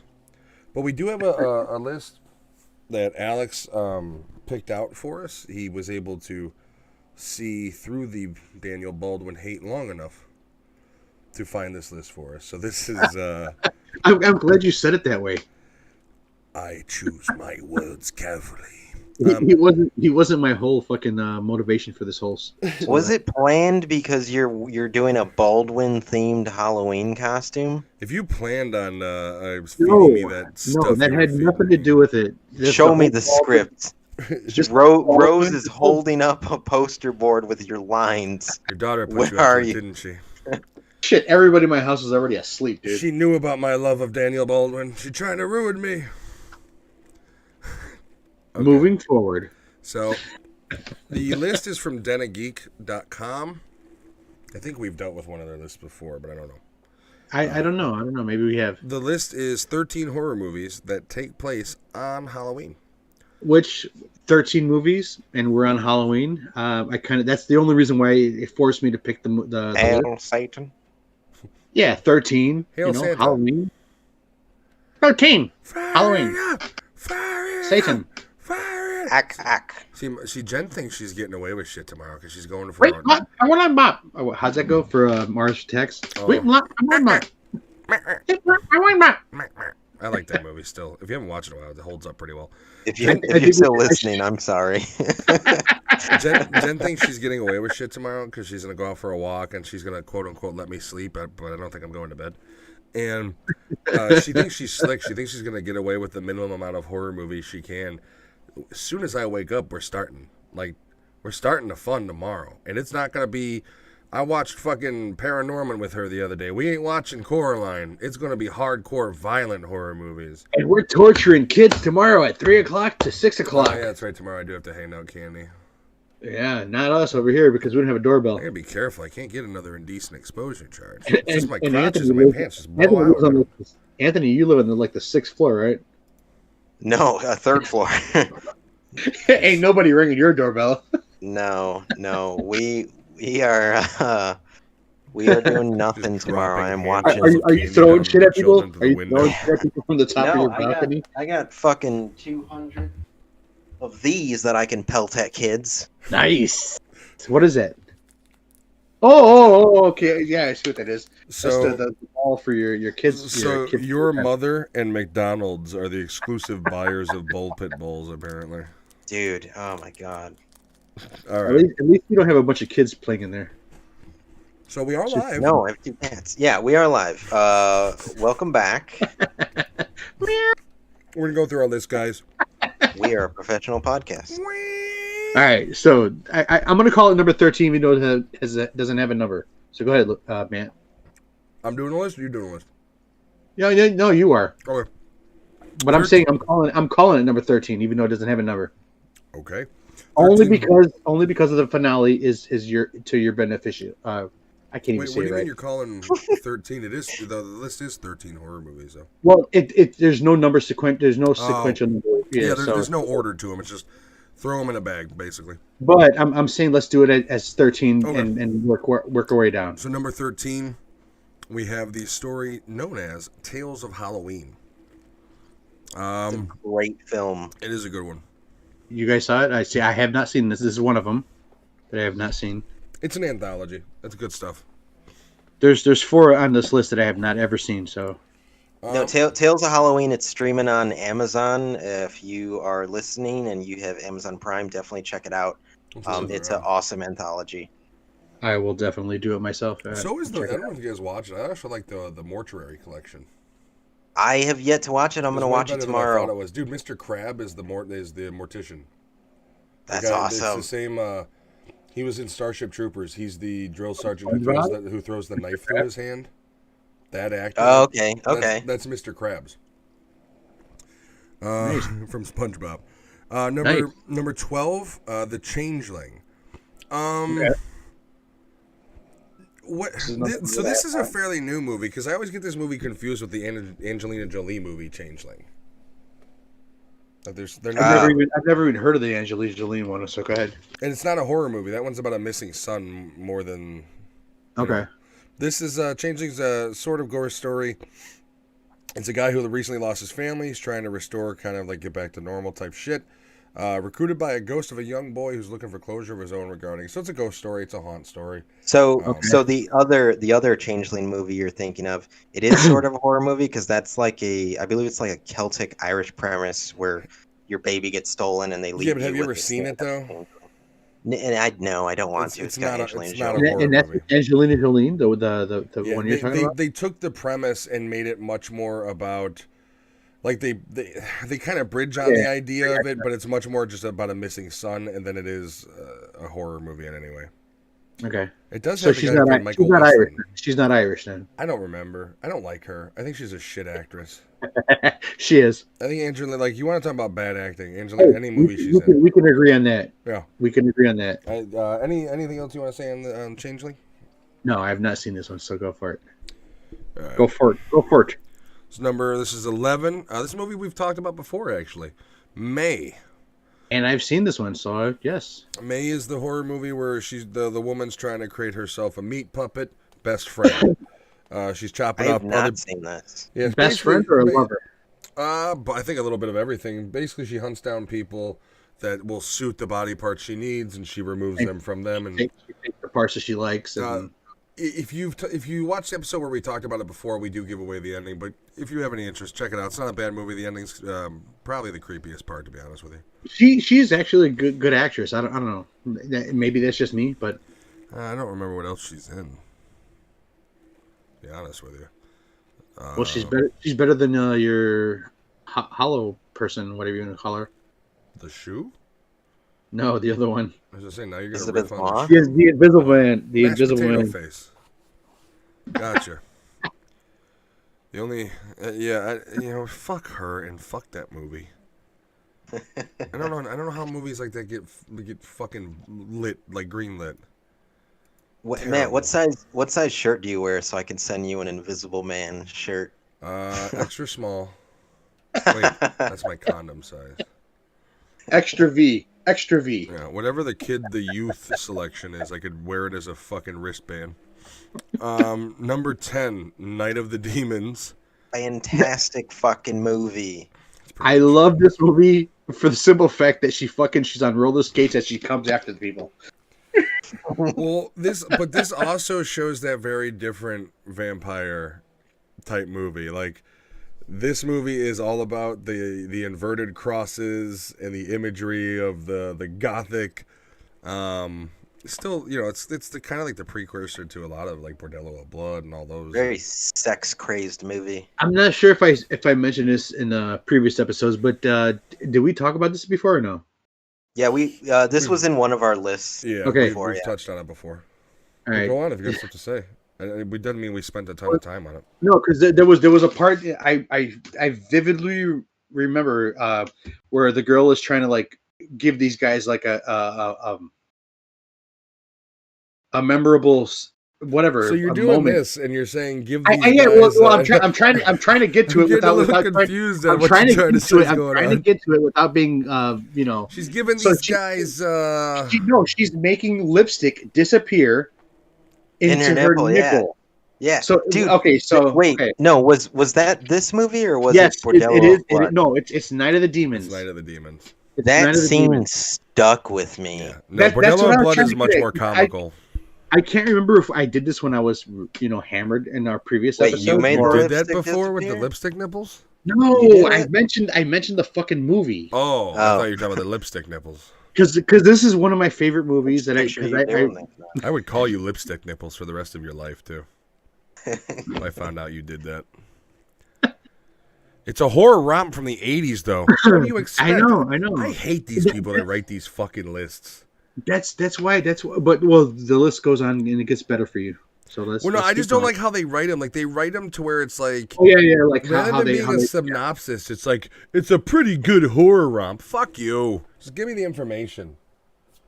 Stop writing crap. We don't need your writing style. Just let me know. The Just writing. tell us what the movie's about and get the fucking shit over So with. I don't know if this is supposed to be number 9 and 8, or if they're considering it as one. No, I already counted it. It's actually number 9. Okay. I went through and I counted it. It's number 9. So we know Alex can count at least up to number 9. 13 to number 9. Yes. Oh shit, up to 13. Good for you. Pet Cemetery / Pet Cemetery 2, which I don't agree with the sequel, but They both count, but they well, both they're kind both of on Halloween, yeah. ish, Yeah. Halloween-ish. But number Yeah. 2 is not good at all. It's funny though. Isn't that the one It- with it what's is. his face from Terminator Edward 2? Furlong. Yeah. Oh, God. Edward Why did Furlong, yeah. anyone think he was a good actor? Like, go 'Cause watch Terminator 2. He's the shittiest actor in the fucking movie. He looked pretty. He's not my mother, Ted. Fuck out of here. He's terrible. Fuck Edward Furlong. And then she gets the fucking what is that? The spear between the forehead. Wolfie's What the just fuck? fine, honey. Wolfie's just fine. When are Wolfie's you coming just home? fine. When are you coming home? Wow, we got way off. Number 8, The Exorcist, which is who the fuck is gonna? What am I gonna say about The Exorcist? That has been said 3,000 times already. This movie, like okay, I, let's go ahead.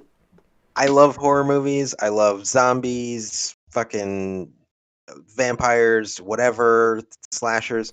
For some reason, this movie, out of all the movies, like this is the one that still gets to me. Like I have trouble watching this fucking film. It's Really? still a very tense movie. Like the sound, Yeah. everything of the atmosphere. It's you watch this movie, and as an adult, you're like, I think this film stock was haunted. Like there's an atmosphere to this movie that Don't they have a is story? unrivaled. Don't they have yeah, a story? they about- actually, the episode, if you watch that one, is actually pretty This interesting. one on and Shudder. Poltergeist. This one and Poltergeist also has Yeah. a Yeah, but backstory. Poltergeist has some other demons in it that documentary episode didn't go into. Like So Yeah. they, the reasoning behind the little girl's death in real life. There's some weird Yeah. shit there. this movie is worth noting because they are making a remake, and Yeah. my opinion on that is, if they are going to remake this movie, James it Woods. needs to be times 10. It can't be PG-13 Sam bullshit.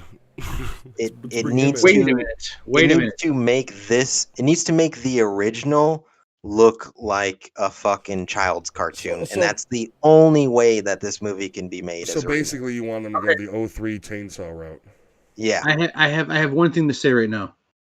That's your original artwork of Sam on your right side right there, right? that is. That Yeah. that is actually a. Do some more of that shit, and, That is and let's, really cool let's looking, pump bro. that shit out on let's. I like that, and I love it, and I want to have more of it. All right. So let's go on. I like that. I love it, and I want to have more. of it. Alex Linton, powered by whiskey. All right. I But yeah. just realized I saw the That is spatter. really- and yeah, stuff. that's- I was like, wait a And minute, I know if you what- guys, unfortunately, once you see the lost episode, you'll have a review of Trick or Treat, or at least somewhat of one. But that is actually a character from the movie Trick or Treat that Lewis has done, and it's quite. and Lewis's exquisite. artwork is very phenomenal. He just doesn't like to talk about it. No, I'm so Do busy. you I still can't have? draw. I know, but You you still have still the do Etsy it. shop or anything, or no? No, not at the moment. Okay. Well, at some point when Lewis can, we'll figure. I don't know. Maybe we'll do like if we get enough views and shit, we'll do a contest where somebody maybe gets a Yeah, drawing or giveaway. something. Yeah, something. There we like go. That works. I'll give away my son, maybe episode that. 100. No more ball pit issues. You're gonna have Yeah. to give your son to my wife because my wife loves your son. So Yeah, I also You did can hear that have whole 'em. thing about Filipino women stealing people's babies recently. So. we're gonna have to cover an Aswang movie, man. At What one would you- point, Oh, we have to God. do a Filipino Aswang movie. Oh God, We have to do at least one. At least one. Wait, what is a Filipino ass wipe movie? that's Aswang. And then we're gonna get actual That's people like- like 12 hours ahead of us that's to watch like I the was. video. I No, was no. Playing, No, I was I'm being playing serious. baseball, and the pitcher threw the ball, and I swung, but I We're, missed. we're gonna get people from the Philippines to watch this episode, and we're gonna get them to like us. All right, how about that? We'll do that.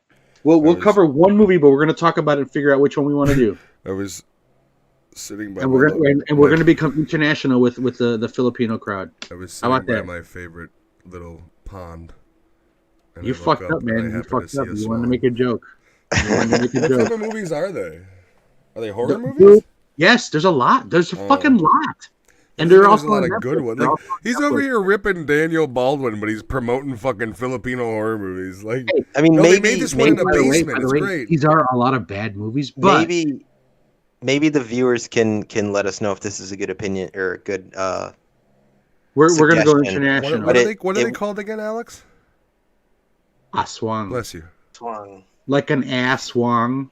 Aswang. Ass Wong. That's even worse than what I was like saying. I Ass know. Wong is I say it like that just so people can understand. Maybe it'd be cool to do like a one-off episode or something where we do like foreign horror movies. That Oh, would be that'd kind be of cool good. too. I'd be okay Yeah. with that. But We'll we do have it, to do one. We have to do one just so my wife could be happy for one Aswang.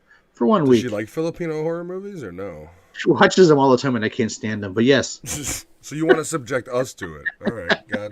well, we could have some fun. Come on. Yeah, we. I think this is number All right, 7. let's move it on. And Number. this movie. I mean, there's no numbering really, but I got this number movie- 8, number 7. it doesn't. Sinister. It doesn't matter. Number 7. This movie actually was just voted as the scariest movie ever. I've Swung and a miss. never seen this movie though. It's really good. Watch the first one. Avoid the second one. The first one. Okay, so the first one's opening So there's two scene parts to this? is pretty. Yeah, the second one's shit. The first one's opening scene is really Sinister. awesome because it's that like it's the film footage of basically this family being hung by nooses on their tree in the backyard. This is with Ethan by- Hawke, right? Yeah, by a supernatural force. Yeah, Sinister Okay. one's really good. I didn't like this. The second one just gets kind of goofy.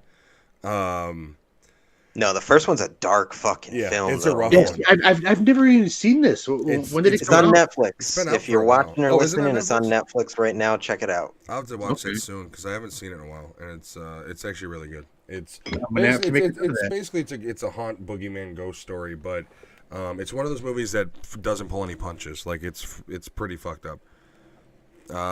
So this would be number 6, a movie that we Nice. just went over, Trick or Treat. Yeah, Trick or Treat. Hey Sam, how you doing? So we got to figure out how to get Hey, Matt, that so what do above your you, head. Matt? What do you have to say about Trick or Treat, Matt? What do you mean? I Great like the film. movie. What do you have to say about it? I like it. Because during our anthology, Yeah, right. I guess you'll have to wait and see. Yeah, no. If you want me just to put out the unedited footage, you guys will hear a lot of yourself talking to no one.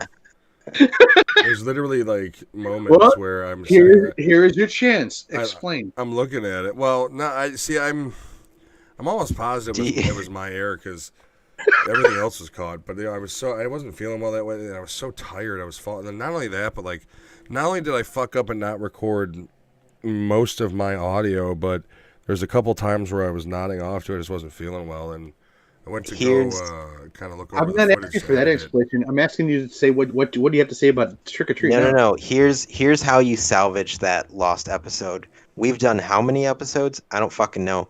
Take random bits of you talking about other movies and just splice them in. Insert it. So we'll be like, Matt, Insert. what did you think of that werewolf scene? Yeah. So, anyways, RoboCop Hollow Man is 3 a great fucking movie. is a bullshit movie. pre-recorded, so it's like The Office, where he's like, "Wow, him or her really has gotten themselves in a predicament." All right, we gotta move on. So this is number, I think, 5. This is I don't know if I've ever seen this. It's House 2, the second story. I don't like that title. It's fucking stupid. You're I gonna tell me know, I House know. 2 and then the second is. story? Like, what a stupid fucking play on. I don't want to watch this movie. Like, I had some interest, but then that's stupid. What a It is the stupid play on shittiest fucking words. title ever. But Yeah, I remember the I first don't- one. I remember I've the never first never one. seen it. The title makes me not want to see it. So It here's is the shittiest fucking title for the second movie. And here's the problem I have with the writing of these fucking lists. Literally, this is what naturally things move to exhuming the body with the hopes that it could be miraculously buried with the skull. Like, dude, I don't need your personality. I don't need your witty quips. Write what the fucking movie's about and leave it at that. Like, Wait, you didn't finish it though. I'm not gonna because it's garbage writing. They're comparing it to Weekend at Bernie's esque. No. No. Nothing. Yes, Cowboy nothing- Zombie. Nothing Graham makes me. and thinks want to watch anything completely. less than a fucking horror movie version of Weekend at Bernie's. It sounds terrible. It moves into a lighter Weekend at Bernie's-esque fare. Really, a lighter So it's version? lighter than This is Weekend. supposed to be a horror movie, and it's movie's moving into a lighter than version. Weekend. Literally, the fucking movie is about a dead guy dancing to music, and you tell me a horror movie's fuck. This is why I hate the writing. You see what I mean? Whoever wrote this is a fucking dipshit. Hey, but it took place in Halloween. Yeah. That's the important part. All right. Number 5. I've actually seen this one. I gotta watch it again. I was a little disappointed by it, but 31. It was Rob Zombie's 31. Yeah, I wasn't a big fan. I need to give it another try. I have to Number watch 4. it again, but I mean, the problem is he did this, and then he did that god awful Devil's Rejects sequel, and he needs to come back with something good because I'm fucking tired of his garbage movies. Like, I love Rob Zombie movies, but his last two, three with the Lords of Salem have been trash. With Sherry Moon. You know, for one thing, get your fucking wife out of the movies. Okay, she was okay. I can't stand her and shit. Like, I'm tired of her voice. I'm tired of her ass and every fucking like. She's your wife. Cover her up. Enough. You know, it's just enough. Get somebody else in there who doesn't have this voice. Like, shut her the fuck up and get her out of the movie. Make another good movie. Something. You put out 3 shit stinkers. You know The Devil's Third was garbage, or whatever the fuck it was called. Half of the movie was shot on a green screen. It's garbage. What was it called? The Devil's Rejects, or no? It was No, called it was Devil's. Wow, it was like from I don't know. It was From Hell. No, it was Three like from Hell. Yeah, 3 from Hell. There you Yeah, go. Three from Hell. Three from us. Hey, have you guys seen it? No, I saw it haven't watched any of his fucking shit. Well, that's stupid on your part. Well, Devil's Rejects and House of a Thousand Corpses are great films. No. House of So I Thousand watched House of a Thousand Corpses. I watched Devil's Rejects, but I have not watched anything else after that, or I haven't watched Halloween. I think I watched Halloween, the one that you made. Both But I have Halloween not movies are good. They are. But I haven't watched anything after Halloween. I wouldn't pay $13, but they are The good. 31 isn't like terrible from what I gotta watch it again. It's just very archetypal. You can see what's going to be coming a mile away. The violence isn't anywhere like shocking. It's just kind of run of the mill. I mean, it's your typical like run while killers chase you. The whole concept is basically it's kind of like a game show almost, where if you survive, you win type thing. It's like But, the weird Running Man type shit. Yeah, it's like the horror movie version of Running Man. The problem is, it's like I said, I don't know what's going on with him, but even his directorial vision, like when you watch Halloween, when you watch Devil's Rejects, there's certain you can see through his eye, his filters, his way, his angles. This one doesn't feel like it. Doesn't give it to you. Three from Hell doesn't feel like it, and neither does Lords of Salem. And Lords of Salem probably feels like it out of the most, but they're all boring and just shit. Anyways, but Yeah, I haven't seen any of those. So I mean, my thing is I love Rob Zombie films, so I wish he would fucking get it together and get a budget for something good. But with Corona, you're probably never going to see him make another movie again. he's got enough money; he can do it himself. You think he's All right. going to be like, yeah, I'll fund eventually, No, probably he won't won't. make any money. He's enjoying the vacation. All right, so number 3. Halloween 3, Seasons of the Witch. Lewis, what is this movie about? This is a great movie, and if you don't like it, I will fight your mother. And This they took movie- it off of fucking Amazon, and I'm pissed off. Not you. Go ahead. I'll fight your mother. Yeah. Keep talking. Is she man. dead? Oh, bring her back to life and fight her. But How they about that? took it off of Amazon. I'm pissed. No, so this movie, it has the Halloween name, and people bitch about that. But if you stop complaining about that, it's a good fucking movie. It's a good movie. I do agree with Lewis. I like Halloween 3 myself. It's The got nothing to do with Halloween- Michael Myers, but It's masks that have pieces of the fucking Stonehenge in them, and it makes their heads fucking implode. It's a great movie. yeah. Well, Daniel Baldwin's acting in it was shit. So And the So fucking music, they played so was fucking phenomenal. sick of people being like, "But it has And the Daniel Halloween Baldwin title, can and suck my dick. it doesn't have Michael All right. Myers." Well, you're wrong. It does have Michael Myers. He's on a fucking TV when they're walking past it. This movie makes me angry because people bitch about it, and it's a good movie. So what you're saying is Michael Myers makes a cameo in news footage. Yeah. So technically, those people who are like, "Michael Myers is not in it," it's like, no, you haven't watched it, you retard. Well, do you like Jason? Because he wasn't in the first one either. Yeah, exactly. Do you like Who's the second Jason? one? You get Bag Boy. Yeah. The Jason movies don't get good really until Kate Hodder comes in. No. Let's be fucking real. Like he's in the best of them. The first couple movies had boobies. That was what That's what I'm they saying. had. That's what everybody loved. There's so many movies that like when you're a kid they're way better just because tits are in them.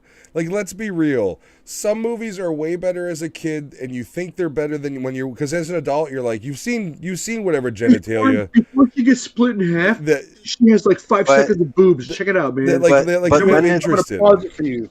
Then it's like what Matt said. Matt said a couple times. It's like you get to your 30s and you see boobs in a movie and you're like, okay. Like I feel like the clown from Devil's Rejects where I'm just Okay. like let's get to the killing. Like, you know, like I don't give two, like I've got a wife. I don't care about nudity in movies. Like when I was a kid and my dad's going, don't look. And I'm like, I'm not looking. I know. My wife was telling me, she was like, oh, they show nudity in The Haunt. She's like, I don't think our kids should see it.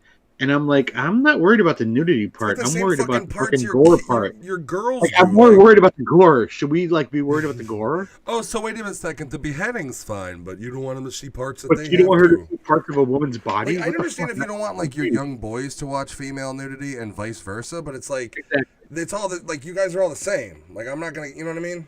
Like no, what you know, it is what it is. I don't know. My parents were weird like that too, where it was like I could watch like the Nick Berg beheading, but God forbid Species came on and there was tits on this. Yeah. Cover your eyes. Number 2, Number 2, Poltergeist. Poltergeist. This is a movie that I do love. Number 1. This is a movie that there's a lot of weird shit. That's going why I on made with this. movie. That's why I made this your I mean, your thing. Not to go too deep, but I mean the girl that is the star who ends up dying at a young age. Yeah. There's a lot of rumors that death was due to sexual mistreatment. Have you watched Cursed Films on Shudder? No. I haven't watched the Poltergeist episode yet. Yeah, if you listeners or viewers, if you don't have Shudder, they always do crazy fucking deals. They always do a month free or something. Shudder Or for $7 a $7 month has so many great horror. Like if you're a horror movie fan, it's a no fucking brainer. Yeah, fucking and if you $6, or if you go on AMC, it's fucking $4. Yeah. it's worth it definitely to check out Cursed Films. They go over Twilight Zone. They go over this movie. They go over Exorcist. Exorcist and one to- I've seen. It's a good one. Yeah, Yeah. and to hear like the crazy shit that went on behind the scenes with this film and Exorcist, it's cool. Yeah. Yeah, I would recommend Shudder. I'd also recommend Amazon Prime's Monsters and Whatnot channel as well because What I found out good though ones is on there. AMC Plus on Amazon. If you go through For Amazon, $8, it's like the best. you deal get 'cause you get both. Shudder. You get 2 other fucking shows or I 2 might- others. I might have to just cancel my Shudder and go with AMC Plus from now on. I know. You're gonna have to one of you. Well, 'cause because I'm isn't Halloween I'm on roping AMC up Plus Lewis's right now as well? Shudder. I'm pretty I sure the believe- Rob Zombie Halloween is out there right now too. I believe AMC owns Shudder as well. They do. They Yeah, do. I'm probably gonna end up That's why- canceling my Shudder. That's why and when just I going when I with did AMC the Plus. that's why when I did the trial thing, I got all that stuff with it. And is Uh, it its that- own that app, or do I fucking- have to have it added to like the Prime channel? You could do it on Amazon, but you can also have your own app. Okay. That makes me a little worried that they're gonna phase out Shudder. Well, I mean, if they phase out Shudder, Hey, and it's $2 hey. a month extra for AMC Plus. I think it's like $8 a month for AMC Plus. It's not a big difference, man. Amazon Plus is you're gonna get the other stuff with it. Yeah, I'm probably gonna end up tomorrow canceling Shudder and then signing up for AMC I Plus. think the 3 of us need to communicate what we do, and then I just did. share our passwords. I communicate with you right now. I'm inviting Daniel Baldwin over tomorrow. Fuck Daniel Baldwin and Come his hang out fucking with me and horse. show me some of his acting chops. And his fucking horse. Fuck him and his horse. Daniel Baldwin's not good enough actor to have a horse. All right. So we got one more to go. So What's your most favorite movie in the world? it's not my favorite movie in the world, but it's quite a good movie. Ernest But you Scared talked Stupid. about it. You talked about it all Halloween though. I did. Ernest Scared Stupid is an awesome movie. It's a movie that's too scary to be a kid's movie. And it's But not number scary one. enough to be It's not a number kid's one movie. for our 13 fucking movies Well, today. the whole idea is, and the thing about it is like, it's You're the last Disney Ernest movie. It's got a budget. The creature design. Okay. All right, let's hear it. Let's hear it. What are you trying to say? Do you guys know this? What movie did the Trolls also star? Okay. So the Trolls they have in this, the puppets and all of that were used in another movie and repurposed. What movie were they used for? I don't know what year was this in. Or used in another movie. This came What out. year? Don't look it up. early- This isn't a look up thing. This is from your fucking brain. Ernest. All right, so the Ernest he movie came looks- out in the 90s. Early 90s, yeah. It's not Labyrinth, is it? No, that's no. It's one that Is it- I don't think you're gonna get. It was another horror movie. Yes, it's actually one Oh. we talked about last week. Oh, reviewed, really? But it's on last week's list. I'll give you another like 10 seconds. Shit. It was. He's not looking Fuck, through. I can't You looking think through of the the list for fucking last name. week. I told you couldn't look it up. That includes your fucking notebooks, old man. Fuck you and your fucking horse you rode in on. Again with that one? I Yeah. can't think of the name. I can't think of Puppet the name. Master. No, now No. you're just no. Shut up, Alex. You're not even trying. No. I did. I'm gonna let Lewis go. You're disqualified, Alex. It's the gate.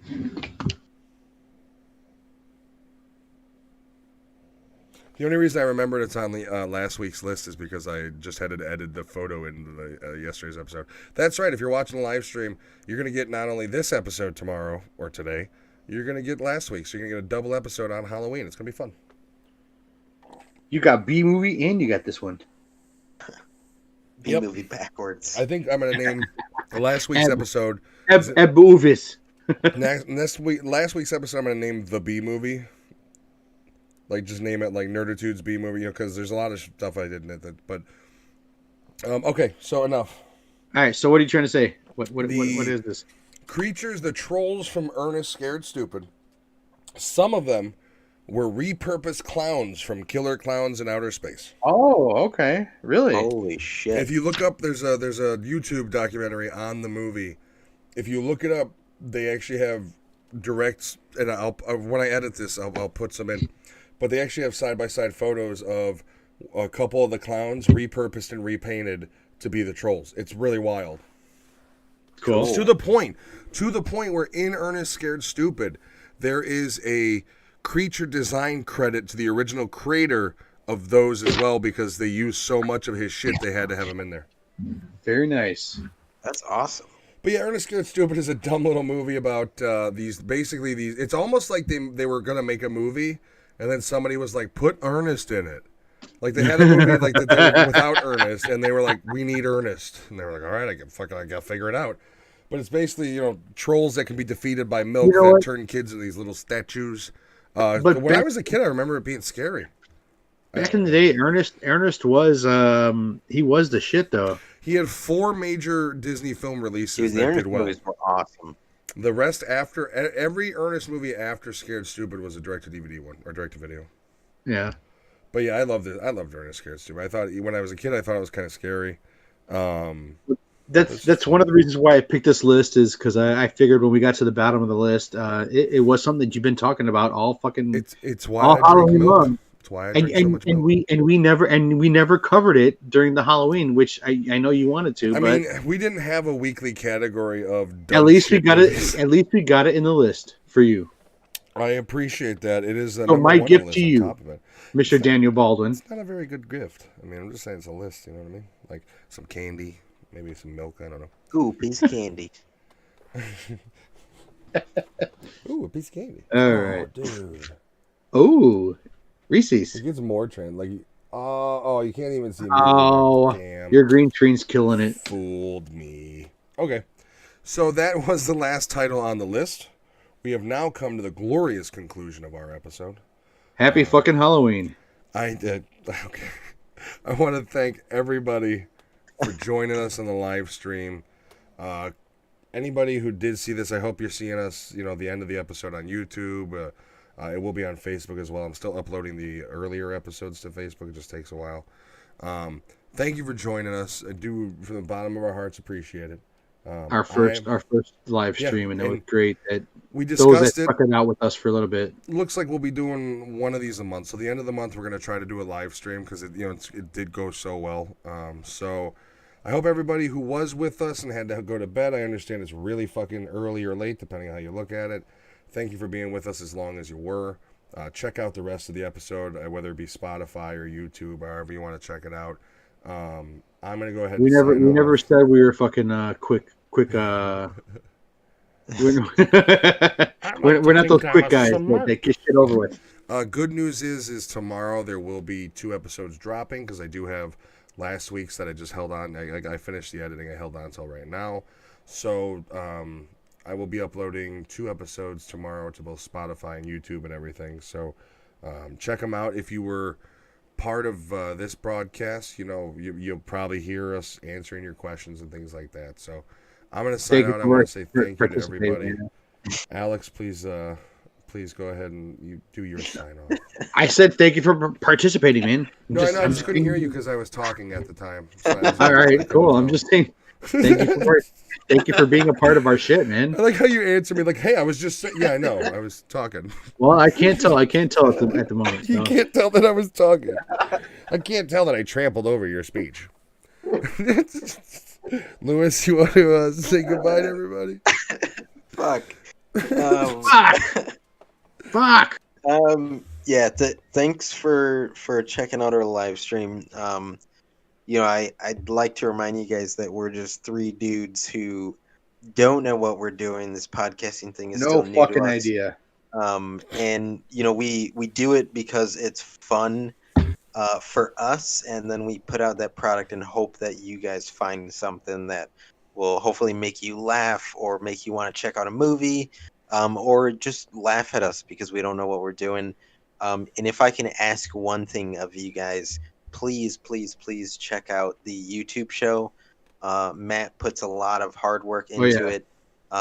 Even if you throw it on in the background, if listening to the show is your thing and you don't prefer it, at least check out one of the YouTube shows. Let us know if you think we can do something better or not. At least watch one of the shows and see if you like it.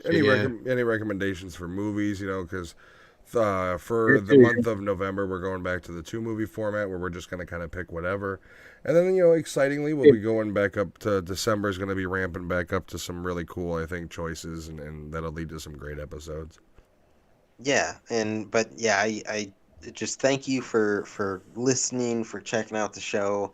And we're going to keep doing this, even if we didn't have any listeners. But we do, and we appreciate it. I listen to myself. You guys. Also, thank you, Matt. Man, you do a lot of shit for this show, man. And seriously, I appreciate everything you've done for us. It's all worth it. I have a lot of fun. You are the fucking glue that's holding us together. And I may not answer every fucking text in the morning, but I'll answer it fucking 4 hours later. I'll answer it 4 hours later, okay? Because Lewis will text and then I'll respond, and then it's like 3 hours later. Alex is like, "LOL."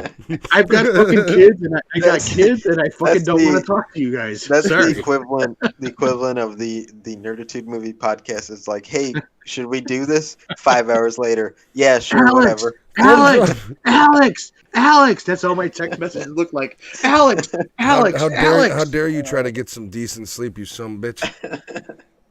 But I appreciate everything you fucking do, Matt. And you are the glue that's holding us together, man. I think we all have a lot of fun.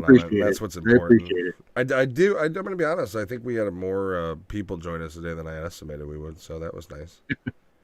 Yeah, but thank you guys, and we'll see you next week. Yep, with probably a little bit shorter, maybe, but it'll be back to the 2 movie format for the next month. So yeah, we'll see you guys then, and thank you for being with us. Happy Halloween. Yes, happy Halloween. Halloween.